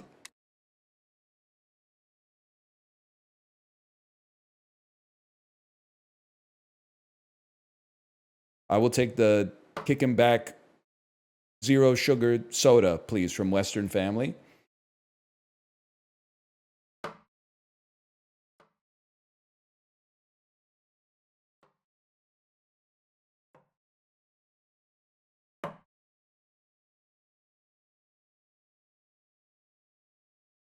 I know they do. I feel like being alcohol free is a lot like being vegetarian in like the mid 2000s right now. Like people who are self-conscious of their own consumption are going to give you like a hard time about it. But in like 5 years, it's going to wash out. People will be like, that's good. Most people, I think, are already like that.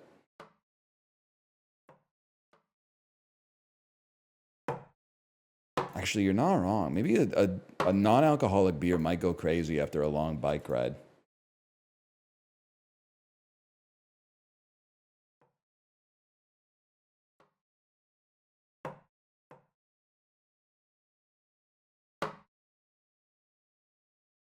There's a new medical report that says vaping is even worse than for your body than cigarettes.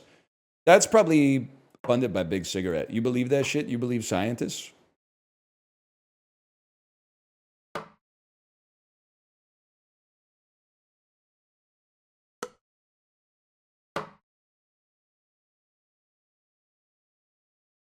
Damn, I got to stop vaping, up my cigarette consumption a little bit. That dude in the Insider didn't know what the fuck he was talking about, man.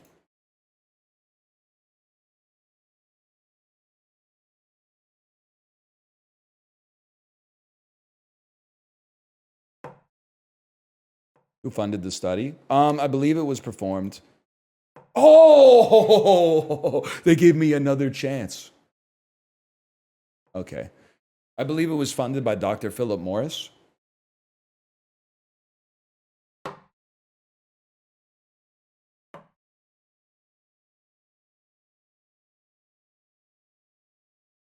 You ever think about how amazing it is that we've washed out such a high percentage of weak viewers, man?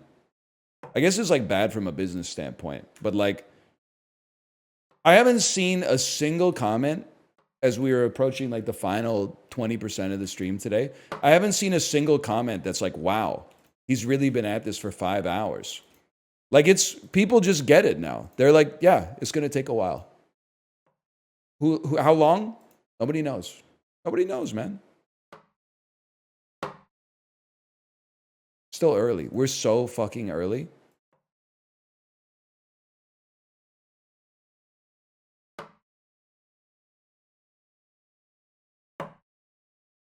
How's your wrist?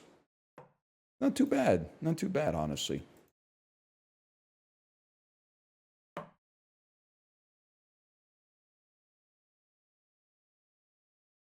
Maybe because I'm shaking my hands out all the time.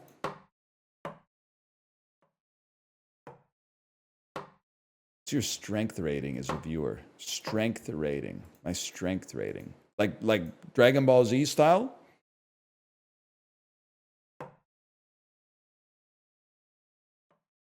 Is that like some Monster Hunter stuff?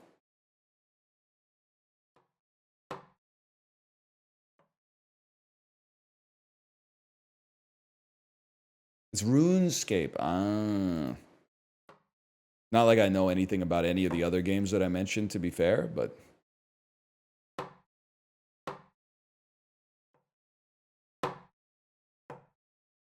It's crazy, like, even after all this time, I've been in the streaming game for a little while. I found myself saying, maybe I should play Monster Hunter Wilds. And I thought about, like, rather than just think about, that seems like a good idea, I sat and I visualized what the stream would look like with me playing Monster Hunter Wilds. And here's what I saw in my head.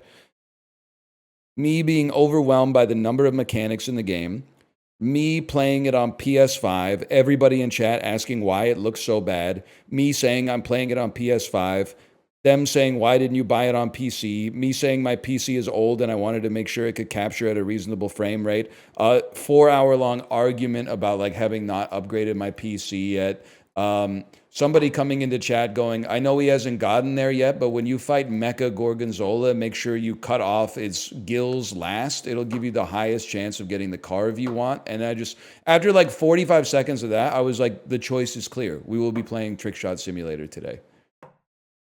The visualization exercise is very helpful. I like Monster Hunter, by the way. If I was at a different position in my life, I could see myself getting really into Monster Hunter, but I don't think it's a good fit for me to stream. Play it with your kid. She ain't at that level yet. She's doing okay with Minecraft. I'm trying to get her to play Animal Crossing because I think she would really vibe with it. She likes Little Kitty Big City too, but sometimes it's hard to, like, she doesn't really know what a Metroidvania is, so I'm like trying to explain to her that like sometimes you gotta like leave a task, go further into the game, and then learn something that lets you then go back and complete the task that you saw early, but it's a bit of an uphill battle.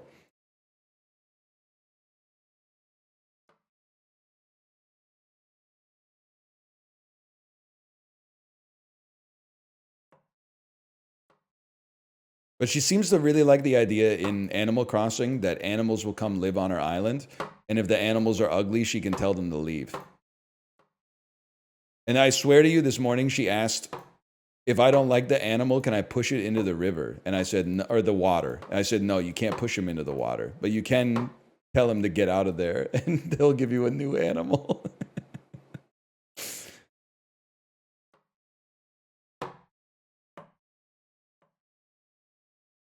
I don't feel good, man. I don't feel good evicting the animals from my island. They literally come to your island. They're like, I'm happy to be here. Wow, it's so awesome. You're a great mayor. And then like 3 days later, you're like, hey, can you please leave my island? Nobody here is fucking with you. We're trying to get the squirrel with the glasses. Any chance you could tell Marshall to show up? We're gonna give Marshall your house.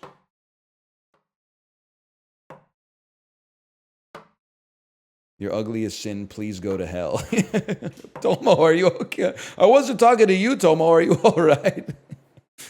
He was walking behind the monitor and he jumped like straight. You know how cats, like they jump with all 4 feet at the same time? He jumped straight up. He did go eek mode.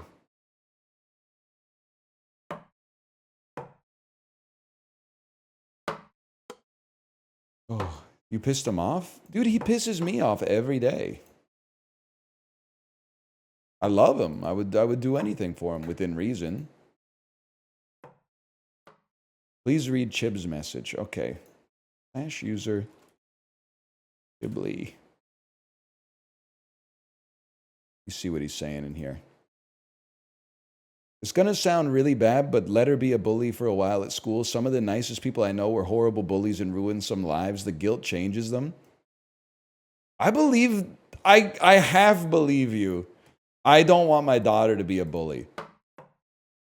But there is something to learn from like occasionally being like a little bit mean and then seeing that it hurts someone's feelings and then realizing that you don't want to feel like that in your life. The energy that scares the shit out of me is when there's like 40-year-old Redditors that still hate somebody that was mean to them in high school. Like, it was literally like 3 years of their life as teenagers before your brain is fully developed. And it's like you've held that grudge for 24 years.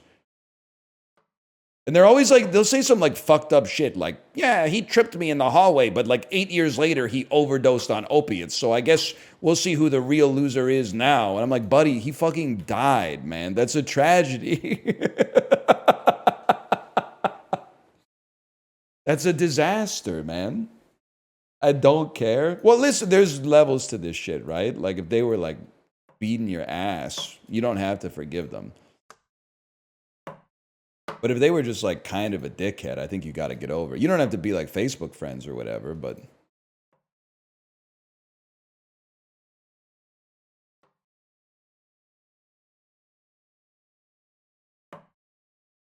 They poured blood on me when I went to prom. You will never be Carrie, okay?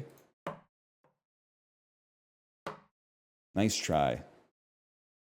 Yeah, let me guess. And there was also like a fucking alien clown that was preying on all your fears and shit like that. Made your bathtub fill up with blood. We've all been there.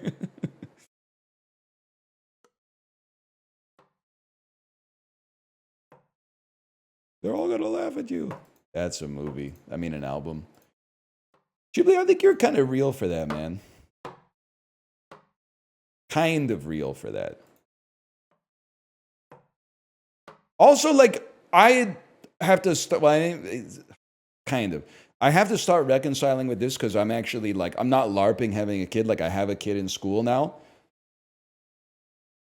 If the bully punches you, you got to hit him back, right? Are we all on the same page with this one? Like, violence is never the answer, but if somebody, like, sucker punches you, you got to square up. Yeah, yes, of course. Okay, yeah.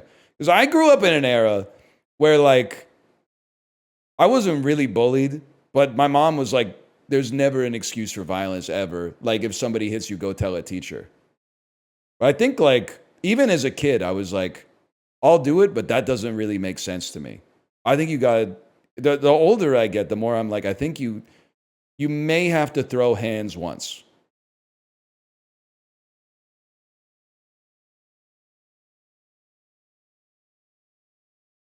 Don't be the first person to do it, but like, I'm a biter?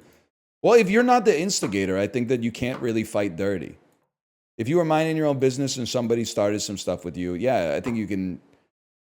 I mean, you can use like some Krav Maga stuff. You can go for the nuts, the eyeballs, that soft spot on like the side of your head and stuff like that. All bets are off because you didn't do anything. Windpipe, well.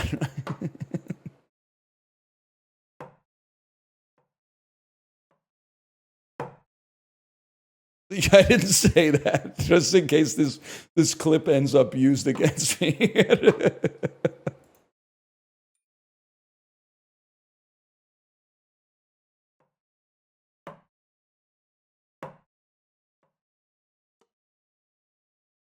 I know that also, like, people simultaneously have like too little sympathy for kids who just happen to be mean, but also too much sympathy for bullies who come from broken homes. Like, yeah, your family situation's messed up. I'm a 36-year-old man. I could be like, I have sympathy for this kid who's like acting out. But if they're 10 and you're 10 years old, you're like, damn, buddy, that's not my fucking problem. Lay off me. There's always like you get bullied, and then somebody's got to be like, yeah, but his dad's an alcoholic. You're like, that's not my fault, bitch. It's easy to say that when you're not the one getting stuffed in the locker, I'm sure, but I'm the one getting stuffed in the lock. Oh, I wasn't even paying attention. I got it in the closer. Okay, lock in. Fair enough. Fair enough.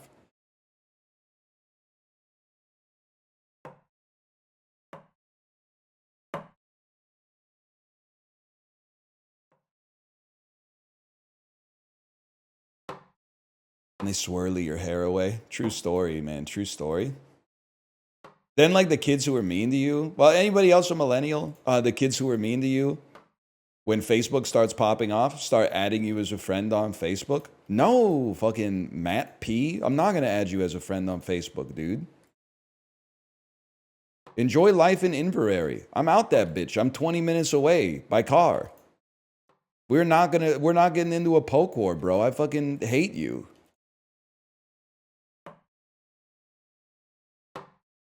Fuck you, Donnie R.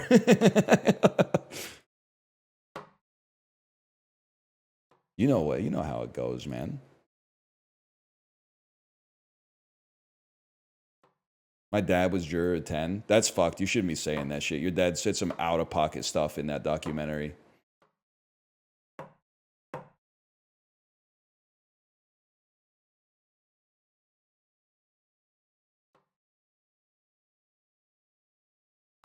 It's crazy watching... Maybe I'm not the guy for this kind of nuanced conversation. It's crazy watching 12 Angry Men and, like, half of the jury is, like, violently racist towards, like, Italian people. That's crazy, man. They have no idea that, like, just 50 short years after that movie, Jersey Shore is going to be the biggest show on the planet. They must be pissed the fuck off in hell. They must be screaming their fucking shit off in hell right now. No! And the Irish? It's crazy, man, because, like, I don't know if maybe I'm the wrong one, but when I think of an American, like, if you said picture an American in your head, I'm picturing a guy who's, like, half Irish and half Italian. And I'm not just doing it to piss them off. I'm just like, it's Boston and New York, man. It's Boston and New York. What do you want me to say?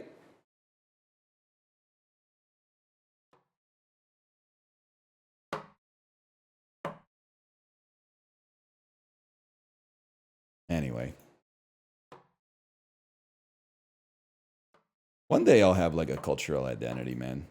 Ghibli, do you have a cultural identity? I've been shopping around trying to pick one. A lot of them, it's like a, you know, they're not fucking with me.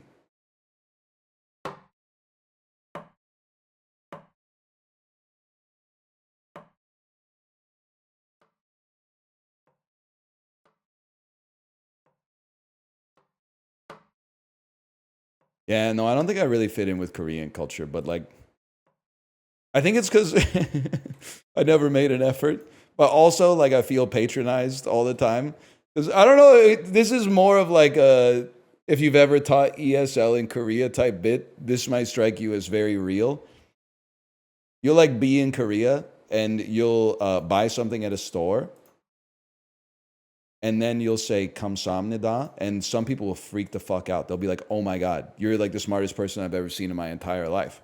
You know how to say thank you in Korean? Welcome to our country. We're happy to have you. And I'm always like, fuck you, man. This shit is patronizing as fuck. Just because I learned how to say thank you, you come over to me and you're, like, treating me like a zoo animal. The thing is, though, if they were like, okay, say anything else then, I would be like, gotta go, bye. Like, because I don't fucking know anything else. They're literally praising me for, like, the height of my mastery of the language because I'm lazy. And I'm taking offense to it. Man, fuck your patronizing ass comment just because I know how to say thank you. But do you know how to say anything else? Not really. But you shouldn't be complimenting me for that shit.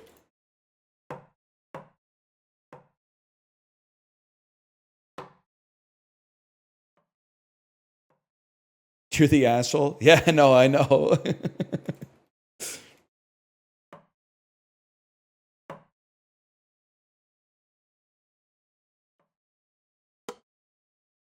Or when you use chopsticks well, and they're like, wow, you're awesome at using chopsticks. And you're like, I'm capable of much more than that. And they're like, all right, motherfucker. Grandma's putting the fucking plastic gloves on. Let's make some kimchi. Oh, you thought you were gangster, huh? Because you didn't want to take the compliment for being good at using chopsticks? All right, bitch, let's start massaging this Napa cabbage. Stuff it in the fucking urn and bury it in the yard, motherfucker. I'm just saying, like, be careful what you wish for.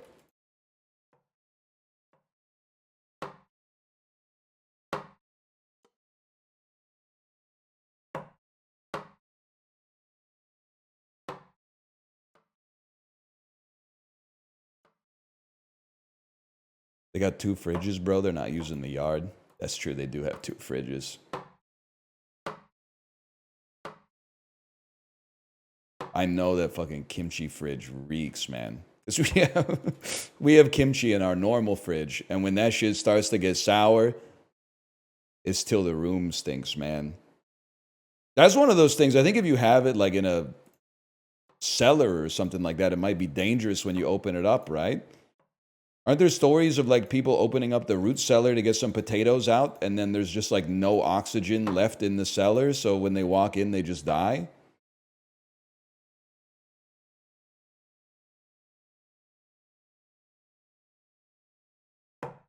What? It happens, man, because you leave the cellar closed like all winter, and the potatoes like are releasing like a infinitesimal amount of like toxic gas or something like that. Then you open it up and it's full of toxic gas.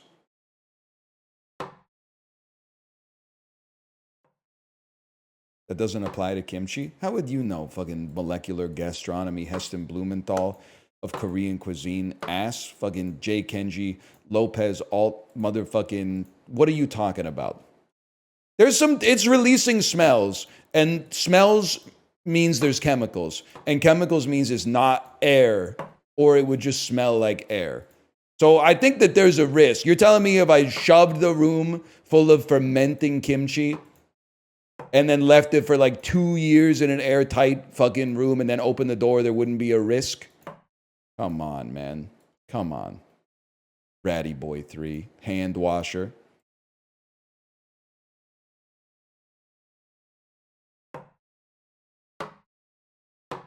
LOL, you thought I forgot?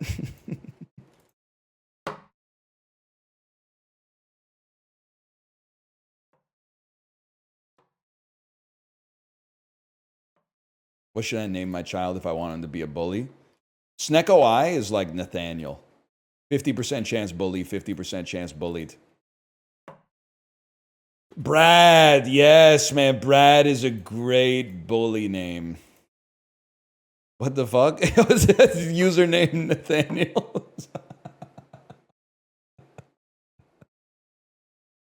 Sorry. So I'm guessing bullied. I'm guessing bullied on that one.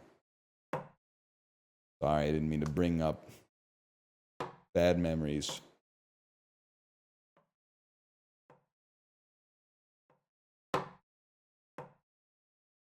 Why is David such a popular name? Like most popular boy names in North America are biblical in reference, right? Oh, wait. I get it now because of the Bible.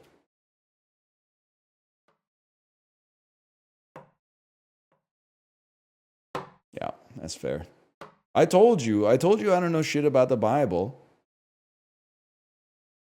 They should put David in Mugen. They should put Bob Dylan in Mugen. Is that how you say it? Maybe it's Mugen? Mugen sounds like a district in Gothenburg.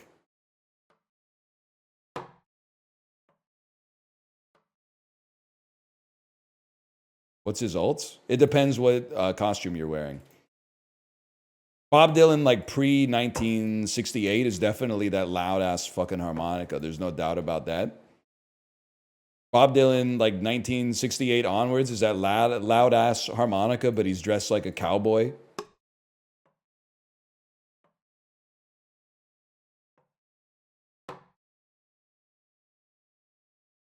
Oh, dude. Yeah, wait, which form are you running? Acoustic bob or electric bob?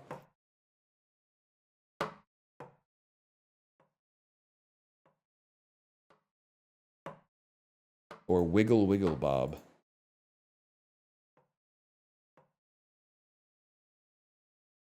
He would be a great assist for sure. I mean, that harmonica could fucking interrupt any combo. You're getting your ass beat by, like, Cyclops or whatever, and he just comes out. He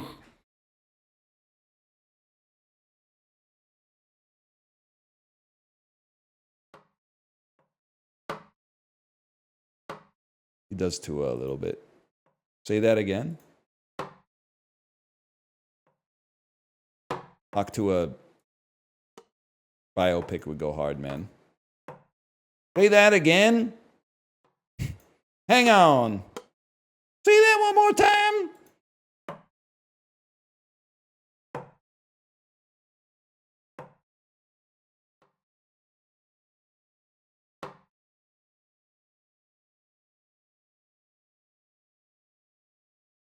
I'm gonna go pee. I'll be right back.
I was not eating oats.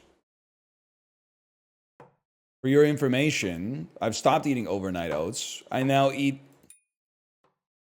yogurt with granola in it, which is like overnight oats, but instead of taking 2 minutes to make, it takes 3 seconds. So it's basically, well, it's very similar. Let's put it that way. That fucks up your stomach? No shot. Not mine.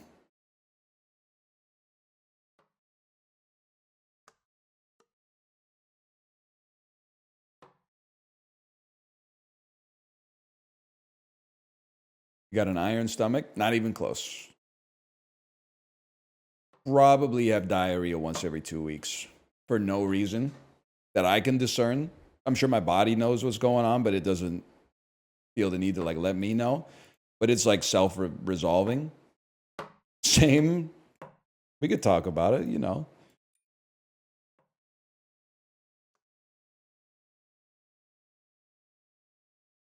It happens. I don't know what to tell you. Sometimes your body's just like, I'm not fucking with the batch you sent me. Here's some diarrhea for you. Here go 2 more for y'all.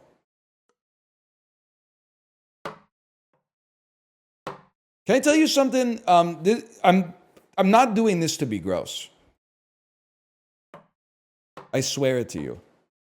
But there's like periods of time where, like, I'll be on a double poop system, okay? Like poop 2 times a day. which I think is fine. They're not painful or uncomfortable poops. It's just like sometimes the urge strikes. Plus, I'm eating a lot these days. Why is the morning poop always worse than the afternoon poop? I'm not asking to be gross. I'm asking if there's like a biological reason.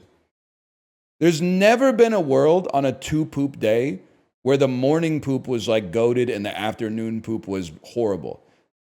If there's going to be a difference between them, if the poops are going to be different, the morning one is always going to be worse than the afternoon one. Like for me, a morning poop is like an 8% chance of diarrhea, even when I'm not sick. But an afternoon poop is a 100% chance on the Briggs stool chart to be like the ideal shit. And I don't know why. It's just an interesting thing. It's been on my mind. -2? You can't -2 like my lived experience.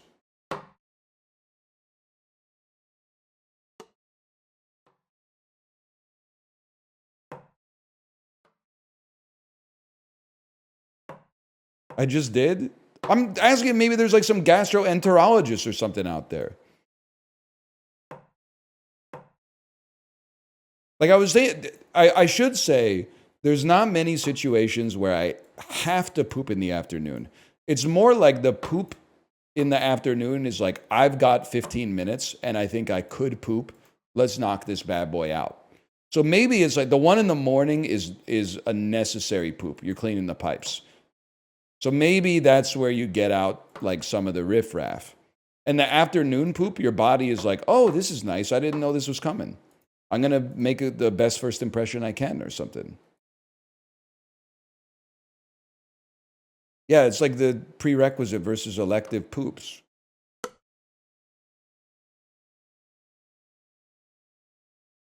I don't know, man.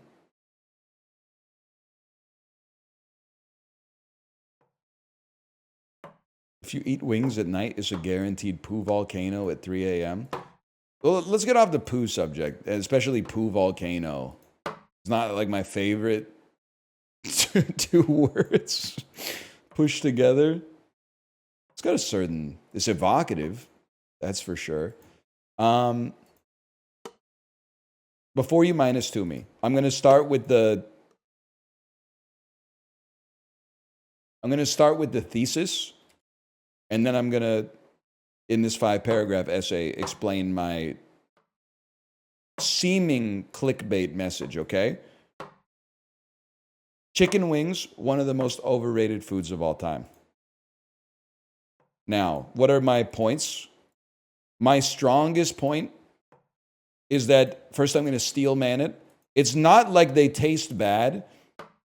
They're just sauce merchants, and that kind of sauce on any other form of chicken would be superior. That's my organizing principle. Like buffalo chicken wings, I like them. But if the option was there to get buffalo chicken tenders instead, I would rather have the buffalo chicken tenders.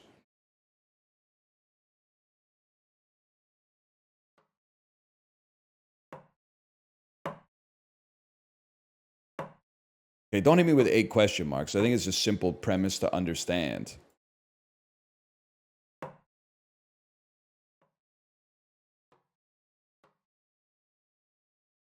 You're not cooking with this one? You haven't, that's ad hominem.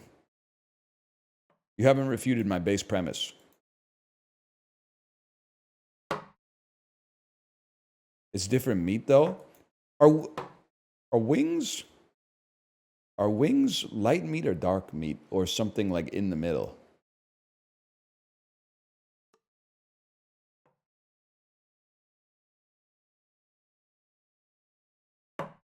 I guess I could understand what you're saying. They're dark meat. They have that dark meat sort of gaminess to them.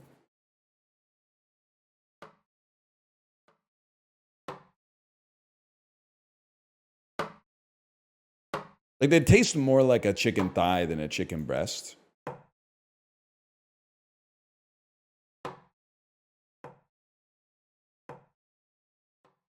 Could be gray. I'd settle for gray. You a thigh or a breast, man? Well, okay, it's complicated. Because chicken, I mean, I have a lot of opinions on it, but it's because I probably eat it like 4 times a week. So like it's very nuanced. Let's make sure I don't want to stutter. I don't want to leave any crumbs. 4, if it's tough. I prefer the flavor of dark meat in chicken. Oh, thank you. So I would prefer to eat a chicken thigh, but eating a chicken thigh with the bone in is annoying. So if it's bone in, I would prefer the breast. But for fried chicken, which is best bone in, and Kate and I have done an A/B test. We went through a period, we ordered a lot of Korean fried chicken. We would always get boneless because we were like, why would we want the bones? And then one time we accidentally ordered bone in, and I was like, whoa, this is like at least 10% better.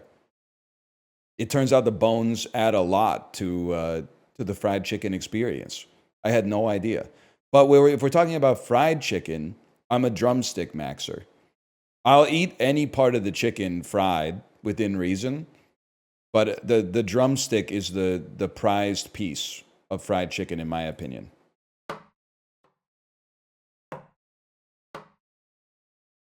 That's all I got. Like if I was making like if I was meal prepping like a chicken teriyaki, I'd be getting boneless, skinless thighs. If I was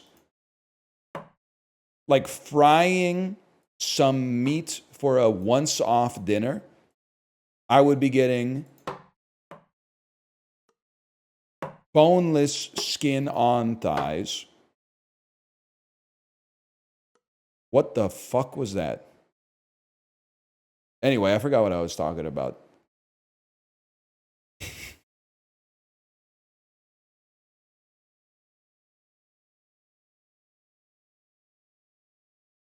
You were talking about chicken? You left no crumbs. Opinions on Korean barbecue? I got lots of them. My most controversial opinion, I love Korean barbecue, by the way, and we eat it at home probably like 1 to 2 times per week. My most controversial opinion about Korean barbecue is it's crazy to me that people will have like preferences to the extreme about like what Korean barbecue they want to go to. Because I'm like, I've been to a number of Korean barbecue restaurants, and I'm like, every single one of them is about 1% different from the other ones. If you're making me choose, and I guess it's Japanese, not Korean. If you're making me choose and I could teleport there, I'm going to Gyukaku. Because I think they got some fun appetizers, they got some fun sides, and the meat is the same as it is at all the other ones. It's meat. Getting a lot of +2s on the Gyukaku. The only thing that's annoying is when you go to Gyukaku with like 5 people and you order one of those like dinner for 5 combos, and then you got 900 dishes on your fucking table. And you're like, the dumplings are on the other side, so you got to figure out, am I gonna like reach for the dumplings, or am I gonna ask for the dumplings, or am I just gonna eat the shit that's in front of me? They ruined my shirt. Yeah, you can get a lot of sauces or like smoke on your clothes there for sure, but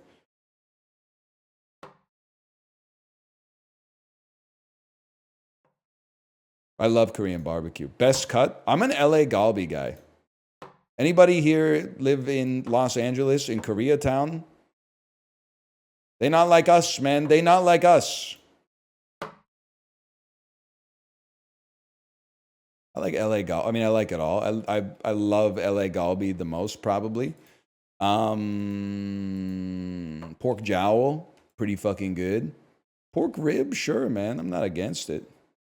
Beef tongue, yeah. Bulgogi, I like it. I don't glaze it as much as the average individual, I think.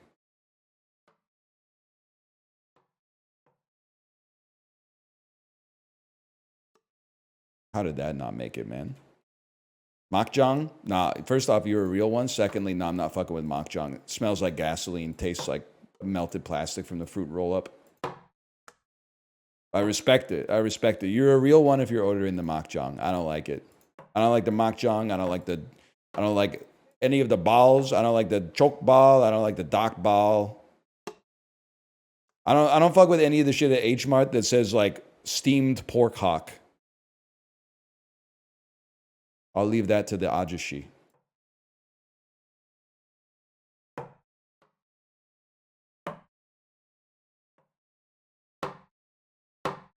Team what? Don't make me say it again. I'm just seeing where this is going.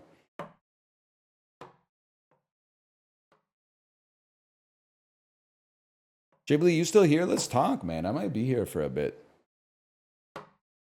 Joshi, Joshi, Joshi, Joshi, Joshi, Joshi. Uh-huh.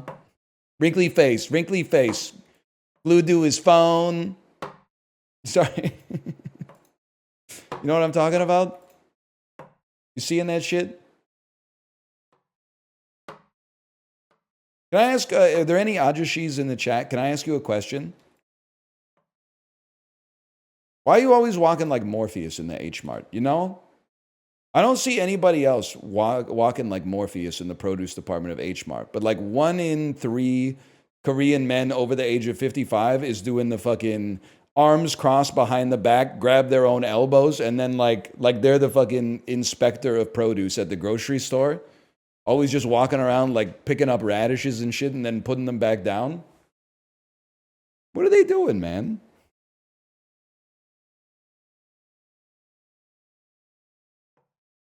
Don't you do the same thing?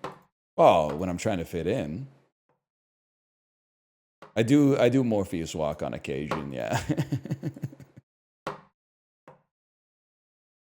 Mostly because it's funny, but sometimes like your arms just want to do that, man.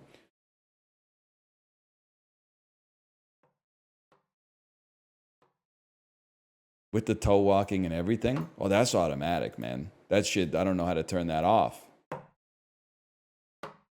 He's bald too. Less bald than I was yesterday. Kind of. Kate, you know what I'm talking about, right? That when I talk about the Ajushi produce inspector walk in the H-Mart? A bunch of white guys from Ohio are telling me I'm racist for this. Buddy, go to H-Mart. You will see it within 30 seconds. You'll be like, wait, this guy was fucking right about this. I just live my life. That's a good answer. Don't get yourself in trouble.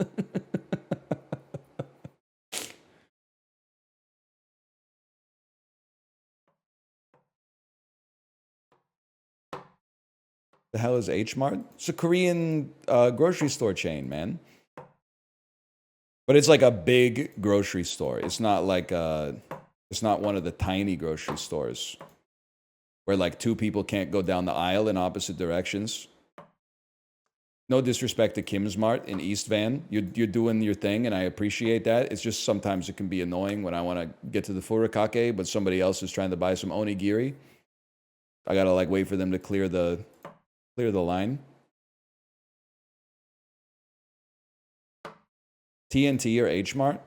Well, okay. I mean, this is an easy answer, right? I gotta go with H Mart on that one. TNT's got some good stuff as well. I'm not gonna get sanctimonious about the fact that they're owned by Walmart, or sorry, Loblaws, Canadian Walmart, but I don't know. I just prefer H Mart. Some of the H Mart I can deal with because I lived in Korea. Some of the stuff in TNT is still like intimidating for me. Like you go down an aisle in H Mart that's like not where you expect it to be. You're like, oh shit, snacks I've never seen before. You go down the aisle in TNT that you've never seen before. You're like, what the hell is pork floss, man? I don't even know. I'm not sure I'm allowed to be here. It's good, but what is it, man? It's like cotton candy, but meat. It's meat, cotton meat.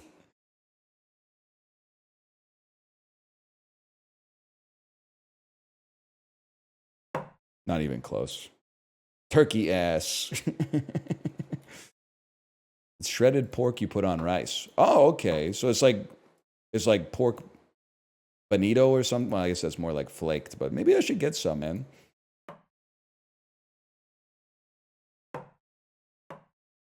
Oh, let me guess. You thought a white boy couldn't enjoy pork floss, huh? Well, I got some news for you. Oh, shit. Damn.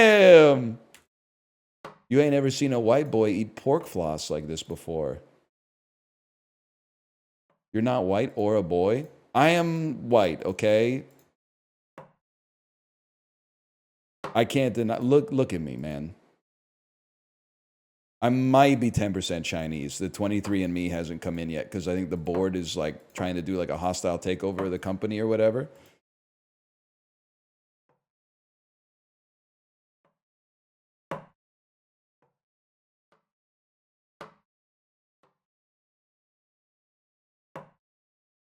You think what would happen if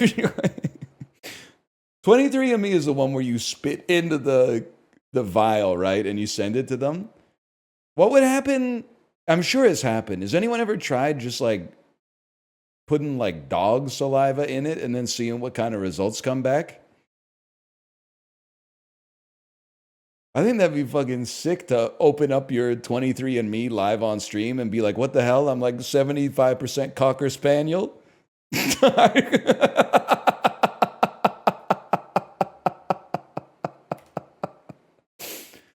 Oh, man. You gotta, if you can't make yourself laugh, what are you even talking for, man?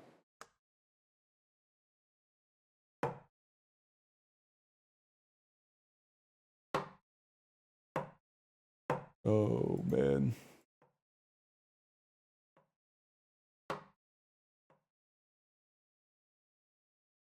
Whatever. What the hell is Pirate ESPN, man? We've been dancing around this bit for like 4.5 hours.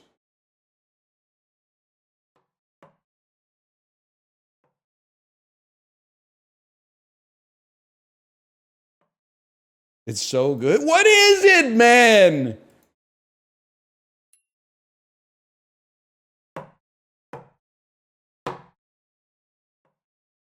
It's where they show the swashbuckling competition. Okay, blather around, man. I don't know, where do I find it? Don't say it's on Clit, okay? I don't know what that is. And I'm certain that I don't get it.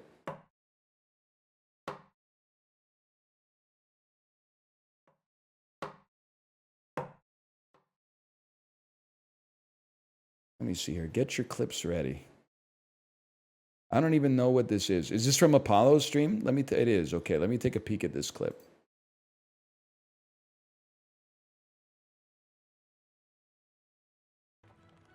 Get your clips ready. My dreams are too big for you to steal.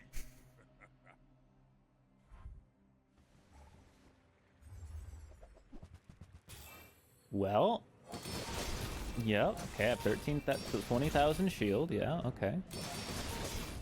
31,000, yeah, okay, yeah, yep, 54,000, yeah, okay, bye. He did do a lot of, he put on 60,000 shield in about, I would say 8 seconds. I honestly thought he was going to be talking about the 23andMe bit if you send in like dog saliva. I'm not sure what that says about me.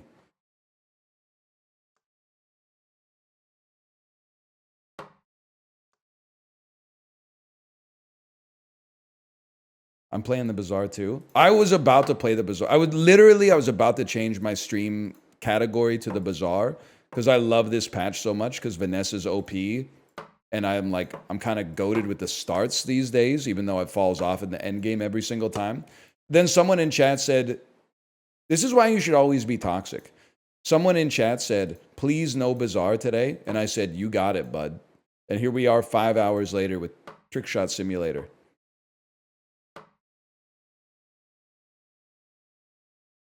So if you hate the Bazaar, this person saved you. But we will probably play some Bazaar tomorrow.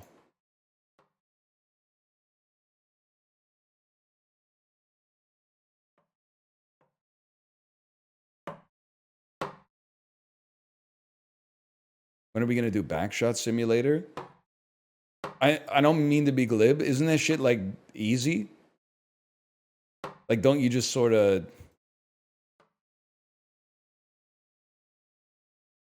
You gonna make me say it? I don't want to say take it. Like, I'm sure it's more nuanced than that, but like, I don't think there's that much more to it, I guess.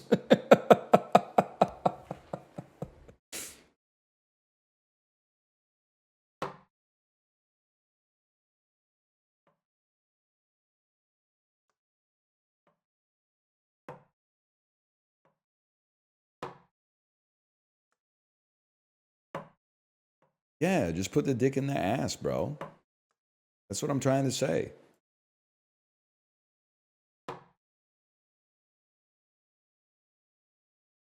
That's how I know you're bronze. Damn, that's true. That is fucking true. But yeah, just try to put some spin on it.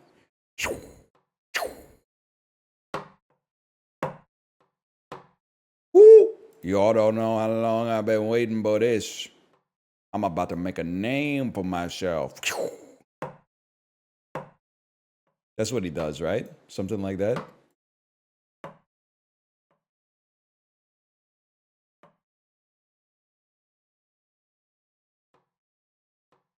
Yep. Oh!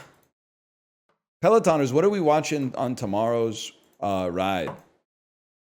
I did Train Spotting on Tuesday. I got Zone 2 tomorrow.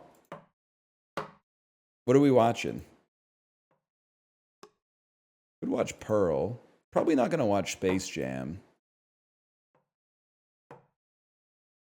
Should watch Poor Things and Kinds of Kindness. I'm behind them on Yorgos.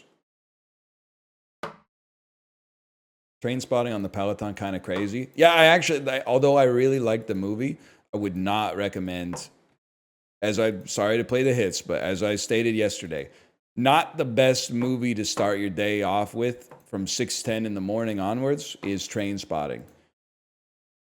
Puts kind of a damper on your mood that early on. Maybe start with something. I'm not saying the movie has to be like joyful, but maybe like not as much of a downer as the second half of Train Spotting.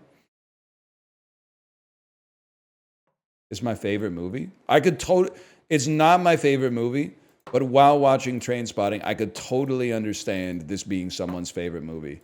The opening is so stylish, man. Like, Danny Boyle came out swinging. I guess it's not his first movie. He made, like, Warm Bodies first or whatever, but still.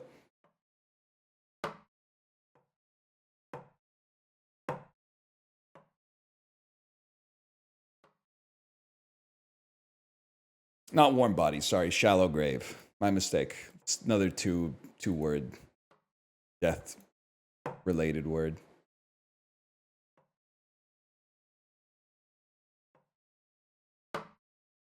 Have you seen Yesterday? I have, and I hated it.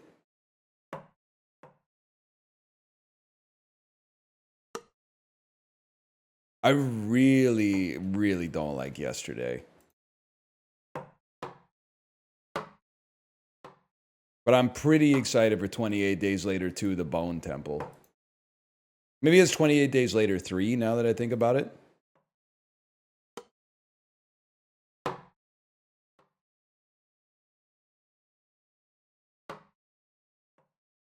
28 years later.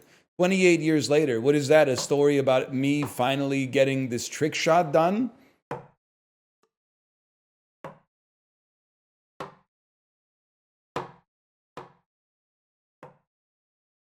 You know what's an interesting element of human psychology?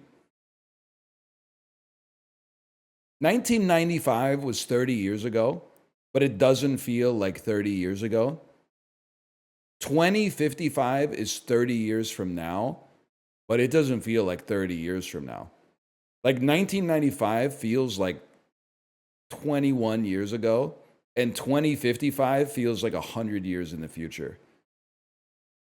Like if I saw a movie and it started with the text, the year is 2055 on the stream, I'd be like, damn, this shit's taking place in like an alien world. Like I'm not even going to be fucking alive then. But there's like a pretty decent chance Like, I would bet the over on that. I'd only be like 67 years old or something like that. Lots of busted dudes end up living past 67. I'm hoping to be one.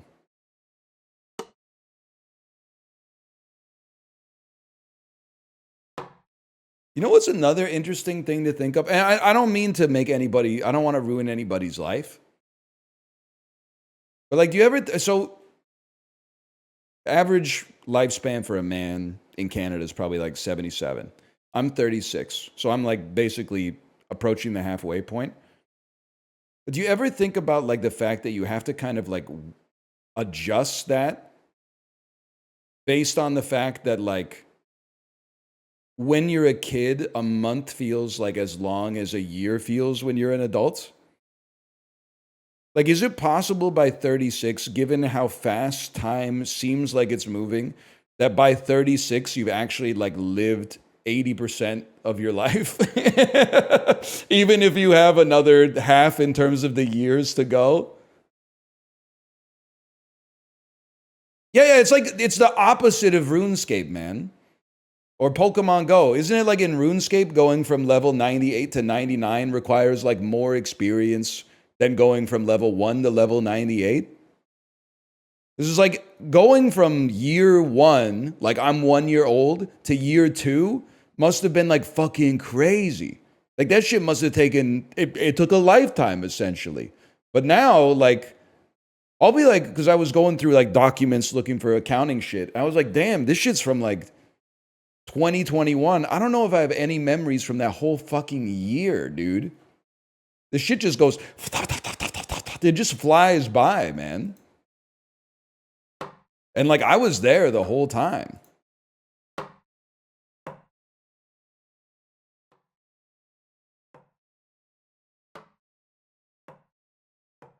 It's kind of crazy.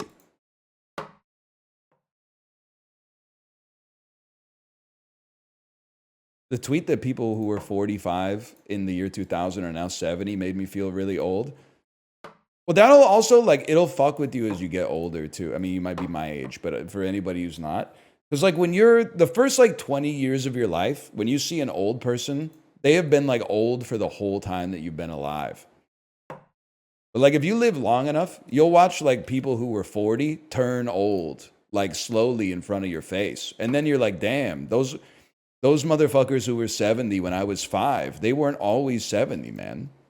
Like, there was a time where they were like 40. And then before that, I think it's possible that they might have even been like 23. And I'm still reconciling this, so don't quote me on this, but I think that there's a chance they might have been like kids and babies. Like, it follows logically from that premise, I guess. That's crazy. It's crazy. What I want you to do today, if you're outside, single out the oldest motherfucker you see, and then remember that he was a baby once, and imagine what that shit was like when he was a fucking baby in like 1936 or something like that. Playing with a fucking like cup and a ball or some shit, wearing a burlap diaper, sitting on a floor made of dirt and dust, drinking a rock. Yeah. Pet dinosaur type shit. That's crazy, man. But you know what's even crazier is that like the fucking time in his life where he went from like 46 to old as dirt probably felt like roughly as long as it felt for your ass to go from like 10 to 16. That's fucking crazy, man. That'll fuck with you, dude, when you think about it like that.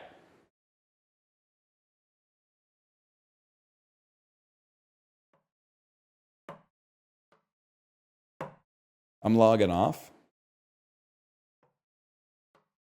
We're all beholden to it, man. Why the long face?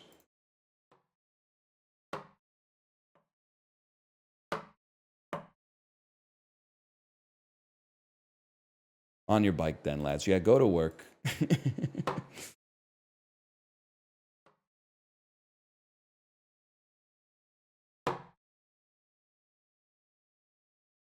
I'm going to throw 5 more times.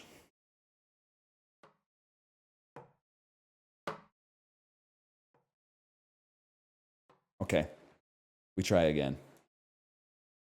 Slash marker, this slash marker. Trick shot sim. Let me see if my wife is ready to stream. Hello. Are you ready to stream? Smiley face. Quick bandle? You know what? It's been a long time.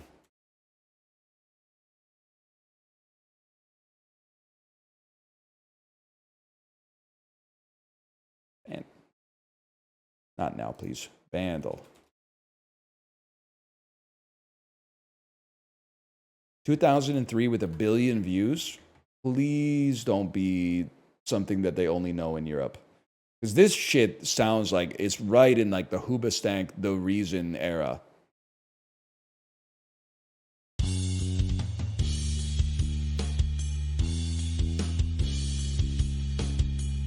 That's so familiar, man. This could be I want to say that there's a chance that this is Chop Suey. That seems like a song that could have gotten to 1 billion views by this point.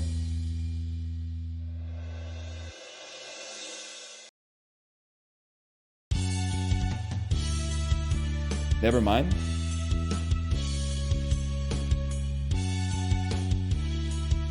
It's very familiar. There's the meat. There's the meat.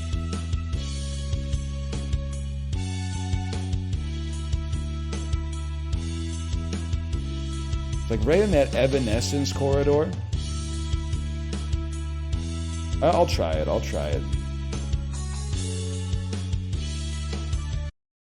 Oh! Evanescence, 1 billion views, but it's not Bring Me to Life. I don't even know the name of the other one. Is it My Immortal? My Immortal. Okay. Now this is gonna fuck with you. I don't think I've heard this song.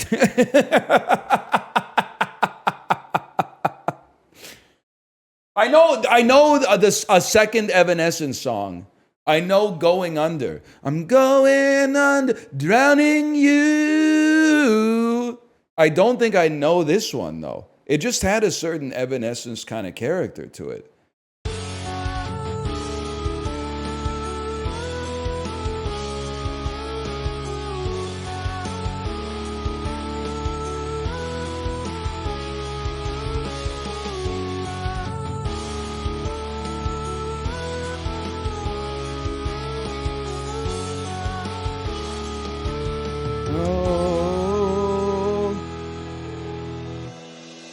Okay, I'm gonna, after hearing the whole thing, I think I have heard it, but I don't remember shit about it. But it does sound familiar.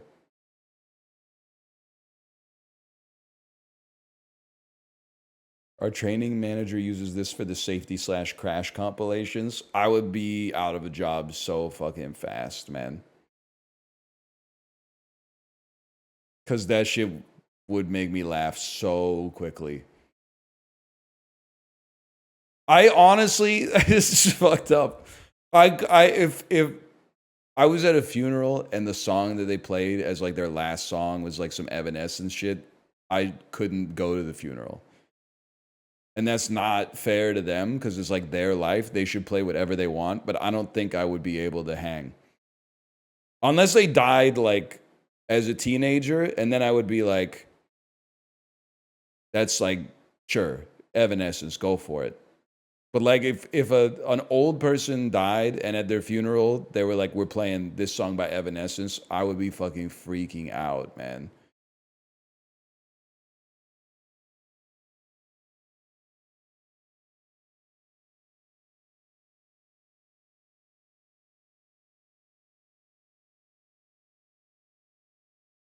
If I die, I need to write my will, but like I keep saying I'm going to do it next week and then some more urgent shit comes up because like I don't expect to die anytime soon. Is your will where you write what songs they should play at the funeral after you die?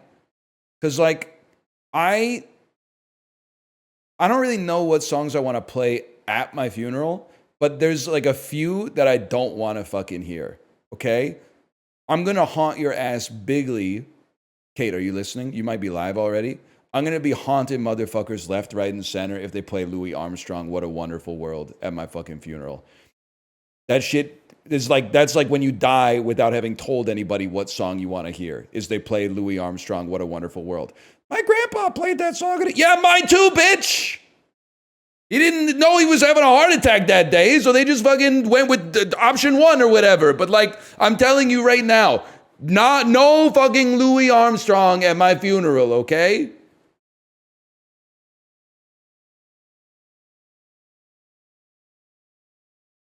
No Somewhere Over the Rainbow. Under no circumstances, okay?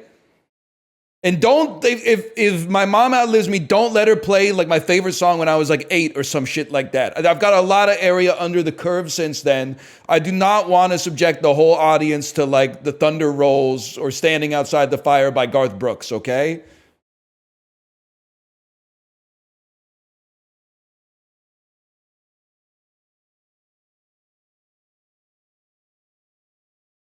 I gotta think about it though.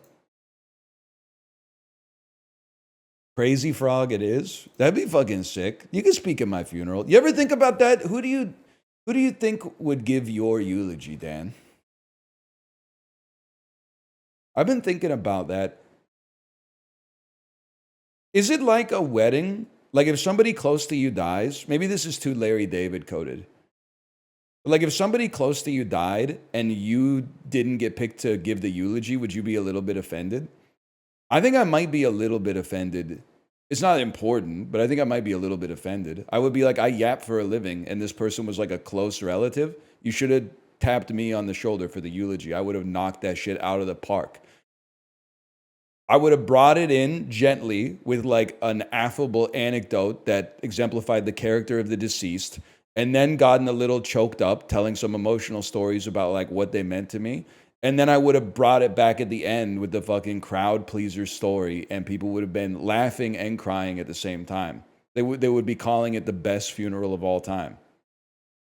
People would speak willfully about that fucking eulogy forever. They'd be like, they would remember the eulogy more than the funeral, man.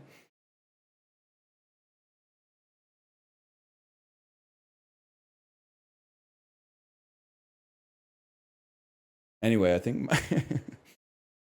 my wife is live. LA and LA Galbi does not stand for Los Angeles. It stands for lateral axis Galbi. You don't know shit about that. You don't know. Let me fucking. Why is it capitalized? Why is it called LA Galbi? Oh, fuck. Most people mistakenly believe that it's comes from the name Los Angeles, but the name refers to the lateral cut of meat.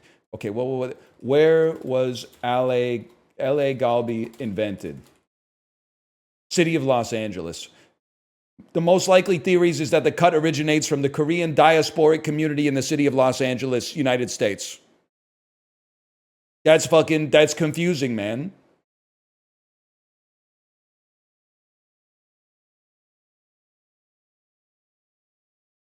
Don't talk to me about fucking lateral axis Galbi. This is Bob Dylan saying that Blood on the Tracks isn't about his divorce. It's all based off some fucking Chekhov poems. Buddy, listen to Idiot Wind.